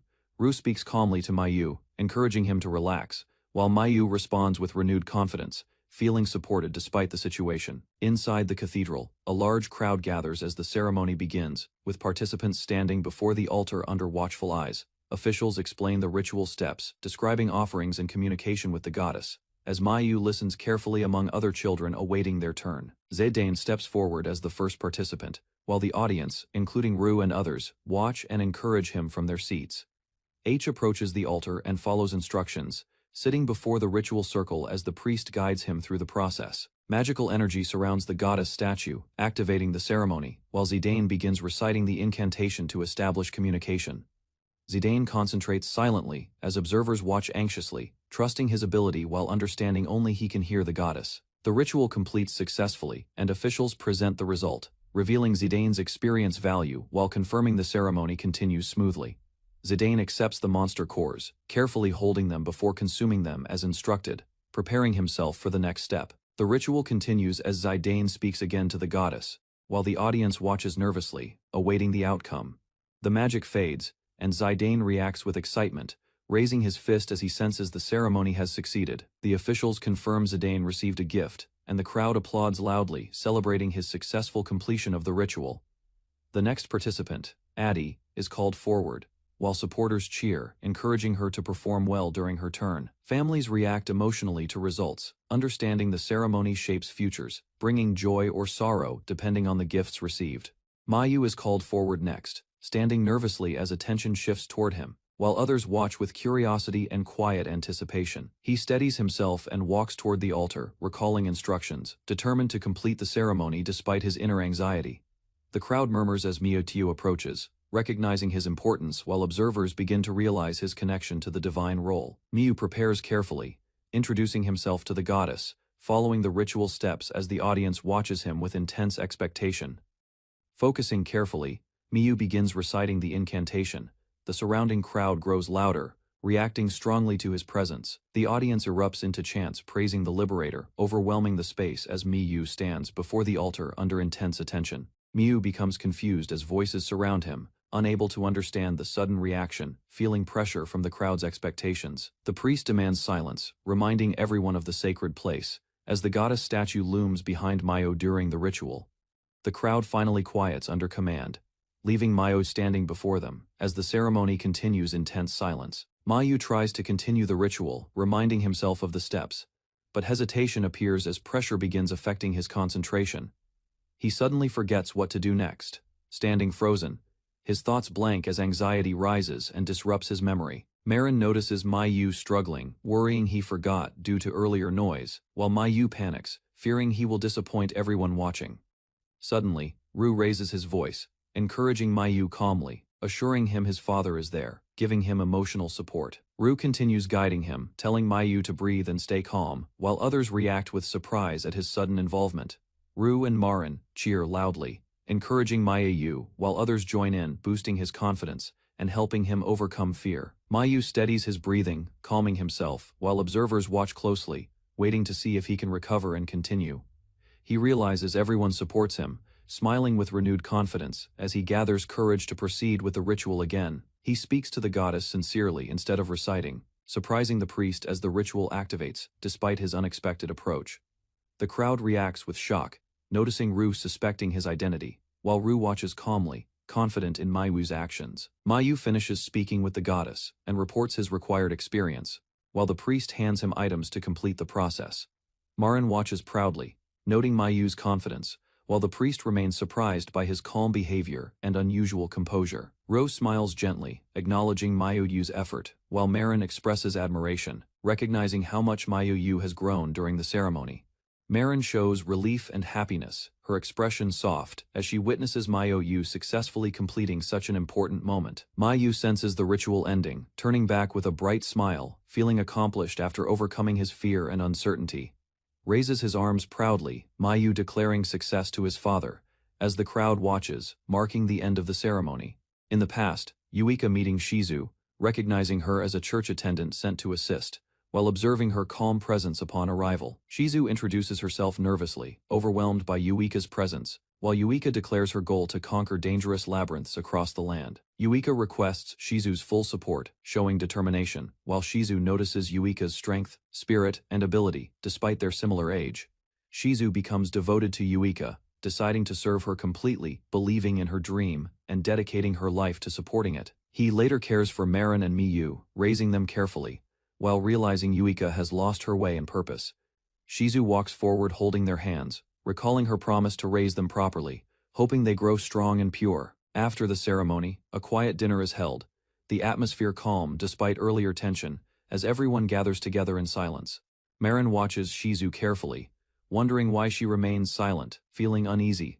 After events involving Ro and Miyu's family situation, conversation resumes at the table, explaining Shizu was calmer than expected, while others reflect on recent talks and outcomes.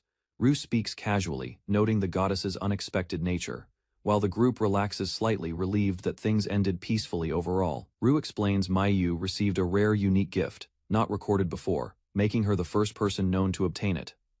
Mayu listens carefully, as she is told to understand the gift slowly, deciding how to use it without rushing. Discussion shifts to Mayu's friend, who reacted emotionally after receiving her own gift, raising concern about its effects.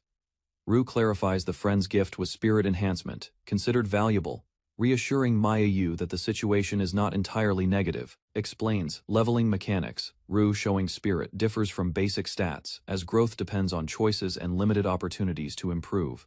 Mayu listens, as Rue explains spirit represents inner strength, helping her both inside dangerous dungeons and in everyday life outside. He excitedly asks to share what she learned, while Rue reassures her friend's gift is valuable, despite seeming unlucky at first. Servants celebrate Mayu making a friend, while others encourage her, creating a warmer atmosphere during dinner after earlier tense events. Rue casually asks for more food, surprising others, while servants happily respond, showing the household returning to a relaxed state. He jokes about eating habits after years away, while Marin reacts with surprise and a servant counts portions with confusion. Shizu approaches Rue and requests a private discussion, indicating a serious matter, as he enters the room to listen.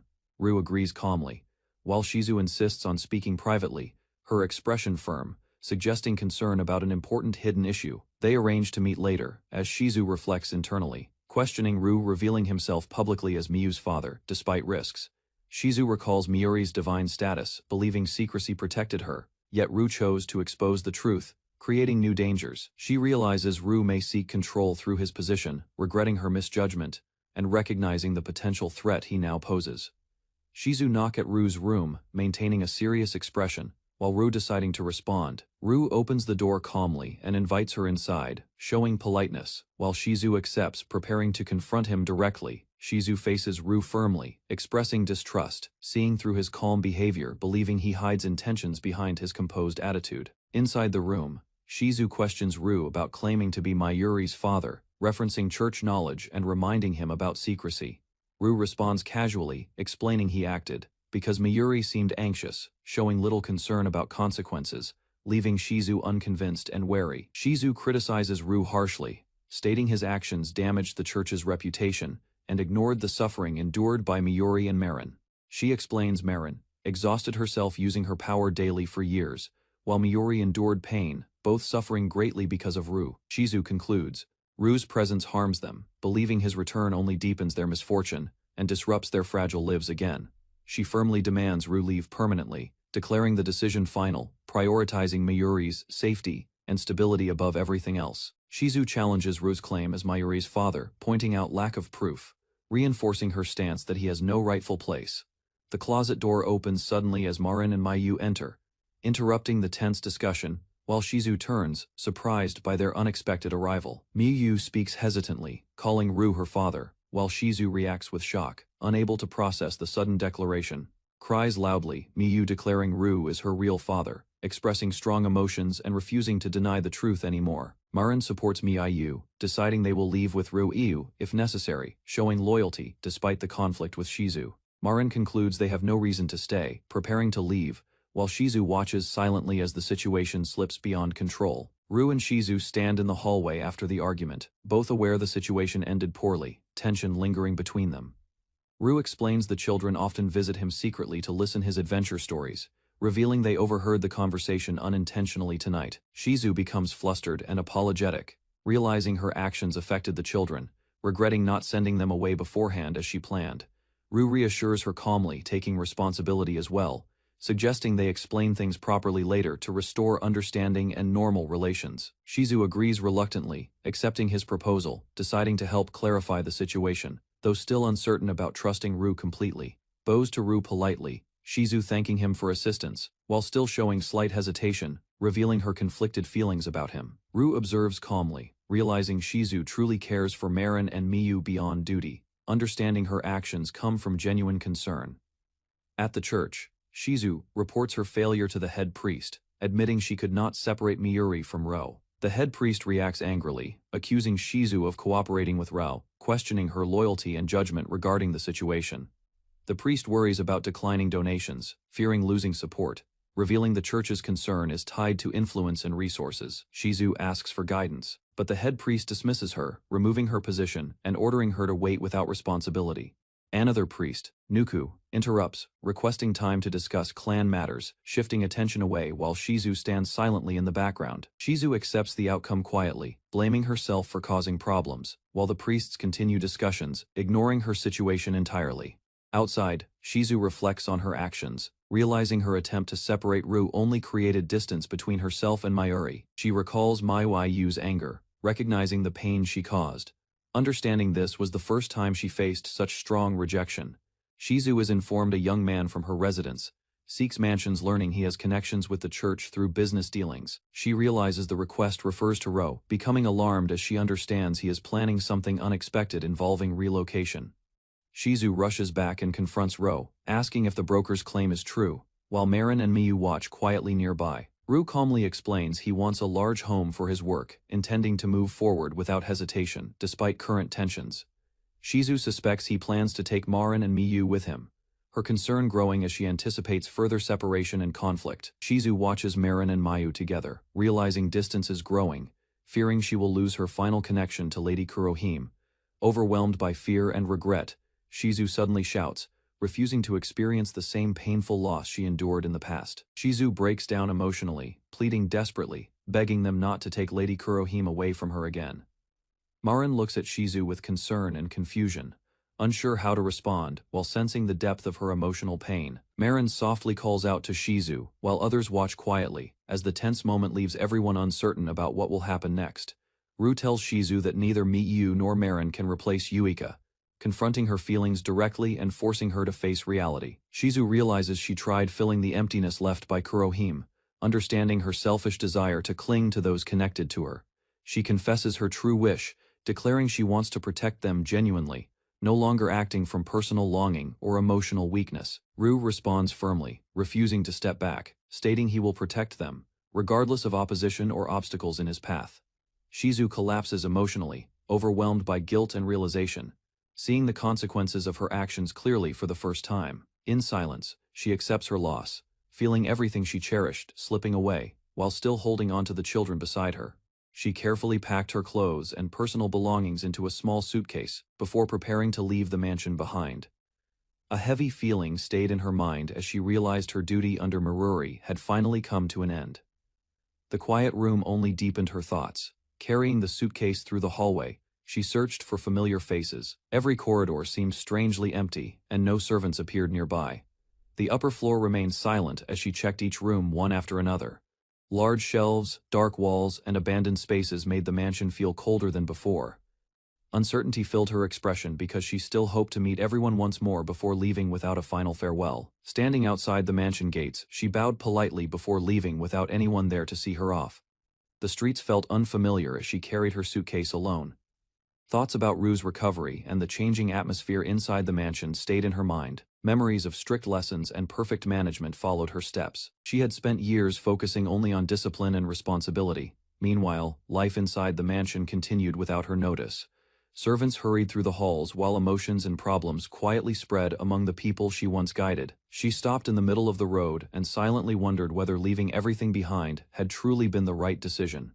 Bright sunlight covered the city as she stopped outside and quietly looked up at the clear sky above her.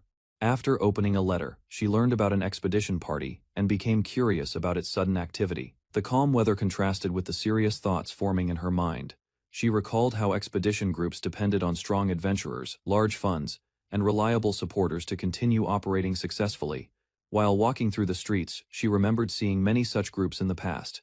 The address written in the letter eventually led her toward a church district. Surprise appeared on her face when she realized the church itself might now be supporting adventurers behind the scenes. She finally arrived at the address written in the letter and quietly looked around the unfamiliar entrance. Suddenly, a cheerful voice called out to her from nearby. A young girl carrying a broom happily welcomed her after recognizing the name written on the placed letter. Her bright attitude immediately broke the tension. While speaking with the girl, she explained that she had recently resigned from her previous position and came searching for a new workplace. The gates opened to reveal a massive building that served as the base of an expedition group. The scale of the place surprised her greatly. Shock filled her face after hearing that familiar people connected to Maruri were already waiting inside. Several children gathered near the gate and stared at her. Curiously, their attention made her feel nervous about entering the unfamiliar place alone. One young girl suddenly called her big sister, causing her expression to freeze in complete surprise. The familiar nickname brought back memories from long ago. She remembered how Marin used to call her that when they were younger. Marin then explained that the orphanage connected to the church had already been dissolved. The unexpected news shocked everyone nearby. Inside the quiet room, Marin revealed that the Black Princess had disappeared deep within the dungeon's lower floors. Hearing that painful truth, she realized there was no longer any reason to hesitate. Tears filled Marin's eyes as she grabbed both hands tightly and declared that she would become an adventurer to rescue Yuika herself.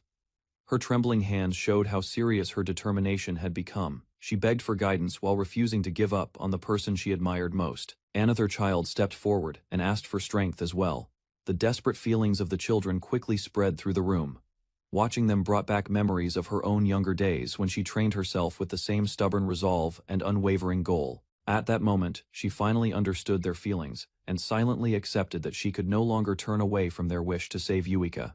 She hesitated after hearing the children's determination, unsure whether involving them in such danger was truly the right choice. While holding Marin's hands, she learned that Yuika might still be alive because powerful magic had stopped time around her. That possibility gave everyone renewed hope. Stories about a man returning after 11 years strengthened their belief even further. The impossible no longer seemed completely out of reach. A quiet realization appeared in her eyes as she understood that abandoning hope would only crush the children's spirits before they even began trying. Marin embraced her tightly and promised to keep working hard. In that moment, she finally decided to support their wish to rescue Yuika together. Then Marin held her tightly and admitted that she always wanted her beloved older sister to remain by her side forever. The honest affection slowly softened her guarded heart. After deciding to dedicate herself completely to Maruri's teachings, she spent less time with Marin and focused only on responsibility and discipline. As the years passed, Marin gradually became independent without realizing it. She stopped being called Big Sister and believed the distance between them was natural. Even so, Marin continued fighting against despair alone while holding on to a strong hope that never disappeared. Her determination impressed everyone around her. Feeling the warmth of Marin's embrace once again, she finally understood how much kindness and forgiveness had remained in that young girl's heart all along. Tears finally ran down her face as she embraced Marin tightly and accepted the feelings she had ignored for many years. After calming herself, she quietly decided to do everything she could to support the children and help restore their hope together. The painful distance between her and Marin slowly disappeared. At last, she understood that leaving the girl alone had only caused unnecessary loneliness.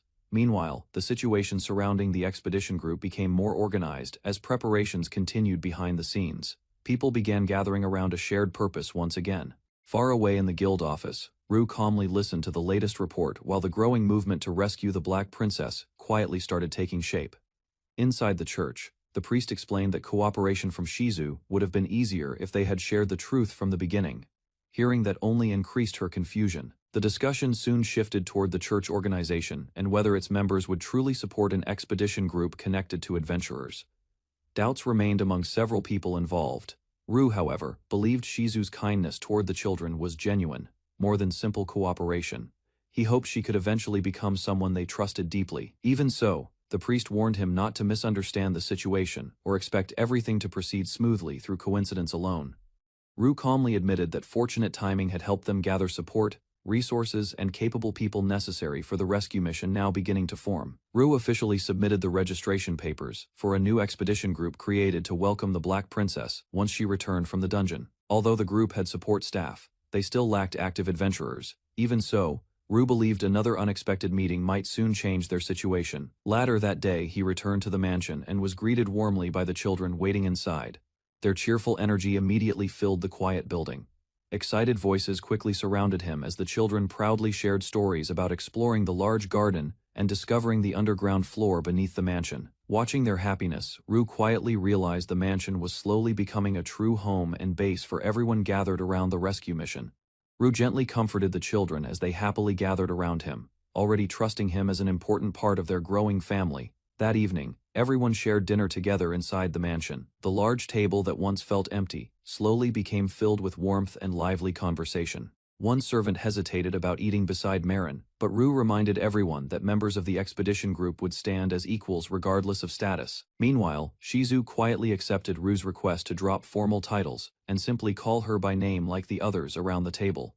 During the meal, Ru explained that Shizu would soon begin advanced Sherpa training again, despite already being known as a highly skilled guide in Tyros. Ru explained that joining an upper-ranked guide organization from the beginning would have made Shizu's career much easier and more stable. Marin immediately pointed out that Ru's reputation alone could help Shizu clear difficult qualifications and recover the training costs without trouble. Hearing Marin praise him so openly left Ru speechless for a moment, while Shizu quietly listened beside him during dinner. Soon after, Shizu stated that the expedition group needed to become much stronger before anyone could attempt a rescue mission inside the dungeon. Filled with excitement, Marin promised to work hard, explore the dungeon beside Ru, defeat many monsters, and become strong enough to support everyone in the future. Inside the Great Temple, Marin stood before a massive crowd and delivered a sacred oath to the Earth, Mother Goddess, with complete seriousness. Through that ceremony, she accepted the duty of entering the Endless Dungeon and defeating the evil gods threatening the world alongside the Black Princess. News about the Black Princess's disappearance spread rapidly among the gathered people. Rumors and excitement quickly filled the entire hall after her existence was publicly mentioned again. Meanwhile, Marin quietly reflected on her new responsibility. Although she once believed she only needed to follow orders. At the grand headquarters of the Great Earth Mother Faith, the departure ceremony for the Sister Priestess had begun that very morning. Backstage, trembling hands gripped a written speech, quietly vowing that the demon god would absolutely be defeated no matter what. Reading through her lines again, she reminded herself to soften her tone, pause briefly, and speak with real strength before the crowd. Watching from the audience, nobles whispered admiringly about how calm and resolute the Sister Priestess appeared as she prepared herself. Standing before everyone, she thanked the gathered crowd warmly for coming together on her behalf, speaking slowly in a gentle voice. Just as she believed her speech had ended, the officiating priest announced that the ceremony would actually continue much further. Stunned, she realized every single guest present would now step forward one by one to offer personal blessings and support. The enormous crowd began shuffling forward all at once, confirming that literally everyone intended to approach and greet her personally. One guest after another stepped up, each receiving her thanks, and a blessing invoking the goddess's continued divine protection. She kept raising her hand toward each guest, repeating the same gracious thanks and blessing, without any visible sign of fatigue. Her arm growing tired, she laughed grandly, while gesturing for the next person to step forward and receive their blessing. Marin, her lifelong best friend, proudly declared she had come specifically to witness this once-in-a-lifetime moment for her dear friend.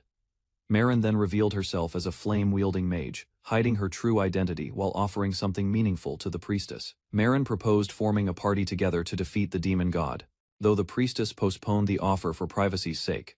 Later, another woman promoted a poetry collection expressing the Sister Priestess's deep affection, moving onlookers with its emotional first edition release. Guests eagerly requested copies of the collection and accompanying flyers, several voices calling out asking for their own personal copy. Having secured both the poetry collection and flyer, the priestess turned her attention toward details of the next scheduled ceremony. She noticed an unfamiliar sponsor name listed among the organizers, wondering where exactly this particular group had originally come from.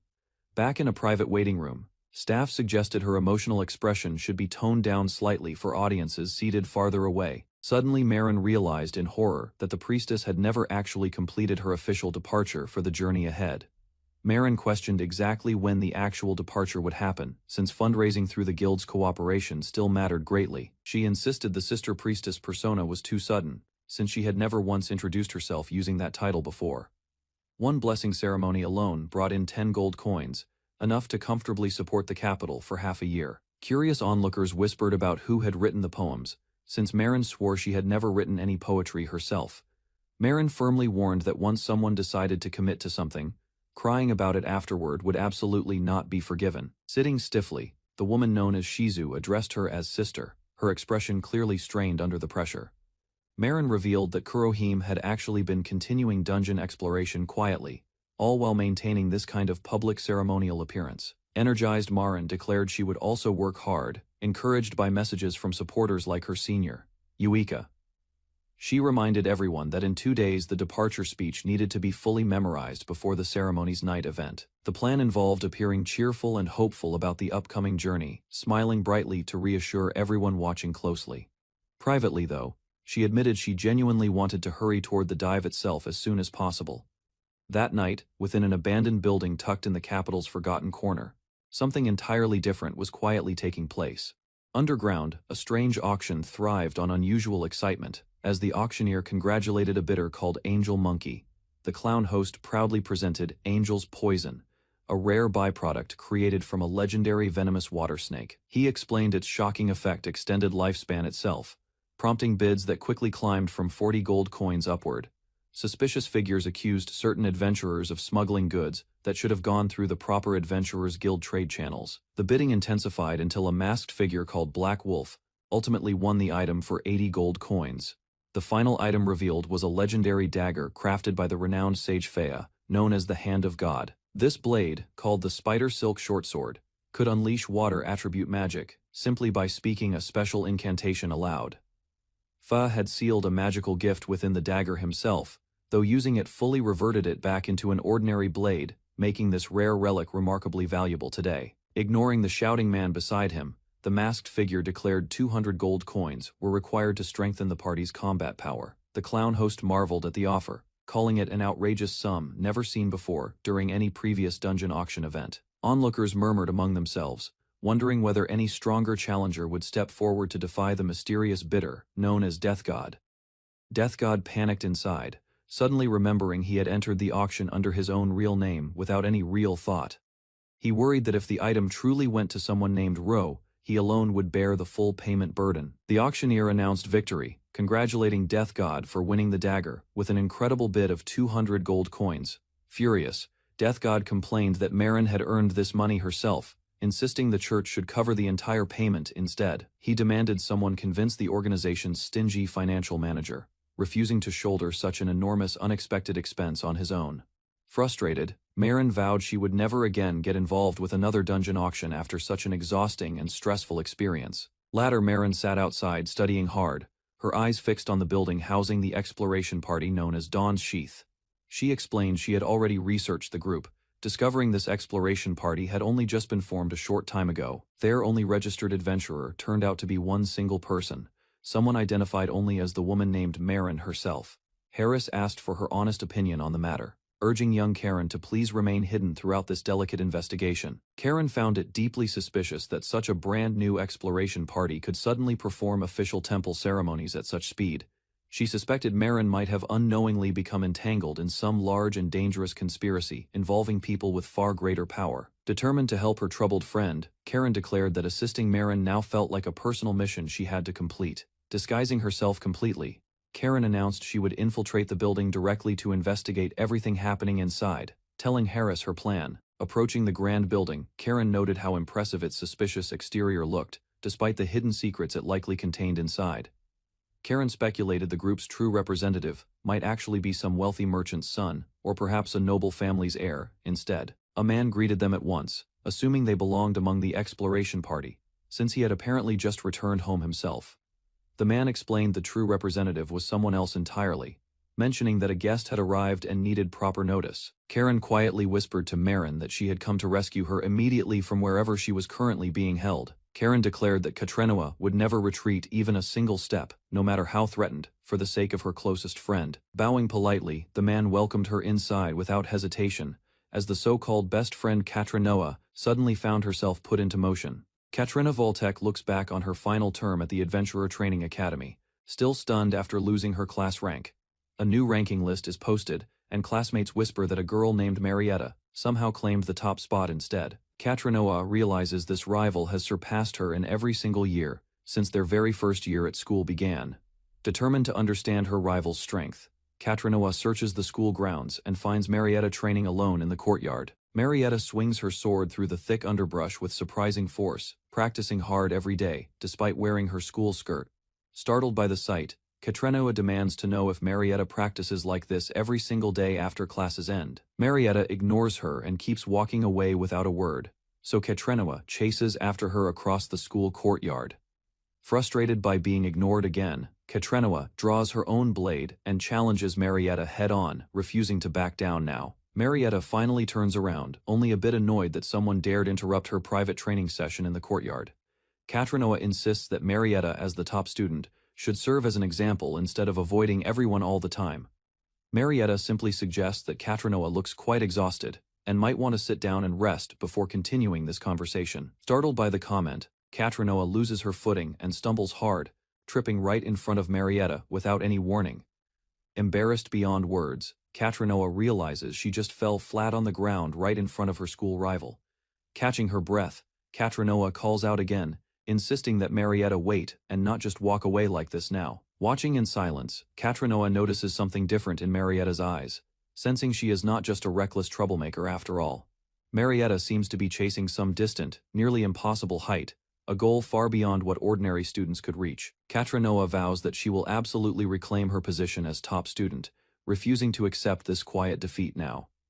She declares her full name with pride, Katrenoa Voltek, insisting that Marietta remember it and never underestimate her again. From the very day she first met Marietta, everything about Katrenoa's ordinary school life began changing in unexpected ways. Wanting recognition, Katrenoa realizes she has at last found her first true rival, someone worth chasing after with everything. Even by her final year, Katrenoa never managed to reclaim her position as top student from Marietta again. Yet she admits competing so fiercely with Marietta sparked a deep bond, calling her a lifelong, irreplaceable best friend now. A listener asks whether today's visit was simply meant to deepen that friendship further, wondering if she came here just for that. Katrenoa quickly corrects the assumption, insisting she actually came here today for one clear reason: to rescue someone named Marin. She explains that the Marin she saw earlier did not look like her usual self at all. Something felt deeply wrong. She suspects Marin might be overworked and used for questionable purposes, possibly forced into a group she never truly belonged with. Katrenoa firmly demands that Marin be released immediately, startling everyone nearby with how seriously and directly she speaks these words. With a sharp glare, she warns that if her demand is ignored, she will take matters into her own hands soon. Elsewhere, someone happily welcomes a guest called Miko-sama, offering tea while another figure eyes the visitor with clear suspicion instead. That suspicious figure quietly wonders why this mysterious member of the conquering clan has suddenly appeared inside their household today. The girl greets her father and Shizu warmly, thanking them for their help, though she insists she only came to assist. Her father calls her over affectionately, and she happily mentions attending the level-up ceremony together with him earlier that day. He confirms he watched the entire ceremony proudly, though he quickly apologizes for whatever commotion his presence might have caused there. He then casually asks if Katrenoa actually came here today to file a complaint against their conquering clan directly. Startled by the question, the girl realizes something is seriously wrong and worries this situation could quickly become quite troublesome. Clearing his throat, the man wonders aloud if word about joining the Adventurers Guild never properly reached her yet. Hearing this, the girl lights up with joy, confirming she was told the application could finally be submitted here today. Shizu introduces herself as the household's representative, a rank 5 adventurer who specializes in offensive fire attribute magic spells. Katrenoa smiles, and asks if this new member's timing is perfect, since she carries a secret mission of her own. Shizu's expression turns serious, clearly recognizing this as an attempt to infiltrate and investigate Marin's current situation from within. Rue wonders aloud what everyone plans to do, since Katrenoa seems unwilling to simply accept the situation and leave now. The elder suggests trying a temporary provisional membership, allowing her to dive into the dungeon alongside Marin herself soon. Days later, the elder remarks that her excitement about this arrangement is completely obvious just from watching her expression. Katrenoa arrives dramatically, announcing her arrival while proudly showing off the brand new top-quality equipment she prepared.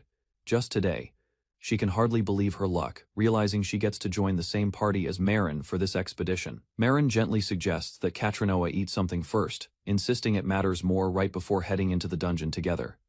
Everyone gathers to see the group off, wishing Katrenoa well and asking her to watch over Marin carefully today. The group thanks everyone for their kindness before setting off, receiving one final warning to achieve a good outcome. As they depart, Katrenoa notes how surprisingly warm and family-like this farewell felt, unlike what she originally expected here. Down on the first underground floor, Jerba announces their destination lies at the northern edge of this particular level. Jerba casually reveals that roughly 10 years ago, a monster transformed him into stone, though he recently returned to normal. Smiling, Jerba admits their dungeon exploration methods might honestly be outdated compared to what these two young girls studied. Katranoa notes his surprisingly gentle and easygoing manner, asking him to speak freely whenever something catches his attention down here. Katranoa admits she originally imagined Marin as someone cruel and violent for treating Jerba so harshly during their journeys. Jerba identifies a nearby creature as a full moon furball, whose dropped fur thread is prized as premium clothing material.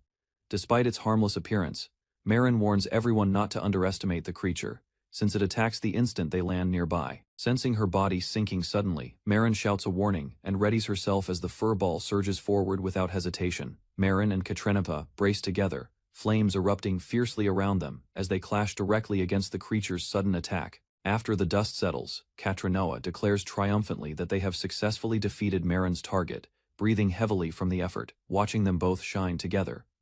Marin thinks it looks exactly like a scene straight out of some heroic legend. Katrenoa admits this is actually her very first real battle, meaning countless things remain completely unknown to her still. She asks Marin directly to teach her many different things going forward, smiling brightly despite her obvious inexperience here. Jerba praises both girls afterward, complimenting Katrenoa's smooth movements and flawless sword technique, without any hesitation whatsoever shown today.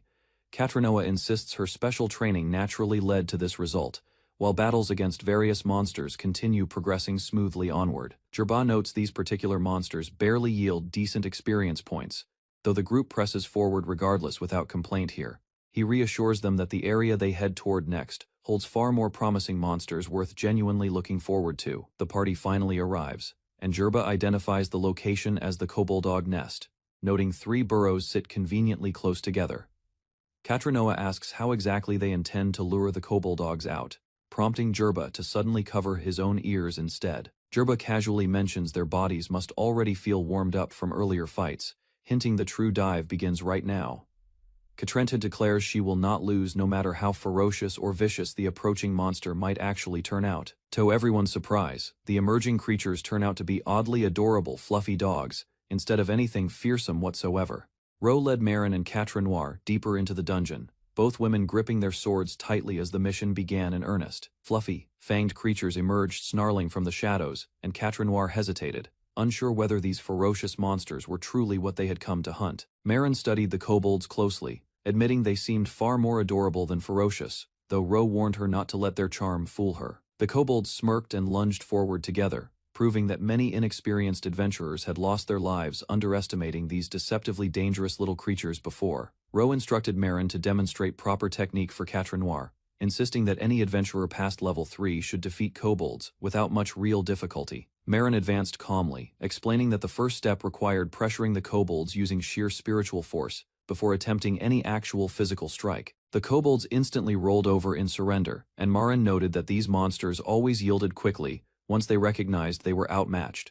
With the creatures defenseless, Marin finished them off efficiently, reminding Katrenoir to remember collecting every dropped item and core before moving onward. Cobalt scattered across the ground where the kobolds had fallen, a common but low-value material typically mixed with silver during coin production. Katrenoir realized what Ro was suggesting, since the nests clustered together nearby made this location an especially profitable hunting spot for cores. Ro carried the heavy supply pack on his back, reminding Katrenoir that gathering resources was equally her responsibility during this important dive. Katrenoir listened carefully as Ro explained that fledgling adventurers usually died on early floors for 2 very specific, avoidable reasons. The first reason, he said, was a lack of resolve, since hesitation against any foe often led straight to an early death. Ro admitted he'd brought her here specifically to build that resolve, so she could stomach even the most grotesque situations without flinching. As they continued walking, Ro mentioned the second reason simply involved stamina, promising to explain everything further along the way. He explained, adventurers needed enough stamina to fight anything, since dungeon monsters never cared whether their prey was already exhausted or not. Reaching a nest, Ro asked Katrenoir to do the honors this time, and she agreed while a sleepy kobold stirred nearby. Katrenoir overwhelmed the kobold with her spirit just as Marin had demonstrated earlier, watching it roll over in complete surrender before her. Trembling, she realized she now had to finish it herself, gripping her sword tightly while forcing herself to follow through completely. Marin suddenly embraced her from behind, gently telling Katrenoir not to force herself. Though Katrenoir wondered if that gesture was worry, Katrenoir felt certain that Marin was disappointed in her, convinced those quiet eyes proved she'd never truly held any hope for her. She snapped that she wasn't unfit for the role, denying she lacked the strength of will required to stand beside Marin. Catching her breath, Catrinoir insisted she wouldn't falter against a mere monster, driving her blade forward with fierce, trembling determination. Splattered but smiling, she asked if Marin finally understood that such a simple task posed no real challenge for someone like her. Back at school, classmates had once viewed Catrinoir with contempt, since she made no effort to blend in or build friendships. To her, friendships had always seemed unnecessary, yet everyone's attitude reversed completely once her connection to the Divine Liberator became known. From then on, she inspired only fear and respect, receiving a magic attack gift during her second ceremony that let her claim mage status. Meanwhile, Mariette greeted everyone brightly before the interclass exercise bout, cheerfully asking a classmate to save her a good seat. Mariette declared she would finally claim victory over Catrinoir, insisting luck alone had carried her rival through their previous tests. Reflecting quietly, Catrinoir admitted that Mariette had never once responded to any remark she made throughout their entire rivalry. At their graduation ceremony, Catrinoir thanked Mariette sincerely, grateful for the continued competition that had defined their 4 years together. She confessed she had poured everything into her studies without regret, feeling she'd made the absolute best of every single day. Standing beside her, Catrinoir noted that Mariette's gaze had always stayed fixed somewhere distant, never once sparing her a glance. Mariette suddenly announced her plan to become an adventurer as well, prompting a classmate to interrupt before their graduation dance began. She wanted to form a party together and grow stronger, hoping they might someday conquer the Infinity Labyrinth as true rivals. Startled, Catrinoir realized this was the very first time Mariette had actually looked directly at her instead of past her. Turning back, Mariette called them eternal rivals and lifelong friends, asking to be called Kern from that moment onward, intimately. 2 years later, Catrinoir finally formed a party with Marin, though their first monster encounter turned out to be a kobold. Waking disoriented on the surface, she asked where they were, and Ro cheerfully told her they'd already left the labyrinth behind.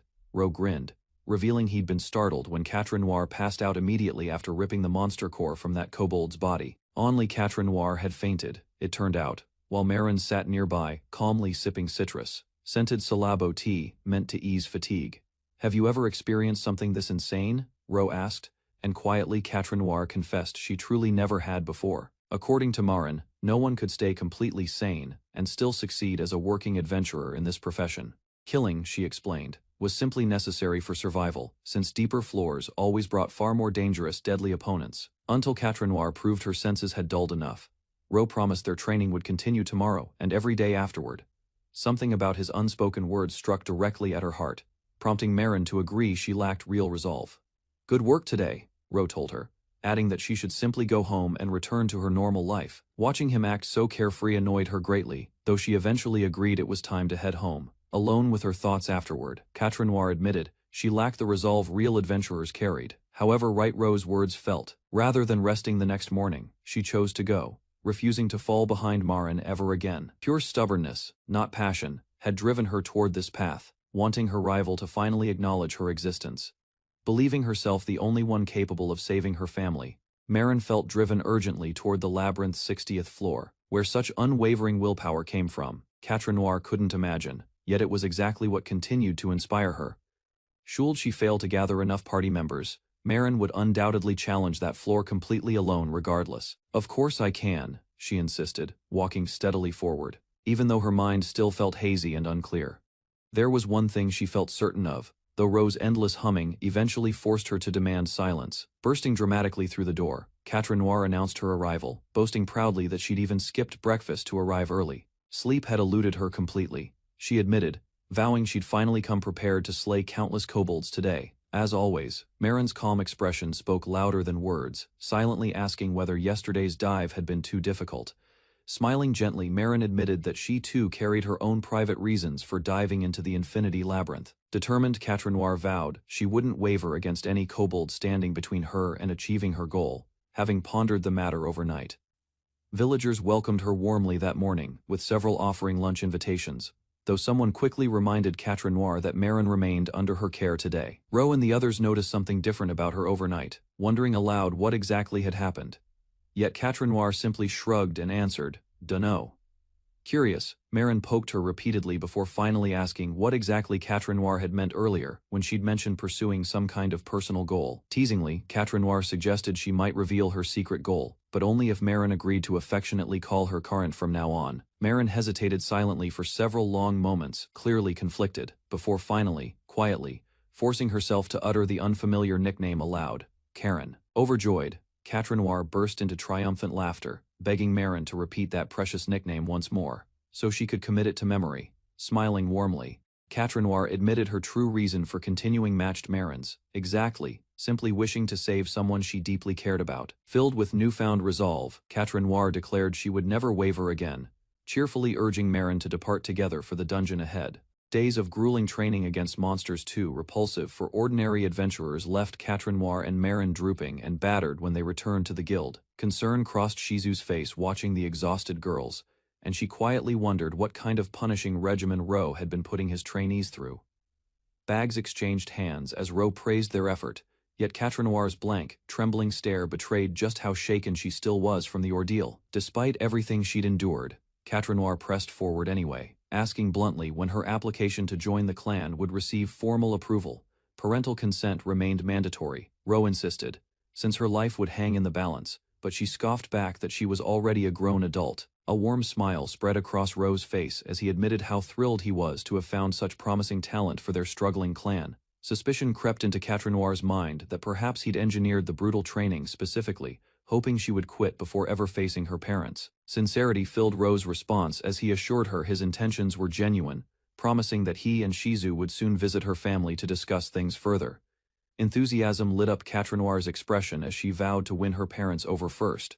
While outside, Ro and Shizu discussed the strange turn of events. Wealth and prestige surrounded the Bordek name, Shizu explained, easing Ro's earlier fear that he'd been chasing her family's fortune rather than her potential. Annoyance flickered across Ro's face as he complained that neither Shizu nor Nuk seemed capable of trusting him, insisting he wasn't nearly that petty. Funding remained essential for the clan's survival, Shizu admitted, though she cautioned that greed could distract them from rescuing Yuika from the depths below. Quiet reflection followed, as Shizu conceded her mistake, admitting she'd been too hasty to assume the worst about someone else's motives.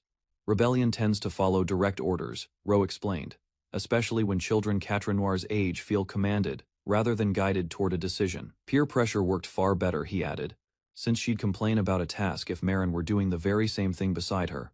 Deliberate humming beside Quatre Noir caught Shizu's attention, and she realized Ro had been quietly encouraging the girls' enthusiasm toward joining all along. True to their word, Ro and Shizu arrived at Quatre Noir's grand estate days later, welcomed inside, and led toward the family's waiting guest room. Gratitude for the earlier guidance came first from Quatre Noir, who then turned and asked them both to follow her up to the second floor. Persuading her parents must have taken considerable effort, Shizu guessed, noting the barely contained excitement radiating from Quatre Noir throughout the entire visit.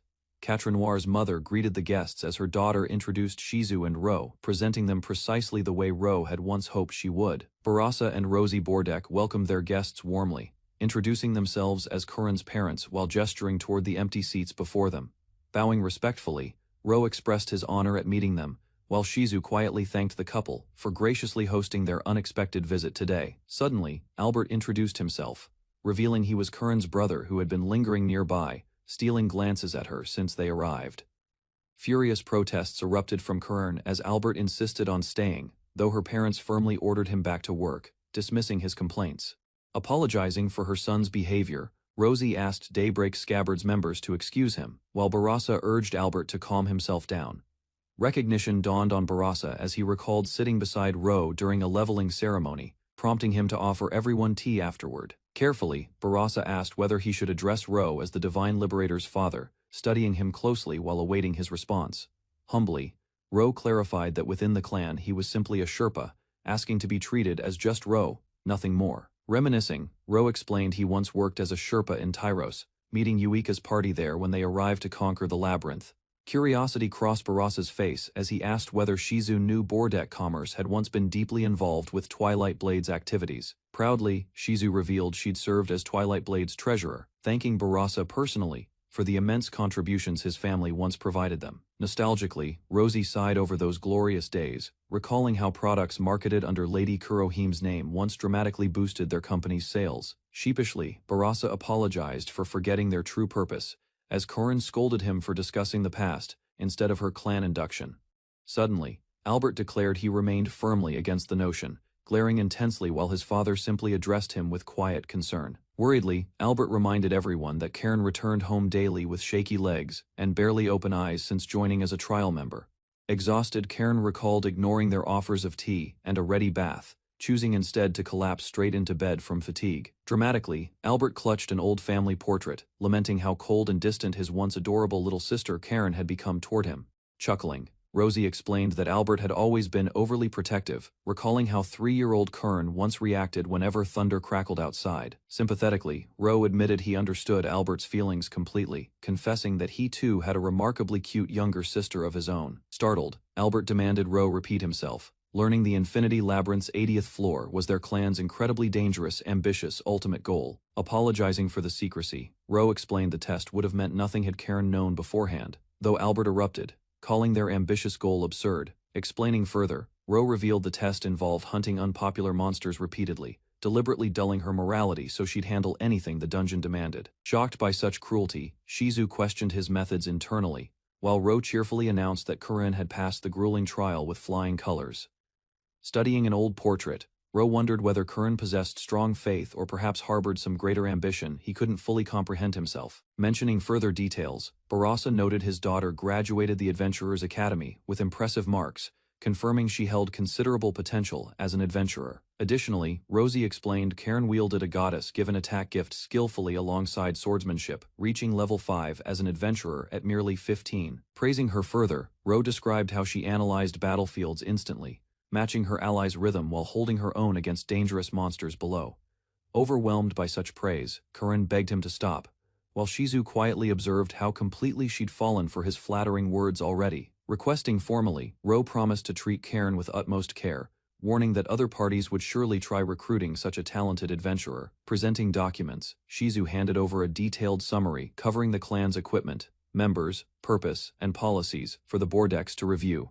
Interjecting eagerly, Karen begged to examine it herself, while Rosie mentioned Saffron as their contracted doctor, someone they'd once owed considerably. Impressed by the thoroughness, Karen demanded to know who authored it, marveling at the finely detailed profile and excruciating profit split breakdown. Firmly stating their resolve, Ro declared they intended to conquer the Infinity Labyrinth, insisting Kurin's abilities remained essential to achieving that goal. Directly requesting permission, Ro asked Barasa to allow Kurin's official membership into Daybreak's scabbard, though the old man simply stayed silent. Turning toward his daughter, Barasa asked Karen to return upstairs briefly, wanting a private conversation with the clan's visiting representatives. Instead, reassuringly, Barasa told Karen not to worry, since she'd already shared her feelings on the matter before sending her back upstairs. Turning to his wife, Barasa asked what Rosie thought of leaving Kern under their care, though Albert demanded everyone stop talking. Reminiscing, Rosie recalled 7-year-old Kern's sweetness before declaring how valued their daughter now seemed within this promising clan. Noticing something familiar, Barasa mentioned recognizing the sister priestess Lady Mariette's name within their profile, before turning to address Ro, confirming. Ro admitted Mariette was indeed his sister, prompting Barasa to ask curiously whether she might be something more entirely. Laughing heartily, Barasa mentioned Mariette had been classmates with Kern, while Ro noted Mayuri also shared classes with his daughter Katie. Summoning his butler Harris, Barasa requested an item brought forward, insisting Bordek commerce contribute meaningfully toward the clan's dangerous upcoming efforts. Curiously examining the vial, Ro recognized it instantly, asking whether Harris had presented him with an actual dual potion sample.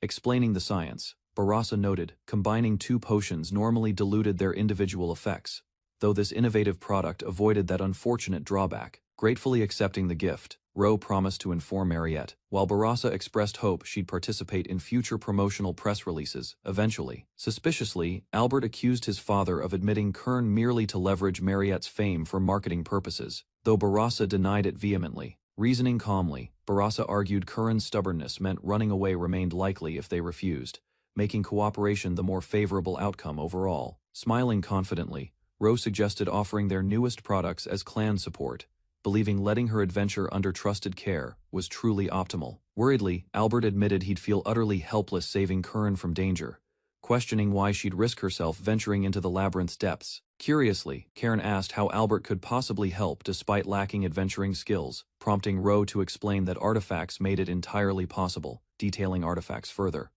Ro explained they were magic relics unlocked through keywords, urging them to give any relics found directly to Karen.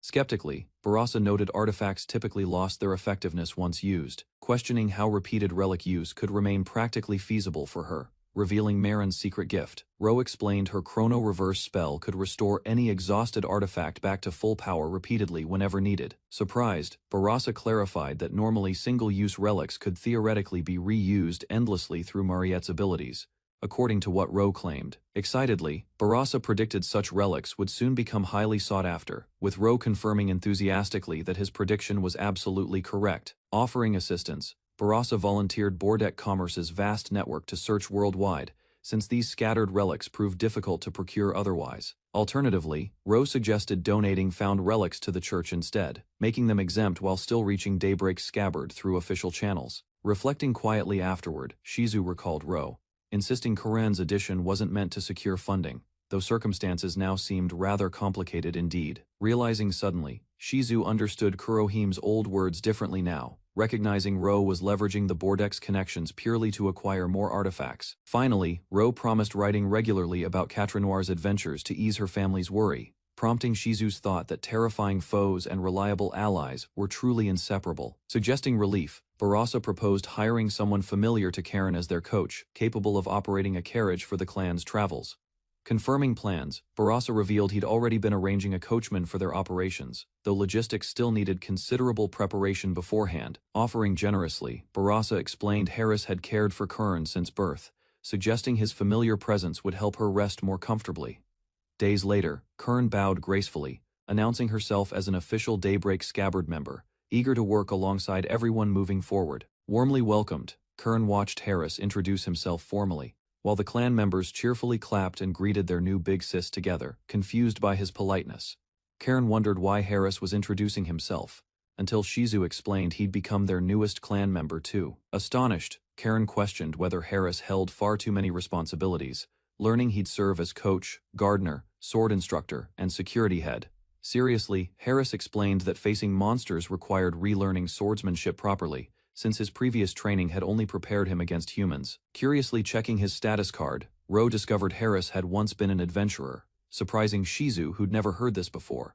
Shockingly, everyone gasped upon realizing Harris reached level 13, matching Twilight Blade's own levels during their legendary battle against Shambler. Revealing more secrets, Harris admitted he'd retired 27 years ago, having once served as a member of the previous hero's party.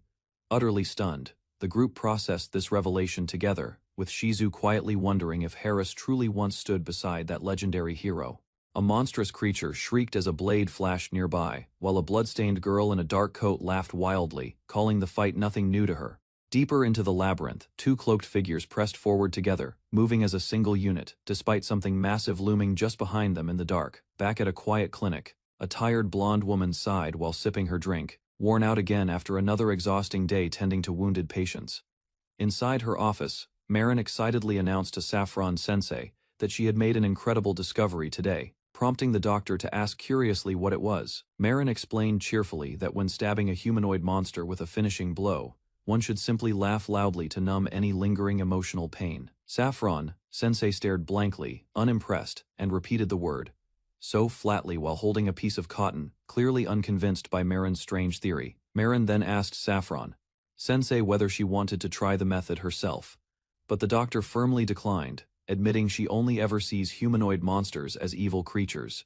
Saffron Sensei admitted she never realized that laughing loudly could actually be considered a legitimate coping method, saying she would keep the idea in mind. Watching the two younger girls interact so playfully, Saffron Sensei quietly wondered to herself if this was what a wholesome youthful friendship looked like.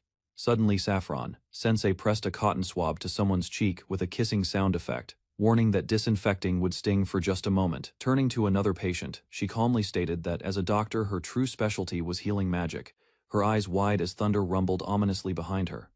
In the waiting room, Marin praised her older brother figure for valuing efficiency, while Saffron Sensei mentioned proudly that her own magic power was considerably strong. Rue explained warmly that small scrapes and shallow cuts heal better, naturally if only disinfected, rather than rushed through magical treatment that could leave scars.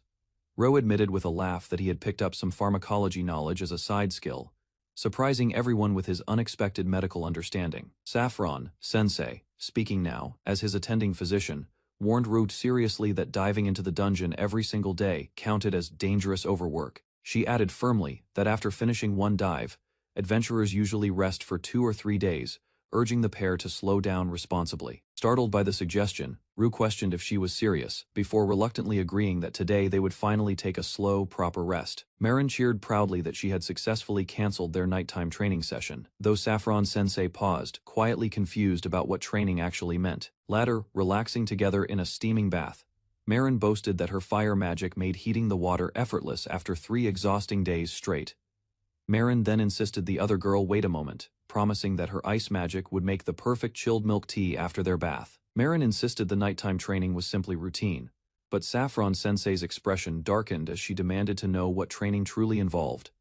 Marin explained calmly that sleeping directly on the ground made perfect sense, since long expeditions required getting used to resting on cold labyrinth floors.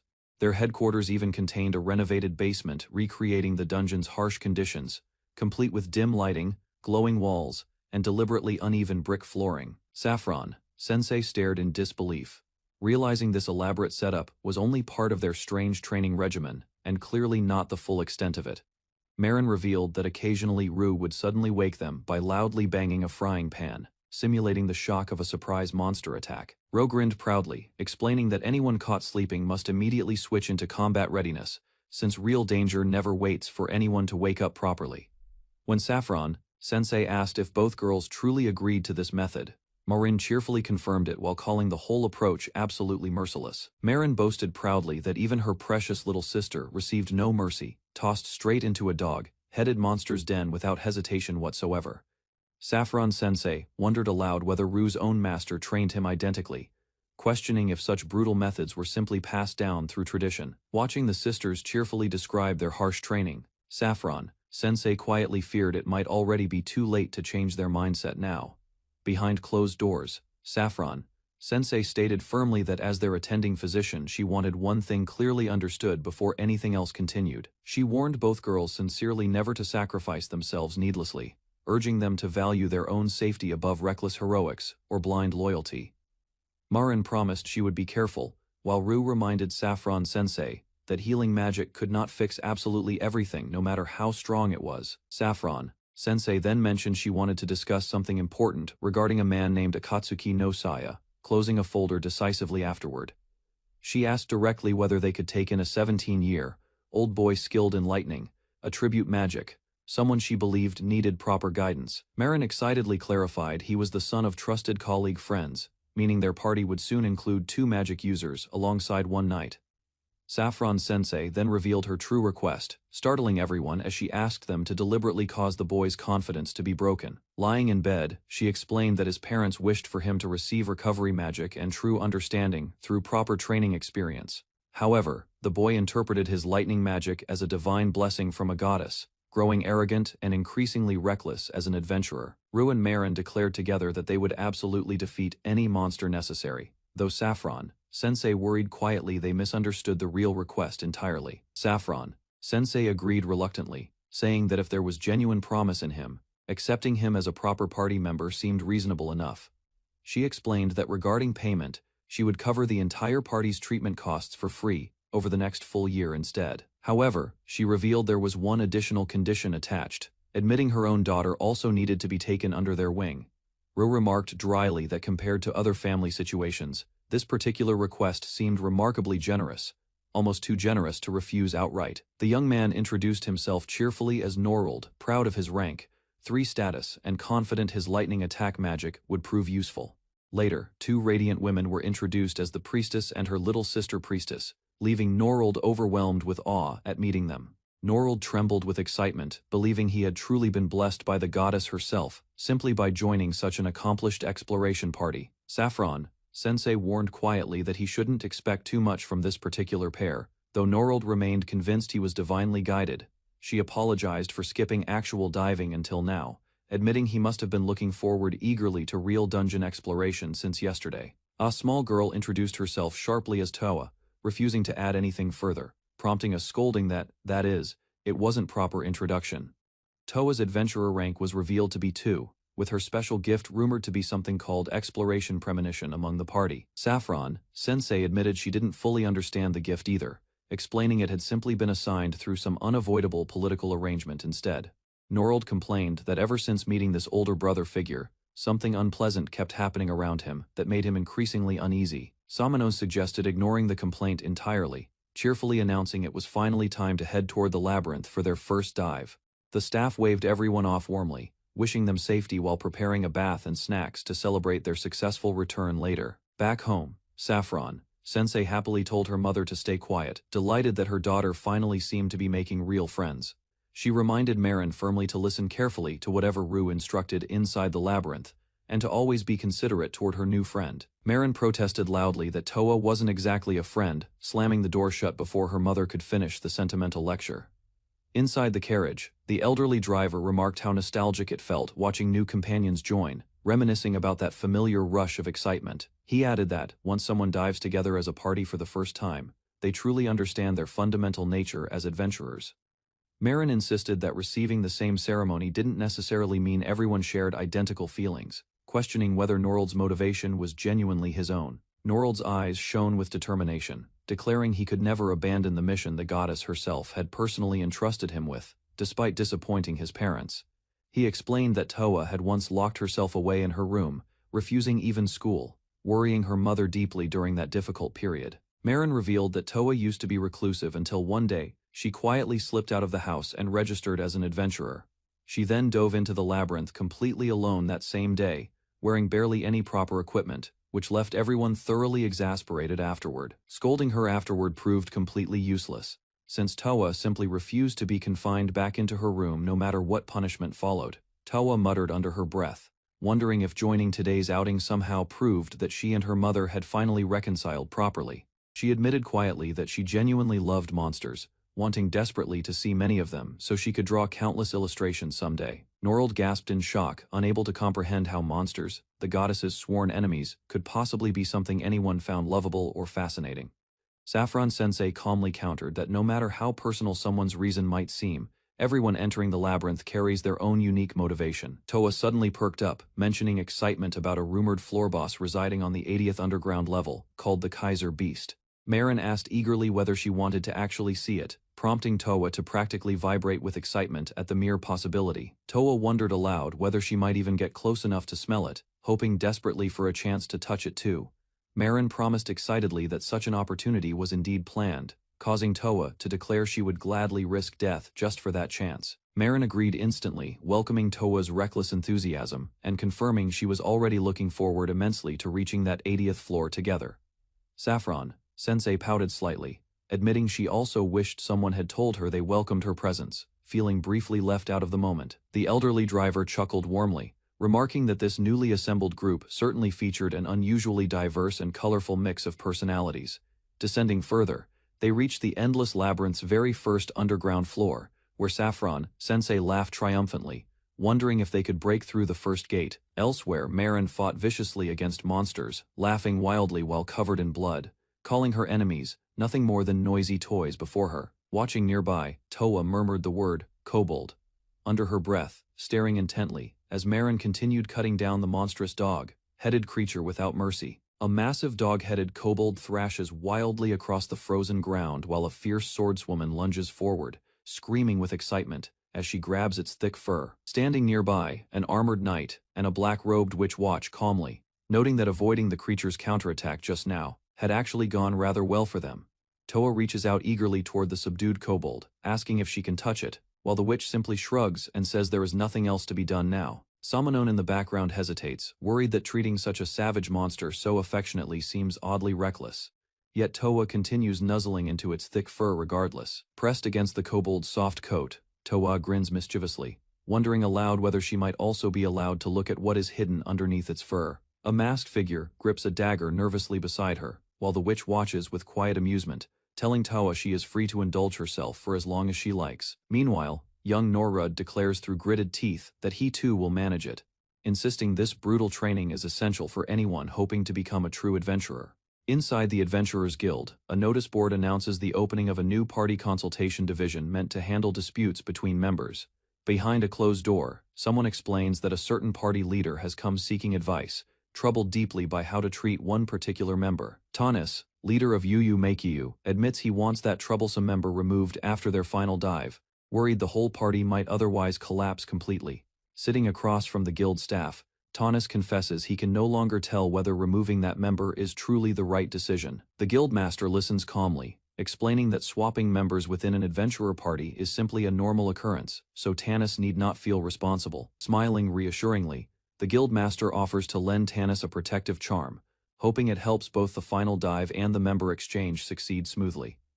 As Tanis leaves gratefully, the guildmaster quietly wonders what schemes Rue might already be plotting behind the scenes once again. Meanwhile, Rue grows nervous, aware that both the consultation staff and the guildmaster himself are rooting for him, pressuring him to prove himself as a proper leader. Deep within the Endless Labyrinth's 20th floor, Rue notes their party's official rank sits at 3, though this floor demands rank 4. Standing among his companions, Rue instructs everyone firmly not to wander anywhere beyond their intended destination, and the group agrees without hesitation. One companion complains loudly about constantly enduring brutal encounters every single dive, blaming someone specific for their repeated suffering underground. Grinning fiercely, a horn girl declares they should fight the floor boss, while they are already down here, though another member insists that is absolutely forbidden. She argues that facing an enemy 2 ranks above their own party level sounds thrilling, but Rue firmly disagrees with her reckless enthusiasm. Tanis mutters that fighting such a powerful monster would be pointless, calling the creature simply the flame whirl fly out of familiarity. The horned girl, nicknamed Black Radiant Wolf, snaps back that she hates being teased with that embarrassing nickname repeatedly during conversations. Standing together, the group sizes up their unusual companions, including a monstrous strongman nicknamed Ogre and a young member called Wing Dragon. She insists the creature ahead is the labyrinth's strongest monster, a dragon, though someone dismisses it casually as merely being called Draco instead. Exhausted, Rue sighs, reminding himself that lately he must proceed even more cautiously than usual because of strange rumors circulating in taverns. Confused, a companion asks what a Dokuro even is, learning it refers to a mysterious being recently appearing throughout the labyrinth's shallow floors. An adventurer suggests monsters caught in its path leave nothing behind but corpses, moving through the labyrinth with wind-like speed, though others doubt that theory entirely. Draco grins fiercely at facing a strong monster, eager to fight, while Rue wonders quietly why things always seem to unfold this exact way. Worried a monster from lower floors might have wandered up into their current path, Rue reflects painfully on whether he truly has the right to tell this girl she should leave the party entirely, silently deciding instead to lend her his strength once more. Standing in the pouring rain, Rue recalls it was he himself who invited Draco into Yu Yu Makyu, since she had no home or place left to belong after everything happened. He remembers thinking her selfish for chasing after him relentlessly back then, yet her expression that rainy night seemed utterly hopeless, as though her whole life had collapsed completely. Snapping back to the present, Rue scolds himself internally for losing focus again, noticing something has already begun moving nearby, urging himself to stay sharp and careful, assuring his teammates he is fine. Radu declares as leader that once this dive concludes safely, he intends to properly tell Draco something important that has weighed on him. Charging forward without much time for final thoughts, Ravu vows to fulfill Draco's wish by ensuring everyone returns safely within reach of the surface above. The party praises how incredibly strong she is, and Draco smiles confidently, accepting the compliment while continuing to push through the crystal cavern's dangers. The current Sherpa announces they have finally reached their intended destination, revealing the eerie, glittering expanse known as the Crystal Graveyard stretching out before them. A companion shouts warnings that monsters appearing here are called electric spirits, capable of ambushing careless adventurers who wander through this crystalline, maze-like environment. Draco charges eagerly toward the floating spirit, noting its extremely hard body and levitation gift make it difficult to damage through ordinary physical attacks, frustrated that carefully planned strategies keep becoming useless every single time.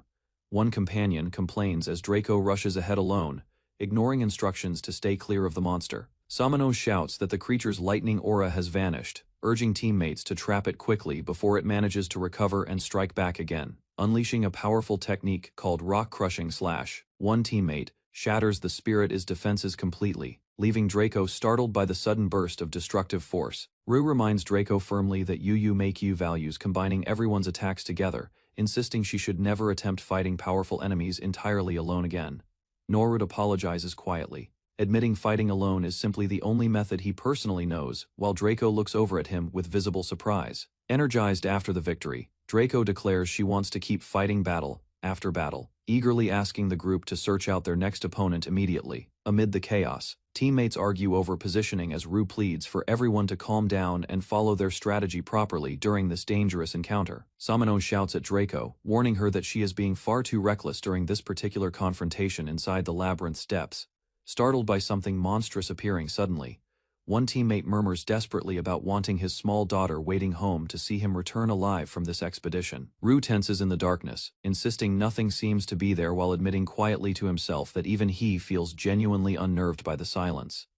A skeletal figure cloaked in tattered robes mutters that strange rumors about a Dokuro night are exactly why it decided to investigate this location personally. Norwood teases Draco for missing her target, telling her to learn something from watching properly, while she curses that the enemy simply keeps floating uselessly out of reach. Rue apologizes to everyone for allowing Draco's selfish request, stunned when Norwood suddenly declares he wants to defeat the enemy completely alone without any help. Draco swings her weapon with tremendous force, and the resulting impact sound stuns everyone nearby, catching her completely off guard mid-battle. Norwood explains that piercing through a monster's core creates a brief window where it cannot act, calling this the perfect moment for a decisive attack. Shouting for Draco to strike now, Norwood holds the electric spirit still while she unleashes her signature technique known as Bakuretsu Ken, the bursting fist. The technique compresses every strike delivered during a single breathless combo, releasing them all together in one tremendous concentrated explosion of destructive force. Dust and shattered fragments scatter across the cavern floor as the party stares in disbelief, amazed that Norwood managed to defeat the enemy entirely by himself. Excited by her victory, Draco wonders aloud whether striking directly through the center would work better next time, while Norwood congratulates her cheerfully on the win. Norwood requests more training and asks Draco to help him locate additional electric spirits, admitting fighting alone remains the only method he currently knows. Watching Draco's back, Norwood wonders silently why she clings so obsessively to strength, aware she likely won't reveal even her real name if asked directly. Norwood calls out for Draco to wait, insisting they should search for more electric spirits together, rather than splitting apart from the rest of the group. Draco teases Norwood for suddenly acting so understanding today, joking that his willingness to accompany her feels unusually agreeable compared to his normal behavior. Far away from where Tanis and the others remain near the crystal graveyard, something monstrous and grotesque waits silently before a twisting spiral passage deep within the floor. The trembling creature crouches fearfully, its skull-like face shaking as heavy footsteps echo closer, clearly terrified of whatever approaches through the darkness. Without hesitation or so much as glancing sideways, the hideous demon flees deeper into the tunnel, moving as though drawn forward by some unseen, guiding force. Meanwhile, Tanis and his companions approach the crystal graveyard, uneasy footsteps closing in around them as something unnatural stirs ominously within the shadows ahead. Deep within the crystal graveyard's dungeon, at floor 43, a party of adventurers rested by a boiling pot, using the brief pause to recover before turning back east. A boy urged his companion to drink and rest, reminding her they had only fought half a day, though she seemed reluctant to leave the fight behind. The horned girl snapped back, declaring she intended to stay behind and train alone, telling the others to head home without her unless another party came to guide her out. The boy pressed her about supplies, pointing out she had no idea how long her training would take, though she brushed it off, mentioning the dungeon spring nearby. She spat out a plant she'd tried eating, and the boy warned her it wasn't edible and would upset her stomach. Sitting together, he asked her plainly why she pushed herself to grow stronger, and she admitted that his own reasons as an adventurer felt different from what she was truly chasing. Her eyes reflected his stunned face, the air between them suddenly tense. A voice echoed that anyone weak had no reason to keep living, and he struggled to argue back, insisting that couldn't be true. A memory surfaced of someone lying still behind bars, and he stared at her back in silence, hesitant to speak her name. A hand warned him never to touch the girl, and he questioned aloud whether he understood now what she truly was. Later, hunger broke the tension as she cheered over a finished meal, all seriousness gone from her face. A sudden tremor interrupted them, and the group turned sharply towards something approaching through the rocks. The ground shook again, and the boy's hand came away stained with blood as fear spread across his face. A massive troll loomed ahead, and he realized in horror that a floor boss had somehow left its territory to reach them. The troll's jaws opened wide, and as the party froze, unable to move, she charged forward to intercept it herself. Screaming for everyone to flee, she unleashed her gifted power, warning that once active it would strike ally and enemy alike. Shocked that she meant to sacrifice herself for their escape, he called out for everyone to run while they still could. Panic spread through the group as they debated whether fighting the level superior troll meant certain annihilation, torn between abandoning her and running for their lives. Rain poured as the wounded party struggled forward, desperately urging their Sherpa to keep moving toward safety. With a final apology to her name, he turned back toward the troll, ready to face what she had left behind. One last apology left his lips before he pressed forward, the group watching him disappear back into the depths behind them. A fist tore through the air, catching the boy off guard as the fight beyond the trees turned brutal in an instant. Pinned beneath the rubble, he felt his strength fading and told himself he was weaker than the troll, certain this was the moment he would die. A stranger's voice cut through the chaos, questioning who dared to face the troll alone, and a blade descended before he understood what was happening. Smoke cleared to reveal a hooded figure gripping a staff, and he realized this newcomer had struck down the monster with ease. Blood ran down her face as she recognized the skull crest, whispering that the man before them might be the legendary Skull Knight. The masked man remarked dryly that her stubborn nature explained why Tanis struggled to manage her, admitting it depended on how one chose to use it. Later, standing tall with a skull mask in hand, he carried himself with quiet authority, the boy watching close behind him. Ro visited Nuke once his petrification had been cured, and the old man mentioned he'd been asked to keep several favors quiet. Introducing himself as a Sherpa by trade, he asked to register under a false name, revealing he'd absorbed every dungeon core from the Tyros labyrinth to boost his rank far beyond normal. He confided that helping Yuika would require every resource available, warning her firmly that mixing Sherpa work with active adventuring was forbidden within the industry. Marin agreed to keep it secret, and Ru stood revealed as a heavy warrior of rank 12, the bracelet from the skull mask still on his wrist.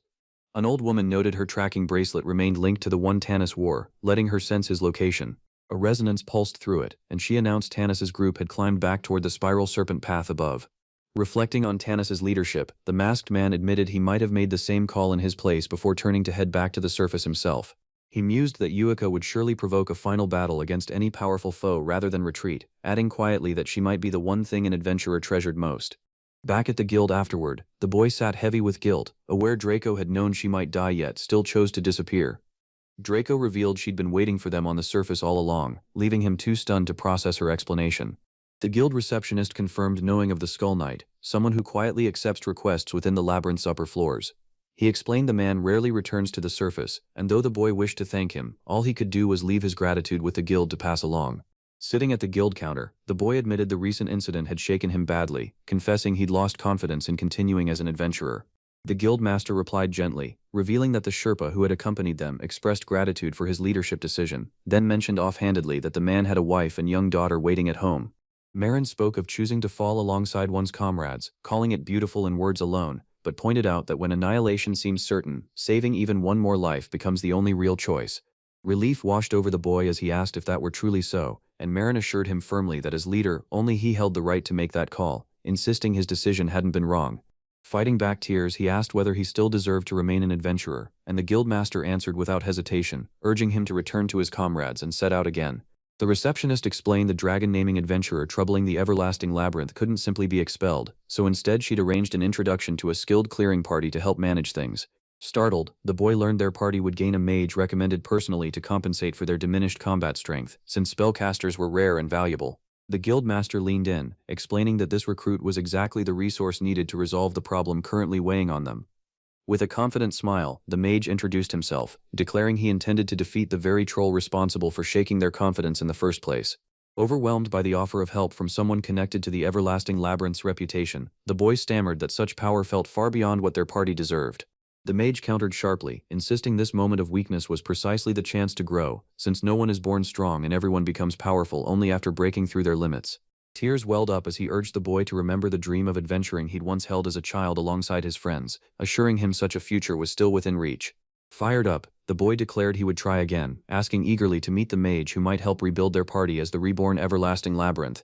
Even the guild itself threw its support behind him, and the woman noted wryly how everyone seemed to end up following this man's lead one way or another. Days later, Tanis and his companions reunited with the mage, clasping hands together in shared determination for what lay ahead.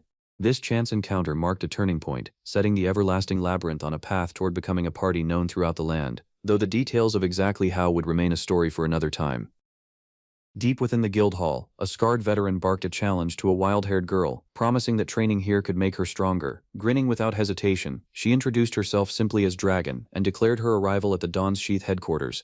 Confusion followed once someone asked for her real name. Dragon admitted, almost proudly, that she had invented it herself. A bespectacled girl beside her recoiled, calling it unspeakable to hide one's true name from companions who would soon share both duties and danger. Sensing suspicion in the girl's sharp glance, Dragon and another companion apologized in a fluster, insisting nothing shady was going on. The bespectacled girl merely blinked, unaware her stare had caused the panic. A cheerful young maid introduced herself as Mermo, 13 years old, attendant to Lady Tiana. When mistaken for a fairy, she corrected the group at once, embarrassed by the nickname. Whispers spread about Tiana's hidden noble bloodline, since surnames were reserved for royalty and the upper aristocracy. A companion tried to silence the reveal before it went further. An elderly man recognized the Liz name immediately, associating it with the distant Sumeraki labyrinth and a family known for its courage. He explained that the family managed the town surrounding the labyrinth, overseeing registration and tax collection like a governing office. Someone teased that a princess had become an adventurer, prompting Tiana to snap in embarrassment while Mermo outlined the social ranks separating royalty, nobility, and commoners. Mermo continued, noting that the Liz bloodline itself formed the labyrinth's conquering party, hiring adventurers to serve under them. Every heir endured harsh training from childhood, though the young lady's path had taken an unexpected detour to the capital. Homeless and lost, Tiana had once collapsed from hunger before a kind adventurer found her, offered lodging, and welcomed her into his party. She confessed that entry-level pay barely covered gear, and being underage, she could not legally work in the capital. The bespectacled girl scolded her sharply, recalling how Tiana had once been unable to offer more than water at the inn. Despite the scolding, the man reassured her he held no grudge, while Mermo promised meals and a room were guaranteed here. A cheerful teammate explained that support staff handled all administrative tasks, though one rule remained absolute among them. Nobility received no special treatment, and support members were never looked down upon by fighters. Dragon smirked, clearly intrigued by the idea. When pressed to pick a nickname instead of her family name, the group's suggestions were shot down one after another for lacking charm. The unanimous rejection left Dragon fuming, as the group agreed a name mattered enough to be chosen together. Laughter filled the table as they celebrated becoming an official standard party, finally sitting down to eat. Praise for the maid's baking skills brought delighted laughter around the table, since her pastry-making talent came from years spent as a professional-level cook. Tears welled up in Mermo's eyes as she marveled at receiving so many treats, calling the moment like a dream come true. Compliments kept pouring in, and Mermo admitted she still hoped to become a full-fledged Sherpa one day, though at 13 she remained an assistant member for the time being. A boy nearby revealed he attended the same fourth-year class at the Adventurer Training Academy, making him her fellow helper on this outing. Sparkling with enthusiasm, Mermo greeted him properly and asked for his continued support going forward. Overwhelmed by nerves, she stumbled through her own polite request before the scene shifted to a grand estate the following day. Inside, a shopkeeper explained that a potion this refined couldn't be bought just anywhere, since Voltec's merchant guild sold high-grade bottled remedies exclusively through their own network. He clarified that these potions were carried in sufficient quantities for every dive, since lives depended on having enough during dangerous excursions. Mermo gasped, wondering aloud whether unlimited potion use might actually be permitted for this group. Delight spread across her face as she called the arrangement paradise, while Dragon simply agreed that, practically speaking, it was. Attention turned to their equipment, with someone suggesting a full refit might serve them better than patchwork repairs. Discussion settled on choosing between lighter mithril and the tougher, heavier adamantite for crafting new gauntlets. An old man protested that adamantite would cost a fortune, grumbling that 10 years of earnings couldn't cover such an outrageous price. Despite the complaint, he agreed to summon a specialist craftsman the next day to take proper measurements. Back home, teammates welcomed each other after another dive, comparing notes on the day's progress while signing off on paperwork. One boasted of defeating 12 kobolds, another countered with 11, sparking playful rivalry over training results. A different companion mentioned defeating 8 wolves, prompting another round of competitive banter among the group. Meanwhile, an assistant sighed with exhaustion after finishing another day's exhausting paperwork. Someone handed over a strange bottled substance, sparking curiosity about its true purpose. Excitement grew as the fighters realized the compound could be used for combat, prompting eager grins all around. A companion clarified it was simply green rock paint, deflating the earlier excitement instantly. An old butler questioned whether the surprise strike was truly meant to kill him, remaining calm despite the sudden assault closing in from behind. Steel met steel as he blocked the attack without hesitation, deflecting the blow with practiced ease. Raising her weapon overhead for another swing, the young fighter pressed forward, determined not to back down. He asked flatly whether she intended to keep attacking, unbothered by her aggressive stance. Declaring her intent to strike him down without mercy, she lunged again with full force. Catching her off guard, he twisted the blade unexpectedly, sending her tumbling before she could react. A follow-up strike caught him solidly, forcing a pained grunt as the impact connected. Composed despite the hit, he tapped his cane lightly, signaling that the exchange had run its course. Light burst upward from his raised hand, spiraling skyward with controlled precision. Startled by the display, the two girls nearby wondered aloud whether magic could really be used this deep underground. Reassuring his flustered companion, a young man promised everything would be fine since he'd handle whatever came next. Drawing her bow with fierce concentration, an archer explained that dealing with enemy magic fell specifically under her role in the group. Her arrow found its mark, striking one of the glowing magical circles dead center. A second shot followed immediately, dissolving another circle before it could fully form. Overwhelmed by the flashing light, the group flinched and covered their eyes against the blinding glare. The remaining circle detonated in a final burst, sending a shockwave rippling outward. Grinning afterward, the young man explained that his light-based magic only illuminated the area and carried no offensive power at all. Frustration boiled over as the archer accused him of being a devilish trainer, recalling 50 brutal push-up rounds after her party's earlier wipeout. Laughing it off, he denied ever being merciful, casually suggesting another 10 rounds might be in order. Elsewhere, a stern voice warned that a feint meant to draw an opponent's guard couldn't be used carelessly from the very first move, urging patience over recklessness in every exchange. A cheerful young man revealed he'd been holding onto blue rock paint on behalf of someone named Shizu, offering it as a reward while the exhausted archer lay collapsed nearby. Excitement erupted the moment she recognized the shade, screeching with joy over the rare azurite pigment. Grinning through the chaos, he explained that mere effort wasn't enough to keep morale alive in his world, insisting that rewards belonged only to those who truly earned them through hard work. Another companion added dryly that Murin and Karen shared a fondness for baths and sweets, watching the reward-driven celebration unfold. Turning his attention elsewhere, the young man asked what kind of prize might motivate a different member of the group. A sharp, toothy grin flashed across the panel, hinting at something unspoken building beneath the surface. One companion declared flatly that facing the old man directly remained the true challenge ahead, nodding toward the elder standing calm near the doorway. Impressed despite herself, the fighter admitted she hadn't realized the elder held such refined combat skill, especially after training together for so long without noticing. Laughing at the memory, she recalled how the old man never once shifted from his starting stance, sweat-free and smiling the entire time, which only made his strength more unsettling. Tiana charges forward with a battle cry, declaring she's coming for the old man, and launches straight into an attack. The old man studies her rushing form calmly, noting that her style is reckless and head-on, with no feints mixed in. A single strike sends her flying backward through the air, her body cutting a streak across the room as he stands unmoved. She crashes hard onto the floor, wincing and rubbing her sore shoulder from the impact. Despite the pain, she grins fiercely and pulls herself up, declaring the fight is just getting good, while the old man notes this is only her first knockdown. She surges back at him with a burst of speed, fists driving forward as her shout echoes through the space. She boasts that she landed a hit on him, though her companions watching from the side seem puzzled why she'd be thrilled about failing to connect. The old man effortlessly redirects her momentum, sending her spinning through the air once more. She slams onto the ground, letting out a pained yelp before immediately pushing herself back up, shouting that she isn't finished yet. Her allies wince at each crash, amazed at how much punishment she's taking, while she keeps laughing through the pain. Another throw sends her tumbling to the floor as onlookers murmur in disbelief at the old man's skill. He reflects to himself that her fearless personality keeps her from backing down even when hurt, and considers that continuing without a wooden sword might risk serious injury. He tells her they'll continue without the training sword, giving her permission to use her gift as well, which makes her grin widen at the challenge. She unleashes her signature technique, Explosive Fist, throwing a heavy blow without holding back. The old man deflects the barrage of punches with rapid, precise movements, absorbing each strike. He counters cleanly, his palm strike cutting through her offense and stopping her momentum cold. She stares in disbelief, unable to understand why none of her attacks are landing or doing damage. He calmly explains that her explosive fist gift concentrates the damage from attacks thrown while holding her breath into a single burst.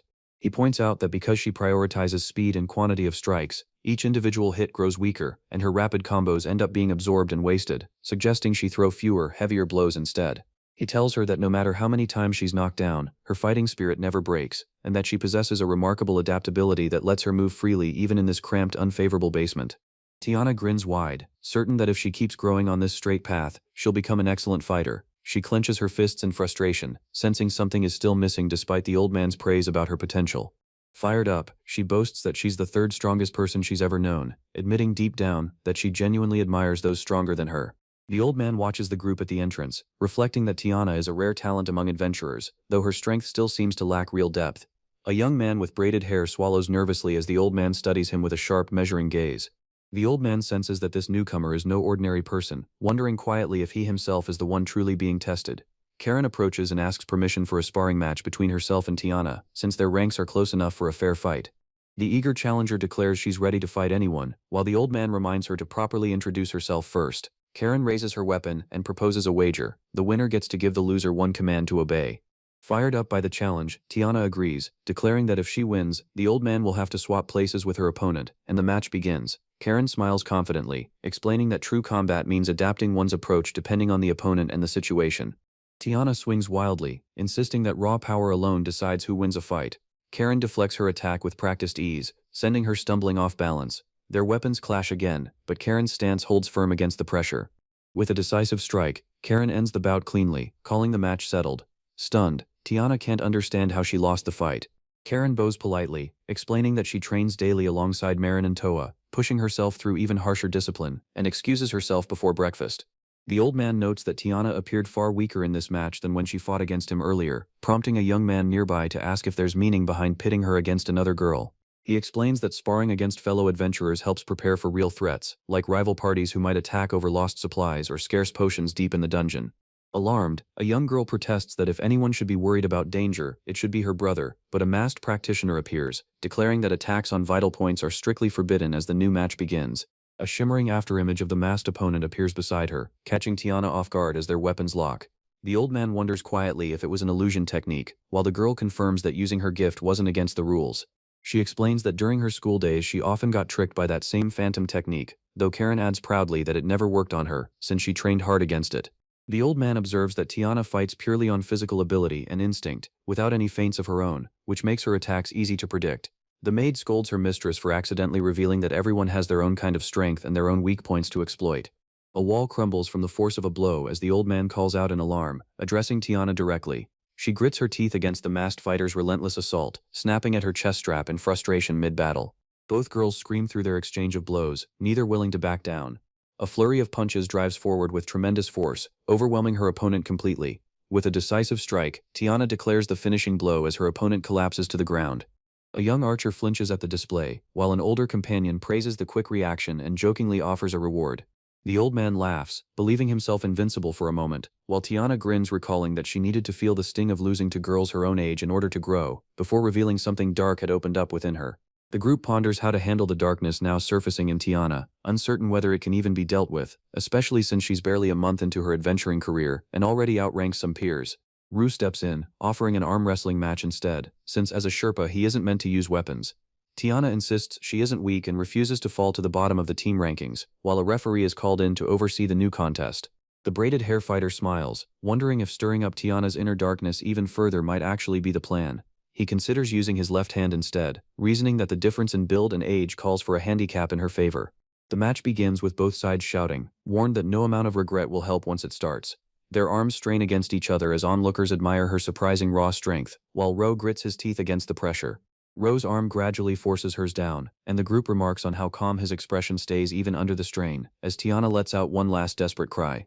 The masked girl warns that attacking vital points is still off limits, everything else is fair game, and asks if Ru understands the meaning behind that rule as he strains against her grip. Karen's maid explains that her mistress holds a gift called Wild Blooming Madness, which doubles strength and reflexes whenever activated, warning Ru to be ready for anything. The surge of power cracks through his defenses as bones creak under the pressure. The old man notes that unless someone actually loses to that unleashed power, they'll never truly accept their own weakness, while Karen regains her composure with a satisfied smile. Something inside Tiana quietly gives way, her last source of confidence crumbling to pieces. A monstrous shattering sound fills the room as she orders everyone to step back, while a memory surfaces of being told she was a frail young lady expected to die before turning 10.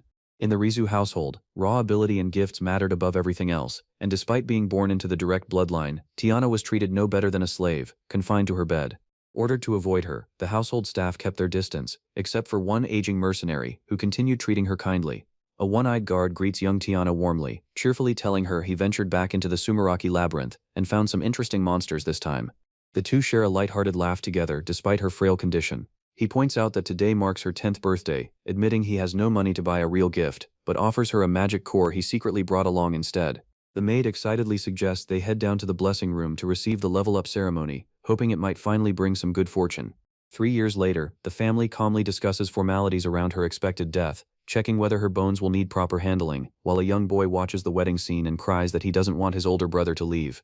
A grown, powerful young woman with fiery hair storms furiously through a doorway, startling the maid beside her. She demands to know if the people before her are truly her family, greeting them coldly for the first time. Recognizing her by her striking red hair, the maid gasps in disbelief, and Tiana reveals that the gift she received during that childhood ceremony was called Blessed Body, one that strengthens resistance to illness and injury and corrects physical growth. A younger sibling stares in shock at how much she has changed, admitting he barely recognized her, while she declares she'll start training to become an adventurer herself, since there's no time left to waste. An older relative coldly informs her that an acquaintance of his happens to know a skilled adventurer well past 60, and orders her to bear that man's child for the sake of the Rizu bloodline, to be offered to the Sumeraki labyrinth. He declares that the weak have no right to exist within the Rizu family, but insists that anyone who manages to overcome their weakness earns the right to serve their ruthless, ambition-driven lineage. Listening to this, Karen expresses quiet understanding, remarking that this explains why Tiana eventually chose to leave home, while Tiana seethes with anger recalling it all. Karen tells Ro that Tiana is still trapped by the curse of the Rizu family even now, admitting that her impulsive attempt to attack Toa came from fearing she'd fall back into that same cruel treatment. She recalls the crushing despair forced onto her helpless younger self, and how she eventually found a miracle strong enough to break that despair apart. Karen kneels beside the collapsed Tiana, murmuring that the two of them aren't so different, while the maid fusses anxiously over her mistress. Karen gently sets her down, remarking that her meddling ends here as she lays Tiana to rest. A voice calls out sharply, demanding that Tiana wake up. Ru lies defeated, his mind flashing through faces from his journey, the masked swordsman, the golden goat, memories tangled together. A figure with an eye patch watches over him, murmuring softly to the fallen boy. His thoughts drift back to a smaller version of himself, clutching a forged identification card. A girl kneels beside him, reminding him he once promised they would go to the royal capital together, not die there. Fire returns to his eyes as he declares he will become the strongest existence in the capital, correcting himself when a nearby figure mistakes his target for a mere pest. Doubt creeps back in despite his resolve. Even reaching the capital hasn't erased his weakness, and he wonders if there was ever any point in someone so powerless trying at all. A blinding flash cuts through the memory. A sharp voice orders him to wake, followed immediately by a swordsman driving a hand straight into his face to snap him back to reality. A girl confronts him, asking what he thinks he's doing. She points out he obtained a miracle, a power meant to shatter an inescapable fate, and demands to know what he became strong for. A single eye narrows in memory as he recalls his father's words, that those who stay weak are meaningless. The swordsman tells him strength alone is only a tool, a means toward something greater, and asks directly what he intends to do once he has power. He corrects himself again. His hatred was born the day he learned that family existed, and it will not fade unless their bloodline and everything tied to that labyrinth disappears with them. He states his goal plainly. He intends to conquer the Sumeraki labyrinth. His fangs bared, he vows revenge against the Rizu family. The girl studies him quietly before agreeing to lend her cooperation. Another voice warns her that now that she has finally gained her freedom, she shouldn't concern herself with the Rizu family any further, catching her off guard. She insists there's no need to worry, since Tiana's resolve had already been made clear regardless of motive, and offers her own help as well. Tension breaks into comedy as she shows off a drawing, only for someone to complain it looks like nothing but a crude monster sketch. Grinning, she holds up another portrait, claiming she made this one especially for him, and telling him to feel honored. He explodes, shouting at her to stop drawing strange things without permission. He grabs her cheeks in retaliation, yelling never to draw him again as she squirms and protests. Calmer now, he admits he showed a rather uncool side of himself, while the masked swordsman and the golden goat greet him, ready to work together going forward. The girl recalls something he said during training and asks about it, only to be flatly rejected. She declares she's already decided the reward for the one command she'll get to give him if she wins. With a proud laugh, the girl announces she will now be called Karen, delighting in her chosen new identity. A young man declares he shall be known as Toa, the great genius painter, ordering everyone to bow before him. Nearby, another girl introduces herself as Marin, startling her companions with the sudden choice. A third member says she'll report the new names to their representative, worried Shizu might get upset. The girl with sharp features tells Ro she'll now be called T, explaining the group settled on it together the previous night. Toa deflates when his own dramatic title gets rejected, quietly accepting the simpler Toa-sama instead. Pleased that the naming is finally settled, Ru announces training will begin properly the next day, now that all four of them are ready to move forward as a team. Half a month passes, and the group collapses from exhaustion during a break. One of them mutters that all this training seems to be building nothing but stamina rather than real strength. Karen reminds them that endurance cannot be built in a single day, insisting steady effort will pay off eventually. She asks Ru why he always speaks in such a stiff, formal way. Off to the side, someone else complains that Ti's blunt commentary is starting to crush morale. Karen offers to use the opportunity to teach proper manners befitting a noble lady, delighted at the idea of shaping someone under her tutelage. Ti struggles and begs to be spared as Karen insists they start with posture, dragging her along despite the protests. Their companions watch on, resigned to another chaotic lesson. Toa calls out for someone to stop Karen before things get further out of hand, catching Tia off guard from where she sits. Marin's sketch is passed around, and the group is stunned to find it's actually a decent drawing, questioning how someone like Marin could produce something so normal. Karen gazes at the artwork in admiration, calling it truly wonderful. Toa demands the drawing for himself, only for it to be tossed carelessly aside as trash, sparking outrage. Marin declares the picture no longer belongs to Toa and refuses to let anyone complain about taking it back. Relief washes over Karen as she checks the drawing is safe, grateful nothing happened to it. In a dramatic display, the masked swordsman formally confiscates the drawing, leaving Marin stunned by the sudden seizure. 2 months later, Marin protests as Karen insists she'll be the one to treasure the drawing properly, while their activity report meeting draws to a close. Elsewhere, formal negotiations continue between representatives discussing requests rather than complaints, watched closely by nervous officials. A young boy admits with guilt that his sisters work so hard every day while he feels he has accomplished nothing himself. A girl insists that isn't true at all, pointing out that Mew has been working hard at the Adventurer Training Academy, while another chimes in that he's been helping with garden work and horses during his own time off. The group teases each other, with one insisting she's actually useful by letting them smell her floral scent, prompting laughing protests that surely there's something more useful she can offer. One of the members points out that whenever they return from the labyrinth, the boy always greets them first, saying it warms her heart. Another admits she secretly leaves snacks and tea in the basement room for them. Rue reacts with alarm, insisting that's supposed to be a secret shared only among the 5 of them. Muri's mother tells him she understands his feelings and asks what exactly he wants to do about it. The boy explains that if possible, he wants to spend time in the basement whenever his sisters return, hoping to understand even a little of how hard their training must be, since it's the only thing he feels capable of doing right now. Muri gently tells him that won't be possible going forward, catching him off guard. Rue explains he needs to talk to Shizu about their future direction, and she agrees to listen. He tells the group that once they become a standard party, they'll begin serious attempts at the Infinite Labyrinth, but there's something to address first. He reveals that Dawn's Crescent Moon was formed with only one goal in mind, introducing Yuika, former leader of the Sword of Twilight Darkness. Karen, Tiana, and Toa recall hearing a little about her from their father, since she used to be a regular customer at his shop. Marliette's older sister-in-law wonders if she might be a patient of her mother's. Yuika reveals she's actually Muri's mother. In other words, she says, she is now his fiancée. A vision shows a massive dark figure sealed within the 80th floor of the Infinite Labyrinth, held captive by the floor's ruler and frozen in time through magic. Rue states plainly that rescuing her is the sole purpose behind everything they're doing. He admits he gathered them all for this deeply personal goal, putting them through harsh repeated training in order to eventually send them straight to the floor ruler's domain. Warned that many elite adventurers have died trying to reach the 80th floor and that turning back is only possible now, Toa asks if the floor ruler is truly that dangerous, and Rue confirms it as a high-ranking demon far beyond an ordinary monster. Undeterred, Toa declares he'll go anyway, while another asks whether there's anything worthwhile in it for her, since she just wants to see and draw as many kinds of monsters as possible. Rue muses that Yuika, gifted with something called the Illusion Compass, is able to touch and even control monsters, adding that the two of them used to travel together long ago. Marliette declares that wherever Marin goes, she will always stand beside her. Muri firmly announces she's going too, determined to rescue Yuika no matter what. With all 4 members now in agreement, Rue introduces a new addition to their upcoming dive, though the group is stunned to learn the mysterious newcomer is the very knight in a skull mask they'd heard so much about. Toa lets out an excited cheer, thrilled at finally getting to meet him. Tiana admits she's actually already met the Skull Knight before, and dreams of fighting alongside him, prompting a puzzled question about whether he's some kind of monster, followed by a firm correction that he's simply the strongest adventurer around. The skull-masked figure boasts about defeating a foul demon that even Rue once couldn't handle, claiming he took it down in a single strike, while onlookers cheer that he's clearly both strong and impressive. A companion remarks that this sounds like the beginning of romance, asking if what someone feels might be admiration blossoming into love. The other simply looks puzzled, unsure what to make of the word. Startled by the realization, Muri's mother wonders aloud if this bittersweet, fluttering feeling is truly what love feels like, experiencing the sensation for the first time and reacting with quiet excitement inside. Someone notices the representative looking unusually sad and asks what's wrong, only to be waved off with a denial. Fired up by the moment, Rue suddenly declares he'll take action, leaving the others confused about what exactly he plans to do.